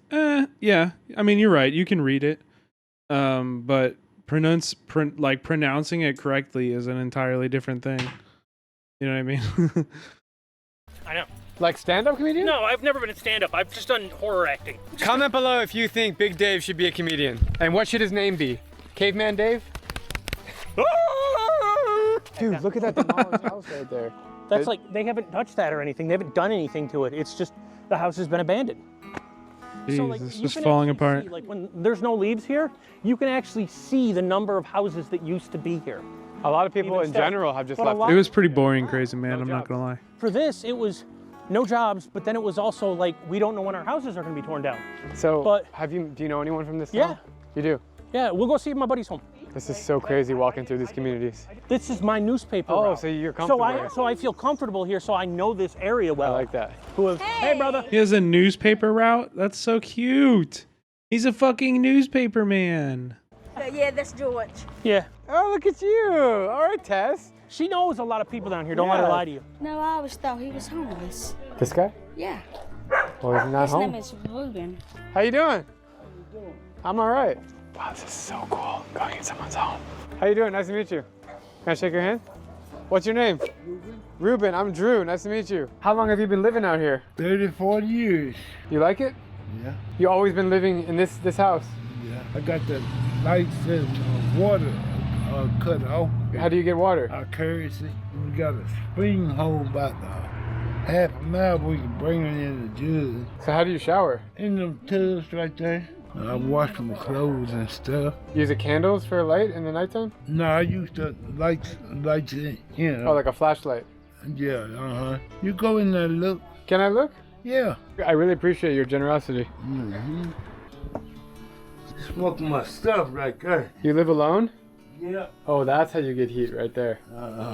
Damn, dude. No lights? It's comfortable in here. Yeah. Mm-hmm. Oh, it goes farther in here. Okay. Mm-hmm. Like no electricity? By yourself? Yeah. Thank you. That's the living. You got look at this. There's no lights in here. Back No electricity. Back there. Go back there. A lot of DVDs over there. Yeah. Thank you for showing me your house. It's very kind of you. Yeah. That's interesting. Really nice guy. And he's loved by everybody. I love him. What do you like about West Virginia? I love this war. That's what my mother raised. And then they fell back down in Alabama. What do you know about this guy right here? He say he picked up that stray. I say he better be careful. He better keep that stray. Yeah. I'm a beat y'all. I wish you the best of luck. Yes, sir. God bless. Aww. Everybody's rooting for them. It's so cute. Yes. Uh-huh. So sweet. Okay, come back again, man. Yeah, brother. I'll see you. Okay. It is beautiful land. Earlier, like a month or two ago, I went to Asheville, North Carolina on just like a trip to see some family, and gorgeous, gorgeous land. Really beautiful. Pretty cool little neighborhood too. Pretty cool city. See you later, Ruben. Okay. What a nice guy. Ruben had some issues in his childhood. If you noticed, I don't know if you got to see his hands. I noticed. Well, he did some time. From what I've been told, he got into a bar fight and killed someone. You could tell. The girl who was getting assaulted or something like that. You could tell But he's been through some shit. He's been through some shit, and I love him because he's awesome. He's a bro to me. He's a homie. But the interesting thing is like trying to talk to him. Yeah. You know, he just goes off in a different direction. Yeah, he does. You know, he's just like, he was talking about Alabama and his dad, family. his Yeah, granddaddy, exactly. and So his mom. Yeah. he's on a limited income. Sure. He doesn't have a lot of money. A lot of people are So like for that, him, though. it's easier and cheaper for him to suffer than it is, you know. But he has no one to help him, family, friends. That's sad. No. But Most people, I would like to think, that are in that condition would have a family or friend or uncle or relative that could at least help him out or put him in their house or something. Oh yes. He doesn't want to. He doesn't want to. That's part of it. He does not want to. That's his mama's home. The decline of the coal industry is the most obvious contributor to poverty in West Virginia. But after talking to Ruben and seeing inside his home, I realized that geographic isolation plays an important role. Extremely rural living limits access to education, healthcare, and jobs, while a strong cultural attachment to the past can hinder progress and create an uphill battle for West Virginians to break free from poverty. I'm going up know a this road road. that doesn't look like I should be going up. No. Yes. Holy shit. Talking about getting out there. Yeah, man. Look, I told you I would get you places. Yeah. This is wild. Like, the grass has grown over the sidewalk, so I can't even see where I'm driving. Well, you know what? Like I said, this is how a lot of people live. This is where they live. Like, people actually live up in areas, and this is their driveway. Holy shit, man. This is crazy. Look at this abandoned, destructive. It's the same one. Holy It's the same one you saw from down there, dude. crap. Bro, what? This is crazy. As we veer back onto the main road, we come across a gas station and I see a guy covered from head to toe in coal. I have to stop and ask him some burning questions. Where do you work? Just up the road. And what's it like in your job? I mean, you're covered in black right now. I shovel a belt line right now. Is it tough? Pretty tough. If it gets a little bit behind, it's kind of tough. Are you like, how many hours a day are you working? 11 right now. 11. Jesus. 10, 11. Are you underground? Yeah. It's pitch black where you work. That's got to be tough for your mental health. Like, you're just in dark all day, and then by the time you get out, it gets dark outside. So you don't see daylight much in general. It don't seem dark to me under there. Isn't black. Come on, man. Come on, dude. I mean, the lights that they have out nowadays are pretty bright. Is it stressful? I wouldn't say it is. I've been doing it a while though. Like, the coal mining industry as a whole is like not so big anymore here compared to how it used to be like 50 years ago. I guess mine's is doing all right now, but compared to back in the day, like if you've ever seen pictures of Welch, like there used to be like vehicles like lining the streets. And if you just look around, like, I mean, a lot of stuff like abandoned and stuff now, like compared to back in the day, this place I reckon used to be booming. There was 100,000 people in McDowell County at one point. Now there's like 15. It's called like Little New York or something like that. He's from New York. He said they called it Little New York. Yep, Welch was Little Manhattan. For real? I don't remember where the pictures are. I've seen them hanging, but yeah, like, I mean, it was just vehicles back to back. So, as a person from West Virginia, what's it like growing up here? I like that I growed up here because, like, this area, like, it's almost kind of like a time capsule in a way, still kind of set back in its days, so to say. People's real loyal around here, like outside people they don't let in as easy. Say you was walking down the road or through somebody's yard or something, Yeah. that'd be a little bit different. But, you know, just like growing up. That's Yeah, we're in a public gas yeah, station. they're friendly, stuff like that, but, like, I mean, I'm glad I growed up around here. Taught me a lot of good morals. What's the most difficult thing about living in West Virginia? In this particular part, everything's spaced out, so you gotta have a vehicle. I just want to say I really respect what you do because your job is not easy, man. I think a lot of it is just work because it is hard work. I ain't gonna lie. Like a lot of it under there is hard work. Where are you heading now? To the house when I get here. To the house? Take a shower? First thing. How many hours a week do you work? Let's see, well, I've been pulling 11s and then I'm working Saturdays, about half a day on Saturday. So 11 hours a day and then 6 hours on Saturdays? Saturday's volunteer work, like we So what? Like 60 hours a week. Saturday's volunteer work. Oh, so it's like not in the coal, right? Not in the coal, right? Not in the mine, right? What's the like average salary for someone that does what you do? If you don't mind me asking. I just got back in it, like when I worked in it, I made $30.25 an hour, and I was bringing home like right around $3,000 every 2 weeks. Like right now, I think they're bringing home anywhere like $3,700 to $3,900 every 2 weeks, if not more. Well, that's like extremely good. I mean, especially for this area, because it. Yeah, that ain't bad. Like jobs are hard to come by. Yeah, that's probably one of the best paying jobs around here. It's got to be the best paying job around here, isn't it? At 37 an hour. Yeah, by far. It has to be. It has to be. It is. I mean, it's even by far. Like I moved to Kentucky and I make more money and work less hours than I did in the factories. Like that plastic factory I left is 7 days a week. At the mines, like you do feel more appreciated. Yeah, he is paying a cost. Like, you know, consider it a dangerous industry or whatever like that. But Oh yeah, 37 and 3,800 every 2 weeks. They take good care of you. Hey, I like your tattoo, by the way. That's the university, right?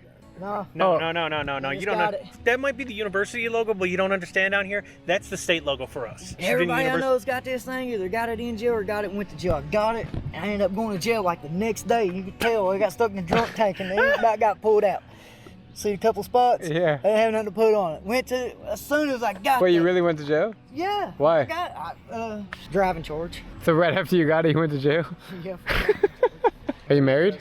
Yep. You have kids? Yep, two. 2 kids? 16 and 14. You have a 16-year-old kid? I've been with my wife for 19 years. So you had your first kid when you were like 20? 20, yeah. I guess that's not that young, Yeah, I because guess. I remember when I turned 21, he pissed all over me.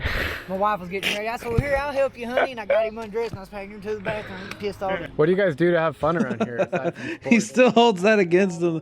The kid's the kid's 19. Or wait, how old is the kid? Like 16 years old, and he's still fucking. I know they do that. Yo, Megaphonics, thank you for the raid, man. Hope you had a good stream, brother. Everybody go follow Megaphonics. Go follow Mega. A lot of side-by-sides, four-wheelers, dirt bikes. Here you go. Like the drugs are real bad around here. Yeah, I was going to ask you about that. Like, what drugs? Meth, heroin, fentanyl? Yeah, heroin, meth, Did y'all watch the Elon interview? Again, Mega. Was that your night tonight? Just watching the Elon shit? Yo, Xenomonic, thank you so much for the gifted. Appreciate it. Xenomonic real bad around here now. Pills used to be real bad around here. Is it easy to find drugs?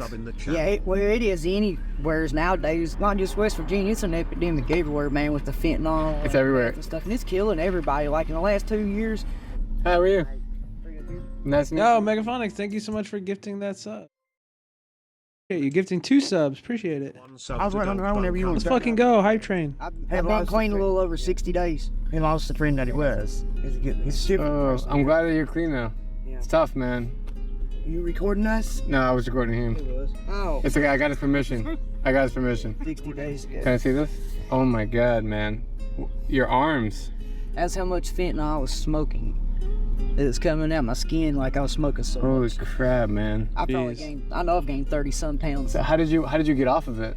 I was over in rehab. You knew that you needed help. So how did you just like one day you're like, I'm done with this? A couple days. I mean, it wasn't just one day. It's just I got tired of it, man. I got tired of living like that because I've always worked my whole life, and within the last couple of years, lost everything I had, and I got tired of being sick every day. I got tired of chasing. I got tired of not having nothing. Dude, I'm happy for you, bro. Like, wow. I mean, the definition. That's really hard, man. Is doing the same thing over and over, expecting different results. So I wake up, I go do this drug. I'm still sick, but I'm still do it again. Yeah. I'm happy for you I'm glad that you figured it out, dude. Yeah, so hopefully I can inspire other people, man, because the way I look, you know what I'm saying? I don't think it was one rehab session. He said he checked into like an inpatient rehab. You know, he went to like an inpatient rehab. He said he's been clean for 60 days. You know, his struggle, he's not cured. He's still struggling with it every day, I'm sure, but he has tools to like navigate it now, and seems to be doing better, which is awesome. Good for him. Hey, worked for me, rehab work. That's the best decision I made is when I went. Yo, take care, Mega. Have a good night, man. To that. Would you say most people around here are on some kind of drugs? A lot of them. It's really sad. It is sad, man, because I've lost a lot of real good friends and a lot of real, like, me being from the addiction side, you know what I'm saying? I've been there, you know what I'm saying? I know what they go through and stuff like that, you know? Because it sucks being hooked on something, you know? And that shit isn't, I mean, it's hard to get off of, you know what I'm saying? It's not easy to get off of. Hey, what do you know about Jolo? We're heading there now. A gas station and a post office, like, combined. I could have guessed that. Check your mail gas up, and they also say you can buy a hooker at the same location. Oh my god. Oh my god, yo. We gotta run. Nice meeting you. Take care, guys. Thank you so much. Hey, I really appreciate you for sharing, dude. Seriously. You're awesome, and I'm proud of you, man. Keep it up. You know, the addiction issues are so bad, and it's so interesting. I have a rule at my house. Anyone can stop at my house. Quitting any addiction is never going to be easy, dude. Cigarettes are incredibly addictive. Quitting nicotine is one of the hardest things you can. Any addict can stop at my house and sit on my stoop.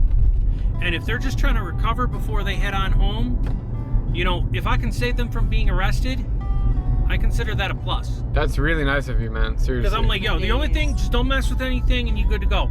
I've never had any of the drug dealers or druggies steal anything off of my porch, off of my stoop area. Yeah, because you take care of them. Yeah, I take care of them. They take care of me. Addicted to you, streamer. How do I quit? Don't quit. Hey, you know, someone was messing around your house a couple of weeks ago, you know, blah, blah, blah. You're really you're super kind-hearted, man. The three of us are getting hungry, so I asked Dave and Tess where's a good spot to eat. There's something from the area. Like corn? What's local food? Well, I mean, sure, we could do. Yeah, of course, Furry. I mean, like, genuinely, this, like, the fentanyl crisis is a mass public safety and, like, public health crisis, and the government should be treating it as such. There should be, like, massive government spending right now on addiction therapy and, like, not dare, you know, not like punishment and drug war shit, like an entirely new thing. And I think genuinely, if we had like a president on a national scale, like run on something like that, it would do incredibly well. You know, I'm talking like if we don't have enough rehab therapists, it's free for you to study drug rehabilitation in schools in America. If you live in America, if you live in America and you want to study drug rehabilitation therapy, we will pay you to do it. You know, we will have a job ready for you when you exit, you know? Like this is not hard to do. It's not.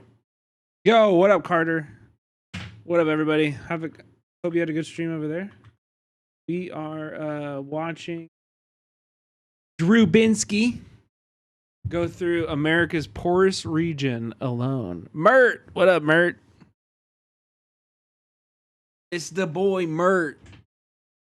Moldavite, what's going on? What's going on? Hey. Welcome in, everybody. Yeah, Carter, we watched your new video earlier tonight. Fucking sick. It's a banger. Another banger. Keep on grinding, dude. That YouTube's gonna pop off, I promise.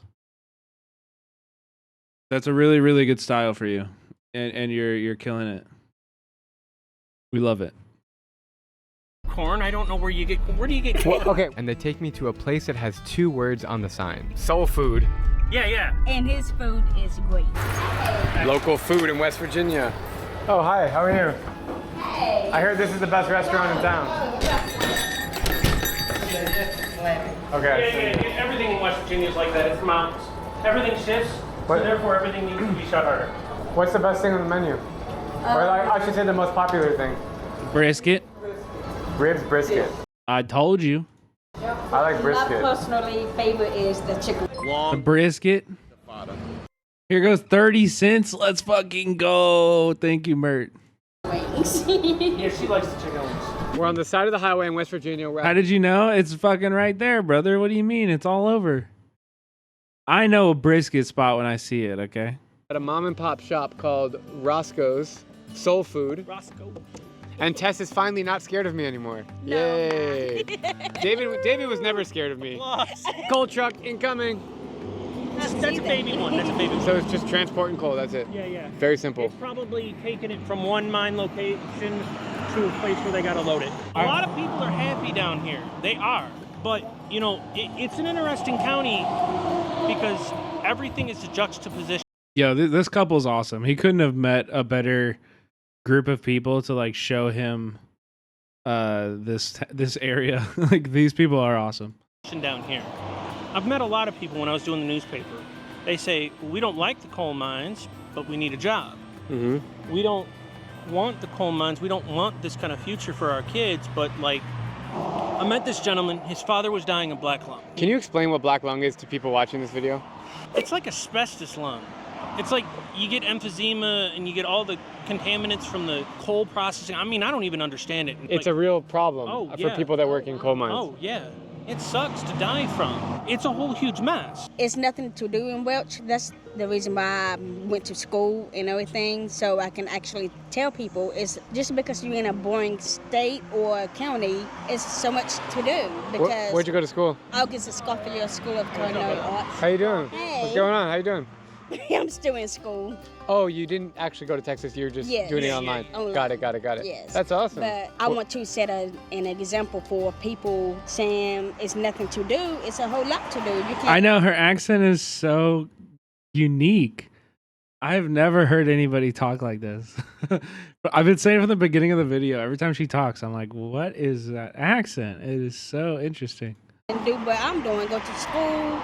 You can go play sports. You can do anything with your life if you choose to do it.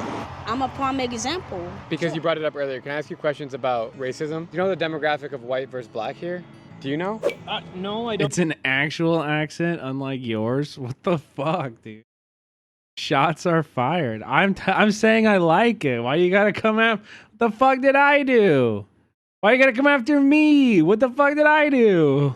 Entirely, but I will give you this hint of information. Sure, please. This side of the county. LA accent, motherfucker. I didn't grow up here. I'm from Kansas City. I don't have an LA accent. I have a Kansas City accent. It's far more fuck? Anything on 52, this portion is far more African American. Anything past Roderfield, it starts to get a lot more white. Have you experienced racism growing up? No, not really. Coal truck. Coal truck, big one. Big one. Big coal truck. Now we're in West Virginia. When did you move to LA? Like 4 years ago? 2019? Now you're in West. That was the moment I needed to fully feel. So, I mean, I don't know about that, Valerie. It depends on where in Illinois. Because you get southern Illinois, you start to definitely get a twang like Kansas City. And if you get northern Illinois, then you get the Chicago accent, which is certainly not normal. That is not normal. That's good that you didn't feel racism growing up. Yeah. Like I said, I was born and raised in Welch. I haven't been nowhere but Welch. Have you traveled around West Virginia? You like it?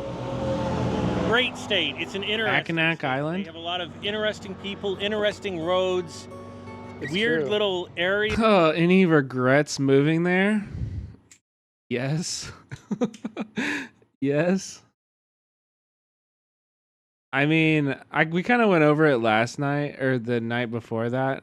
I kind of like talked about my experience like working in Vietnam and how I thought I was like doing a really good job and had a lot of success at a YouTube channel. And was like doing a shitload of work in like many different departments and stuff. And I thought that I could take that experience and move to LA and people would care. I was wrong. No, I live in LA currently. Oh shit, I want to go to Vietnam later this year. Yeah, you totally should.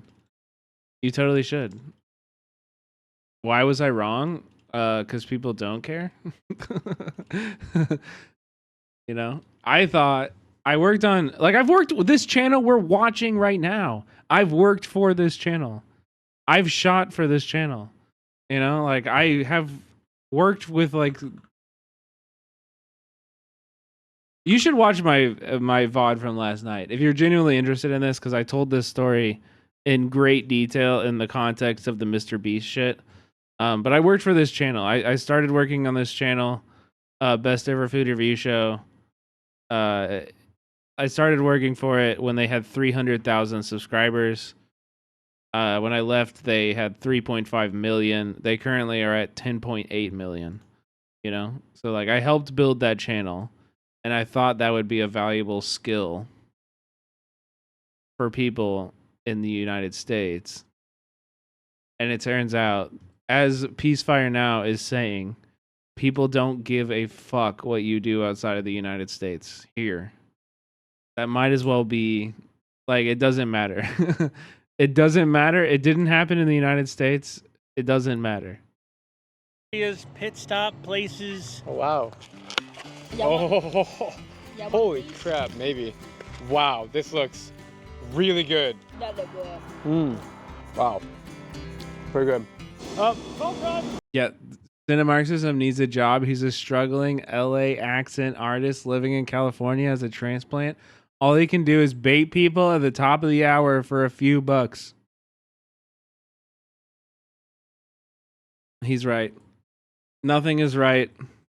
It's the top of the hour, and the ad is going to run. And if you want to support a small creative like me, the best way to do that is by subscribing for $5.99, or by getting gifted a sub, or by using a Prime sub for free. Hybrid Vigor just followed me. What is up with you psychopathic chatters? Why are you unfollowing me and then refollowing me? What is that? What the fuck is that? Anyway, here we go. Running the ad. Just hybrid things. DM Joe Banana, thank you for the follow. Gold truck! Another one coming. Dude, it's crazy. During this lunch, we've seen about 10 to I know hybrid. Hybrid's in here all the time. That's why I'm asking why they unfollowed me. 12 coal trucks. It's so industrial here, which is crazy because there's not many people living here. There's not life, but there's industry. How did you workshop that? I'm IT, man. I gotta figure stuff out. One glass was broken. Yo, King Henry with the 10 gifted. Let's fucking go, man. Thank you so much. King Henry, our juicer, baby. Let's fucking go. Appreciate you, man. And you're like, I just gotta throw another one on. Yeah, I gotta figure out a way to do it. I gotta figure out a way. I just like, you know, if I don't have glasses, like I'm blind. I'm legally blind without them. How'd you guys meet? Here, I want to hear from you first. On the bus? On the bus. On the bus. On the bus. So, who talked first? Her. Oh, you made the first move? She totally made the first move. I didn't know. Gold truck. Okay, I want to hear the rest of the story. I'm coming back from doing something uptown. I don't remember. We're sort of talking, you know, like I'm not really talking, and she starts wanting to mess with my hair. Clinging and braiding with my hair. No, I don't let most people touch my hair. That's a great story. She just kept playing. That's not allowed. Honestly, I came to West Virginia to meet the people and learn the culture, but this love story that I'm witnessing is the best part so far. Oh, they are so cute. Moving on our journey to Jolo. What? They're so cute. I'm so happy that Tess has agreed to join us after initially being worried about how she would be treated. She said she's never been. She said, I've never been to Jolo because my grandma told me a list of towns nearby where she lived that she should not go because they are racist. Honestly, I didn't date for 15 years. Wow. My last ex, my Beyonce, destroyed my life. She basically rotted my head out. Also the captions. My Beyonce. My Beyonce destroyed my life. And then I just came to a decision one day, and I said, I'm gonna stop looking. You know, if it's gonna come, it's gonna come. And on top of that, I am not gonna lessen my standards for anyone. And you know what? She met every single one of my criteria. Aww. Did he meet your criteria? Mm-hmm. That's so cute. Yes. But you weren't looking, it just happened. No, it just happened. It just happened. Most of us only have AT&T down here, or AT&T service carrier, because that's the only one that really works down here. Yeah, my T-Mobile has been really spotty. Yeah, then you're probably running off like a Verizon tower or something probably. like that. That's crazy that in America in 2024, there's still like a lot of people that can't get phone signal. I mean, that's crazy. When I first moved down here, I had to go on top of my roof of my house in order to make a phone call to my Verizon service. Okay, think about this. It's hard to get clothes down here. It's hard to get anything like you go to Walmart, you go to a Kmart, so on and so forth. Order on Amazon. Yeah, but you know what? Amazon. Some people don't have laptops or phones or anything. Yeah. And wait, supposedly Walmart's supposed to deliver up into certain areas of McDowell County. They don't. So how do people get? They have to go up the road either in vehicles or with other people. And not everybody has cars, right? Exactly. So they either have to catch the bus or they have to ride with other people in order to either There are buses? And get on to the store. And on the bus is you can bring so much on the bus. Think about West Virginia. It's in the middle of nowhere and it's in the middle of everywhere all at the same time. You can be in any major city in basically 9 hours. New York City, Philadelphia, Pittsburgh, Columbus. Probably Chicago Detroit. too. Chicago is like 12. That makes sense for why a lot of serial killers have come down here. But it also helped Wait, what? this area Wait, what? and the Rust Belt as what they Serial were. killers. Because you had so much coal coming out of these mountains. And think about the Rust Belt cities. Think about the cities that had steel mills. All those Rust Belt cities are because of West Virginia. Dave, I've noticed a lot of Confederate flags on the houses. I just saw one. What's it? I mean, I know we're in the South, but what's going on with that? We are called the Free State of McDowell. We are the part. Wait, wasn't West Virginia a northern state?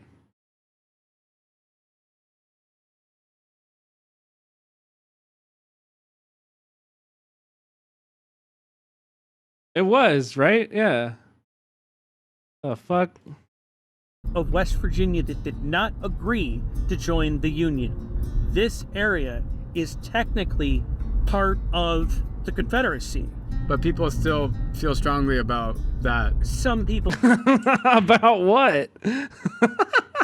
About what? You mean what? About what? Do. Some people do, and people talk about it. Is that tying with racism? About that. I don't know. It's kind of hard. Oh my God. People who say Free State of McDowell are not necessarily people who are. Look at her face. Look at her face. Kind of hard. People who say Free State of McDowell are not necessarily people who are flying the Confederate flags. Gotcha. Generally, I think she was like yawning or something. It's merely a interesting point of fun history for those people. But I'm sure there are some down here who believe we're part of the Confederacy and that we never. For sure. And this is like all Trump land, basically. The support for Trump down here, yeah, it's pretty high, but it's also in a. Yeah, they're racist. Yes, they're fucking racist. Like, what do you mean? You don't put out the Confederate flag unless you're a fucking racist. Like, what are we talking about? That's the racist flag. A weird way, in some extent it doesn't exist either, because it's like it's more about the coal. It's more about the religious thing. If you can satisfy coal and religion down here, you're voted for.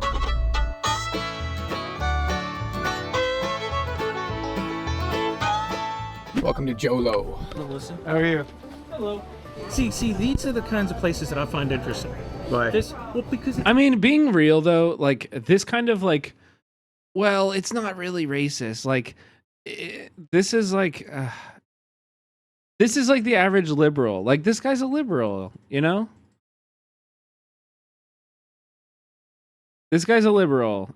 He hasn't examined the like racism that he's grown up with, like that he exists with.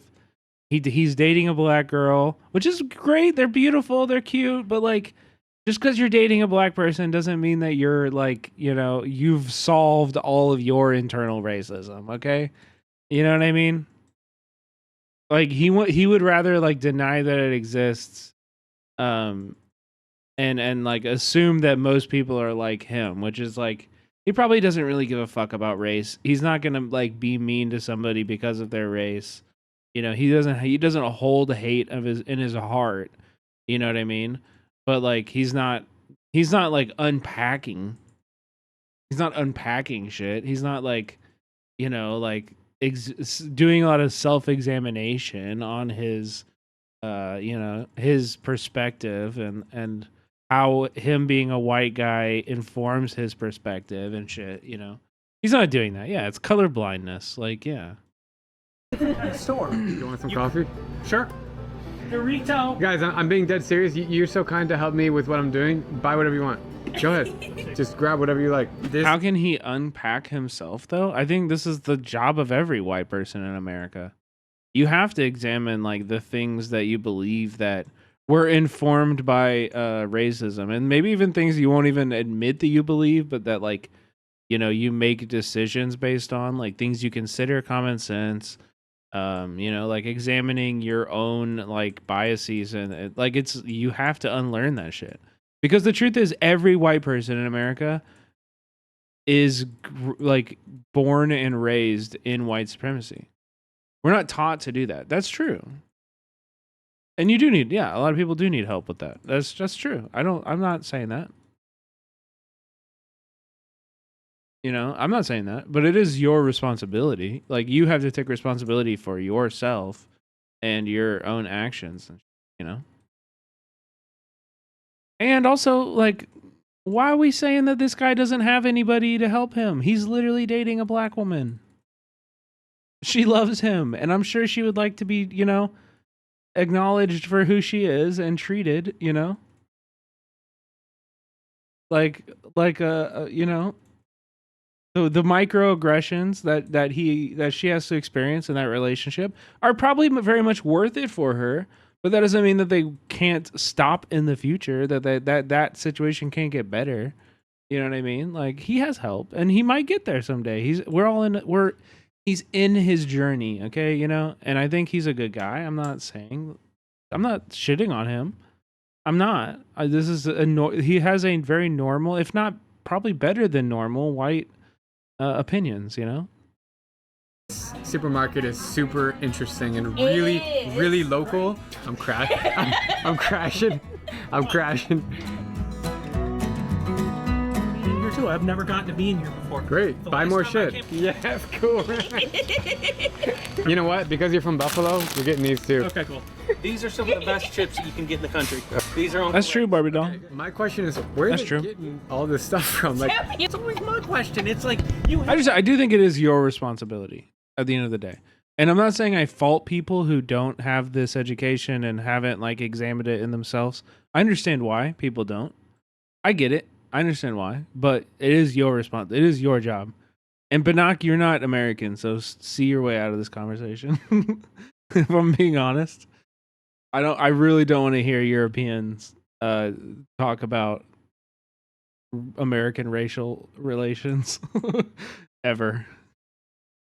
Weird. They're like niche products. Like, are trucks delivering it? How the are the trucks getting on these roads? Yes. See, watch. That's that's cool. I've never seen that anywhere in the world. How you just kind of opens up and goes straight down. You bomb my country, I will talk. I mean, you feel free to say your shit, but like Europeans just don't understand, man. They genuinely don't. And I know I lived around a lot of Europeans in the expat community in Vietnam. They just don't get it. You just don't. It's just there's nothing you can do. I don't know how to explain it to you. It's just like the whole fucking culture is steeped in that shit, bro. It's just a crappy place to live. What's better in West Virginia? Or Nowhere, not in West Virginia. You want to know a saying of what people call McDowell County, West Virginia? yeah, They call it hell pit of West Virginia. the hell pit? Because we're in the lower part of West Virginia. Lower part, like income-wise, or what? Yeah, we're the poor. Also, where are you from, Banak? Where are you from? The United States? We were. About 30% of our community are dope-heads, druggies. More than 30%. Probably about 100. Yeah, where did we bomb? I'm trying to.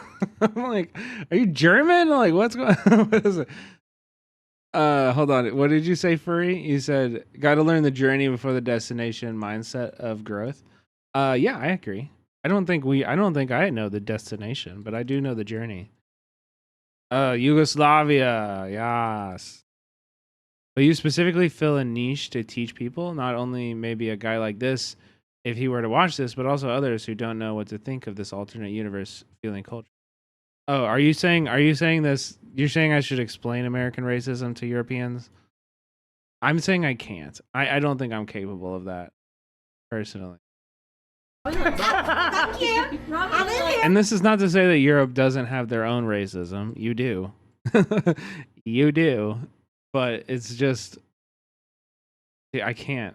And also, it's like not mine. I'm not the person that's experiencing it.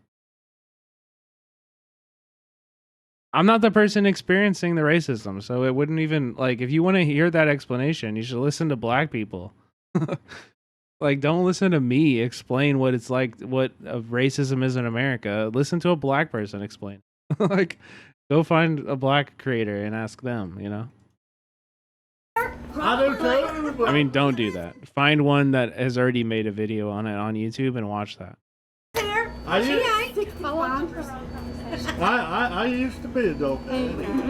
So do you hate it here, or is it kind of Not that we manageable? hate it, it's just that. They ain't really nothing here. Yeah, there's nothing around here. They like it here, or he likes it here. I mean, people come here all the time. What can we do to help the community? Yeah, that's not what I... I know, I tried. That was... When I said that, I wanted to pull it back into my mouth. Go find a black creator who's already made a video and watch that video. And they put them in the Welch or Richlands around there up on the Not here. mountains. They don't really try anything around here. Every time I've moved away, I've ended up around It's like the black hole. It sucks you back while people are moving out. Teachers, they need teachers bad. Yeah, really bad. I guess there's nothing Most to of the teachers are substitutes. for younger people. There's nothing for them here. Nothing. Not for them to stay. No entertainment, no jobs. That's the reason half our younger people go They to the go off. military. They go off to college or military. They're out of here. If a lot of people don't have money, but they're doing drugs, doesn't make sense because drugs cost money. They're stealing a lot of They're stealing. People steal? Have you been stolen from? But only out of my cars. I forgot if I locked my car. Now you're making me worried. Look, Dude, these bugs, they're on my neck. I'm What telling are you, they? That's a tick. That's a bug that keeps biting me. That It's a tick. What is is a it? tick. Oh God. Yeah, you kind of. Oh, God. Yeah. Oh, God is right. I recognize that shit immediately. Do they have Lyme disease in West Virginia? Oh, yeah, dude. Oh, that's a bad one, dude. Oh, God. They do have Lyme disease in West Virginia. Oh, no. That's so it was his teeth that's to you. Yeah, how do you get rid of them? Right, they're all over me. Oh, no. Are they like poisonous? I mean, if you don't want Lyme disease or something. Yeah. You can get tick fever. Oh, yeah. Actually. So they bite you and they go in your skin? Yeah. The head of them, yeah. Yeah, the head of them. Yeah. Wait, he doesn't know what ticks are? You guys are great, thank you. You're welcome. Around there, Well, brother. if you want to hear more stories, you can talk to my husband. He can tell you. Yeah, sure. Yeah.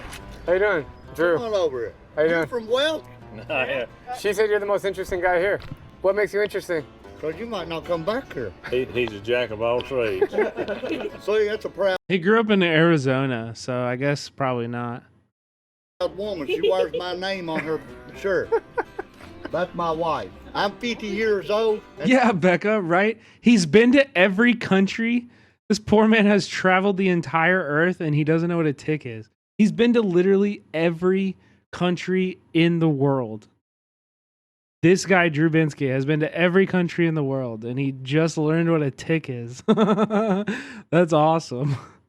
And she's third. Are you born and raised here?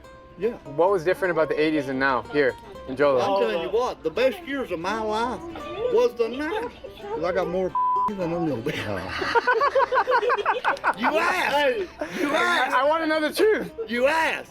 Wasn't no drugs back in the 80s No. like they are now. I know. You smoke pot. That little thing you got right there? Yeah. No. Ticks are found on every continent, including Antarctica and sub-Saharan Africa. What the fuck are ticks doing in Antarctica? What? What? You don't want to point that at people? I know. No, listen to them. Yeah.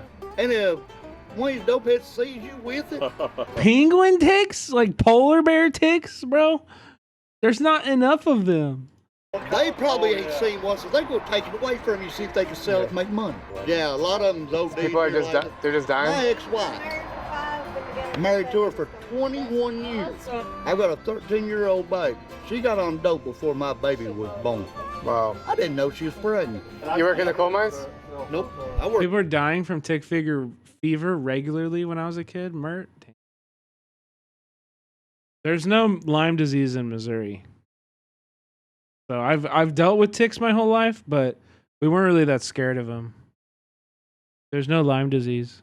Work in a junkyard. Your hands are all black, so I figured. That's grease.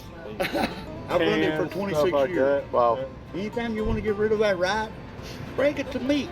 That's a rental car. I ain't get rid of it. I want it. I'll be charged a lot of money if I. They'll get paid for it because it's got insurance on it. I guess. Somebody stole it from me. So, oh yeah, I have a question. He's saying commit insurance fraud, sell me your car. What's the worst part about living here in Jolo? Well, the best is my wife. The worst part, there's no money to be made here no more. You got these stupid idiots that gets people like me in trouble. I've worked in a mine over 20 years. When I first started working in the mines in the 70s, top wages was $38 a day. How do they not have Lyme disease? I don't know. I remember going to the doctor because of a tick like bite one time. And they were like, we don't have Lyme disease here. You don't need to really worry about it. Yeah, look. Lyme disease is not common in Missouri. Missouri reported 10 cases of Lyme disease, but the bacteria that causes Lyme disease has never been isolated from any of Missouri's cases. Most reported cases have a history of travel to an area where Lyme disease is endemic. Yeah.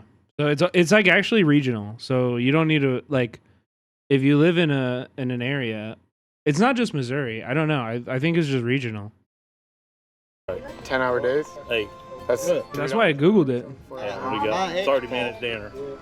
My ex-boss, his daddy, started when he was 12 years old in the mine. He made $12 a day.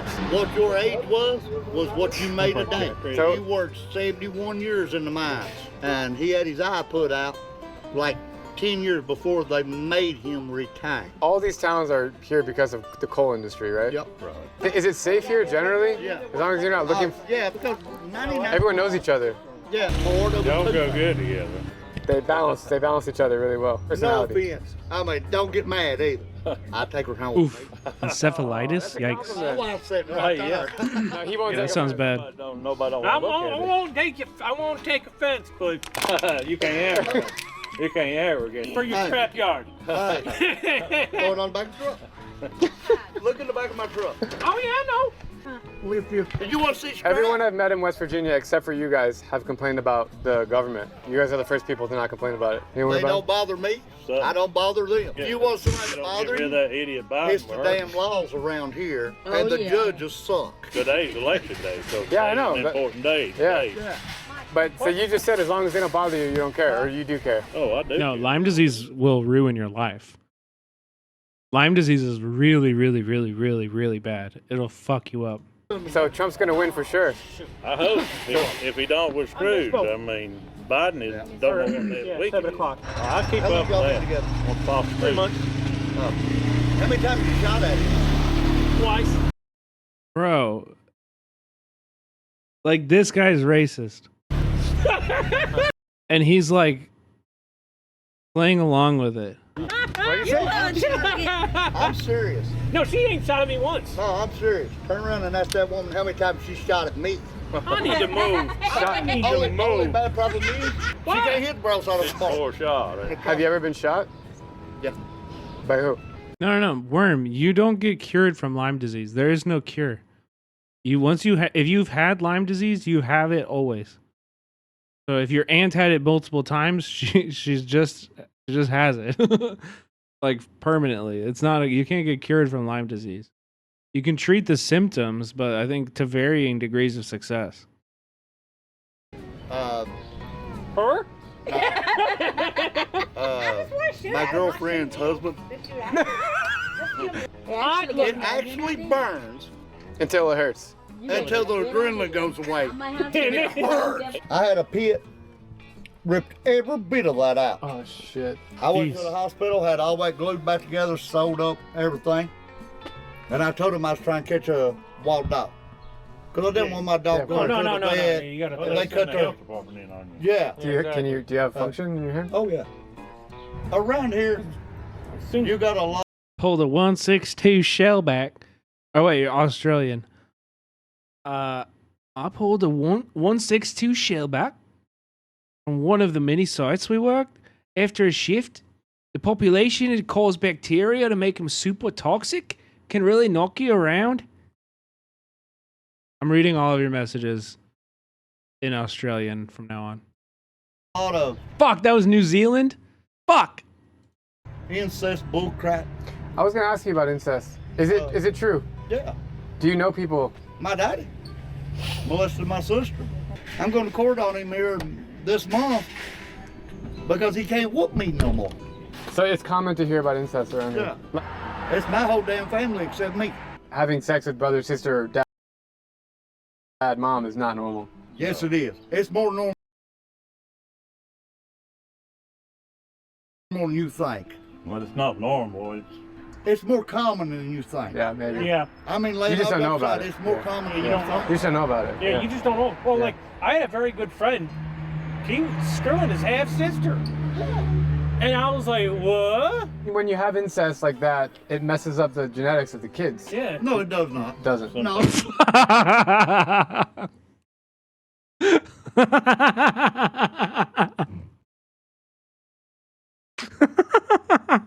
Oh, I'm sorry. I'm sorry. It can. It can. Yeah. What'd you guys think about that experience? That was entertaining. awesome. Super entertaining. Yeah. Yes. And she. No, it does not. Strangers. Look at that. Aww. Hey, by the way, I wrote a book. It's yours. That's not even out yet. Awesome. As we're driving home, Tess calls her grandmother to share what she and Dave got up to today. Miss Ray, would you believe it? We had a YouTuber chaperoning us around the county on a date. Yeah! We're gonna have a date in 2 months on YouTube, and people are gonna get to watch this date. Oh. That's pretty cool. Say I don't want to hear it. Oh, you're hearing it now, babe. I enjoyed my day. Did you get out of your shell? Yes, I'm glad that I did get kidnapped. Yeah. I only had to tie her up once. Thank you for getting me out of my shell. Aww. Aww. Guys, I had an absolute blast. All right, bro. Thank you so much for everything. You're the man. No problem, dude. I'll see you again soon. We'll keep in touch. Absolutely. Pouring rain. Woo! What an ending. You made my day. Problem, I'm on. I came to America's poorest county not knowing what kind of people I would meet. But this small corner of West Virginia is more than its abandoned coal mines and silent streets. It's a place with warm smiles, unique culture, and stunning nature. While more efforts are needed to fight poverty in this region, the people I've met are fiercely independent and profoundly human. I was extremely lucky to meet Dave and Tess, who not only showed me a slice of their world, but became my friends both on and off camera. I'm hoping to take them on their first international trip soon, so let me know in the comments down below where we should go. To top it off, the hotel I booked in Welch happens to be where Anthony Bourdain stayed during his trip to West Virginia. Bourdain was my early inspiration for becoming a storyteller, and knowing that he was here adds another layer to this experience. I gotta say that West Virginia has left a mark on me, and it reminds me that the heart of America beats strongest when you take the road less traveled. Thanks for watching, and I'll see you guys next week. Good vid. Good vid. Okay, I've been wanting to watch this for a minute. I'll be right back. Hundreds of real customers that my fake 5-star ramen restaurant is legit. Be next to the chef? Well, this is going to be even harder than you think because I only have 7 days to do it and all we're going to be serving them is instant ramen. But why? I once worked in a restaurant that marketed all their food as fresh. Turns out everything they actually served had been made the week before. So I'm going to set up an entire restaurant and see if I can trick people into believing that my instant ramen is gourmet. Considering it's like instant, can you tell it's instant? Oh, for sure. First things first, we need a web. We should do this. He should do this with the richest place, like visit an Erewhon and interview a stock trader. Or like, yeah, dude, there's some good like neighborhoods in Calabasas. Just see how people treat you up there.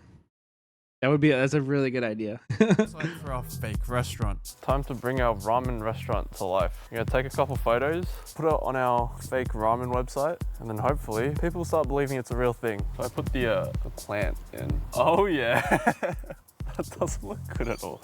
Dude, this looks like ass. This is our beautiful escargot ice cream with a hint of daisy and truffle-infused noodles.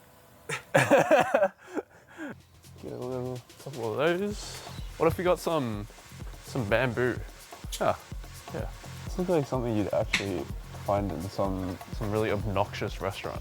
Or a remote country. I think you need one hot dog. Also, bro, you gotta fucking hire a different camera operator next time. This guy is absolutely boning you right now. Oh, that's perfect. This footage looks ass.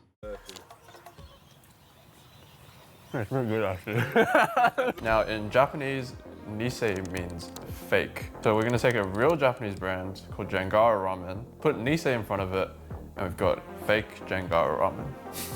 An experimental omakase ramen experience, available only 2 nights of the year. With our fancy, non-existent instant ramen restaurant setup, we now need people to actually try our ramen. Alright, so I just sent a bunch of emails off to food influencers saying that we're this bold, really fancy restaurant that obviously nobody has ever heard of.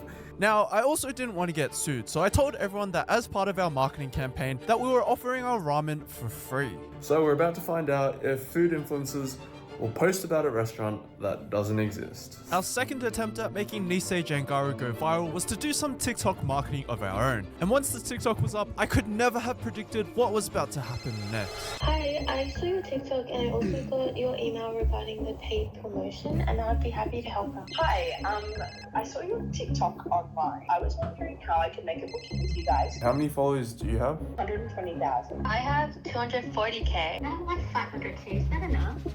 Yeah, we can get you booked in. We'll get that all sorted and see you on Wednesday. Today's the day. We are opening Nisei Jangaru for the first time at 6 p.m. tonight. This restaurant does not exist yet. Our promo video managed to get 100,000 views somehow. Wow. Influencers are coming tonight, guaranteed. I think all we need to do now is get some ramen and make this thing happen. Stanley, that's a lot of ramen. That is a lot of ramen. I believe 35. It is. I have a ramen addiction. Yeah, there you go. Okay, we've secured our 70 serves of ramen. I think this is $3 a serve, so sticking tight to the budget right now. Hopefully nobody tonight will be able to tell the difference between this and professionally made ramen. We have about 3 hours until the restaurant actually opens. And in that time, we've got to set everything up and we've got to figure out how to run a non-existent ramen restaurant, all in 3 hours. Yeah, this is gonna take 50 trips. Okay, the outside looks real shifty, but the inside's nice, I promise. All right, welcome to our ramen restaurant. Well, soon to be. This is the entire restaurant, pretty much. This one area over here is gonna be our kitchen, but people aren't supposed to see the kitchen because we're just making instant ramen. God, we have like 2 hours left. If we don't unpack everything in time and set everything up, people are gonna realize we're not a real ramen restaurant. I'm not even sure what we're doing. So he's gonna be cooking out instant ramen. Yeah, I guess so. Where's the kitchen? This This is the kitchen. And well prepared. That is actually a chef. Yeah? What's your name? You need to include that in the video. We're serving ramen in these. We still need to unload the van, cook the instant noodles, set up the blinds, set up the tables, set up the lights, set up the projector. Playing 10-hour nature scenery. And figure out how to run a restaurant. I think we can actually... That's their first problem. Fancy restaurant would never do projector. Already waiting outside. This is getting too real. I'm going crazy. I've got to go back down. We've got a DJ set because we've got a DJ coming, and all he's going to do is he's going to play nature noises. Here are all our waiters for Ramen Forest, a restaurant that 6 days ago did not exist. We're a bold experimental ramen restaurant, and we don't serve a traditional menu. It's all omakase, and we determine what you eat based on your aura. Is everyone eating the same thing? Yeah, everyone's eating the same thing. Make it happen! Can we get the first 6 people? So, Jeez. how are you guys feeling? What time did you guys get here? 4. 4, my goodness. You got about 70. Bro. It's actually my grandpa's restaurant. This is my grandpa's spot. My grandpa used to run a local ramen shop and then built it into this sort of, it's like the Banksy of ramens. We judge your omakase menu based on the aura we get from you guys. And based on that, we tell the chefs to add extra this, extra that. But just as I thought that things were going swimmingly, the unexpected happened. The person that kind of egg. Wait, is it egg noodles? Are you stop? No, it's not egg noodles. It is! I was stupid. Didn't think of this. I would have if I was running out of space, not me. Yeah. This is so ratchet. See, we got a bit of a problem here. To the back, bad aura, so doing 1 portion, 2 bowls. We ran out of bowls? No, we just bad aura. Well, it's not good aura. Why would Not good aura. Bad aura. They made extra special. Okay, you can do that. Come here. The aura scale, very low. Yeah. 1 portion, 2 bowls, please. 1 portion, 2 bowls. God, I'm hungry. At this point, we've convinced 30 people to come eat in some random dude's living room. And at least 100 more people were waiting It's insane that there's a line behind the curtains. They'd see that we were outside. just making instant ramen. Considering it's like instant, can you tell it's instant? Oh, for sure. Yeah. Easily. Yes. Ew, it looks so bad. A foie gras base. Exactly the one I wanted. Yes. You know. Whereas you've got really heavy deep broth that we get from like Hokkaido up north of Japan. So the chefs Oh, have. that's interesting, Yogi-wan. Actually go to Baystad. A mental health org for youth is called Headspace. Slogan was "We got your 6" with kids gaming and vid. A little bit more spice. That was New Zealand too, huh? Yours, I believe. Yeah, that was New Zealand. I can tell already. We've got a bit more of like an Italian play. I think it might have been the earrings that gave us that kind of Italian vibe. Yeah, enjoy. Thank you. And with our instant ramen served, it all came down to this. Would people believe that our restaurant was gourmet and 5 stars? Be next to the chef. I can pass to the chef. Oh, the chef needs to make me another one. Yeah, it's different because, I mean, he also said that mine was a bit creamier and it works well like Japanese and Italian. I really liked it. I think it tastes like very nice and home cooked. Yeah. The broth is really good. Would you guys come back? Yeah, absolutely. Absolutely. Beautiful. I think it's like really well something I really like. I feel conflicted about content like this because people who go out and complain are lame. You know? People who go out and they go to a restaurant and they shit on the restaurant, they're lame. So these are cool people who enjoy the experience that they're given regardless of what the experience is. And now they look like dumbasses. That's not cool. Don't do that. Oh my god. What have I started? Listen to me, I've non-stop lied all night. We've done private dinings for Zuckerberg dates. Everyone seems to be loving it though, like they're all so keen about it. The fact that they waited like an hour and a half after this. Yeah, waiting, no matter what, if I'm waiting on the sidewalk in LA for an hour, I'm going to say it's good. It's going to be good. For this experience. Enjoy. How the tables are arranged. Oh, thank you. Different types. Like Yeah. some together and some separate. Someone's birthday. Someone's coming here for their birthday. How much would you pay for a bowl of ramen like this? Be honest, we need your dead honesty. 45? Yeah. You boys enjoyed everything? Yeah? Bro, also, it's crazy that every single person I've seen them talk to is leaving their chopsticks hanging out of the bowl like this. If you knew anything about ramen or Asian noodle dishes, you wouldn't be doing that shit. You guys need anything else? Look, all of them, look. To it. You know, you go to so many different ramen places and they all sort of taste the same. Like this one, you can tell it's unique. If you were to pay for something like this, how much do you think? Oh, wow. Like, these are food influencers? Just had to deal with Karens that were in the line. And they don't know that? 4:30 p.m. and I was like, sorry guys, we only have 20 spots left. Anyway, apparently there's only 4 spots left and there's like 30 people waiting. Apparently Karina's told 20 more people they can come up, but we're done. Hey guys, sorry, but we just did our 70th bowl. I'm so sorry. Oh my god, and they're turning people away? Sorry. Turns out you don't need much to trick people into believing you're Australia's best ramen restaurant. Some plastic plant pots, some instant ramen, and you're sorted. Just goes to show how easy it is for restaurants to sell you the sizzle and, well, serve you shit. That's crazy. That's crazy. I think that video could have been longer also. Was this in Australia? I couldn't even tell. I don't know. That was in Australia?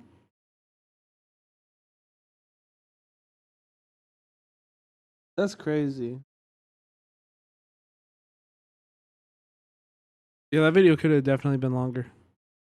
I wanted to see the content that those influencers made and shit like that, right? You know? Anyway, I think I'm going to call it here. I'm going to raid Tofu Ghost. Thank you guys all for hanging out tonight. I really appreciate your love and support. Appreciate you guys all hanging out with me. I will be back tomorrow. But tonight you're going to go over to Tofu Ghost and you're going to treat Tofu Ghost like the queen that she is, like the bad B word that she is. All right? And you're going to follow and you're going to subscribe and you're going to show Tofu a lot of love and support, okay? Thank you guys again for hanging out. Appreciate you. Take care. See you tomorrow night. Bye-bye. Oh, before I go. Thursday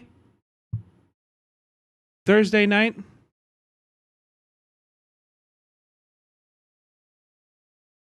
Never mind. I have to remake that. Thursday night, In-Fight Night is back. In-Fight Night is back on Thursday with Joan Adams as our guest, okay? Me versus Joan. Who's going to win all of the games? We're playing them. It's going to be fun as hell. Tune in Thursday night. Bye-bye. Is coming up. Like,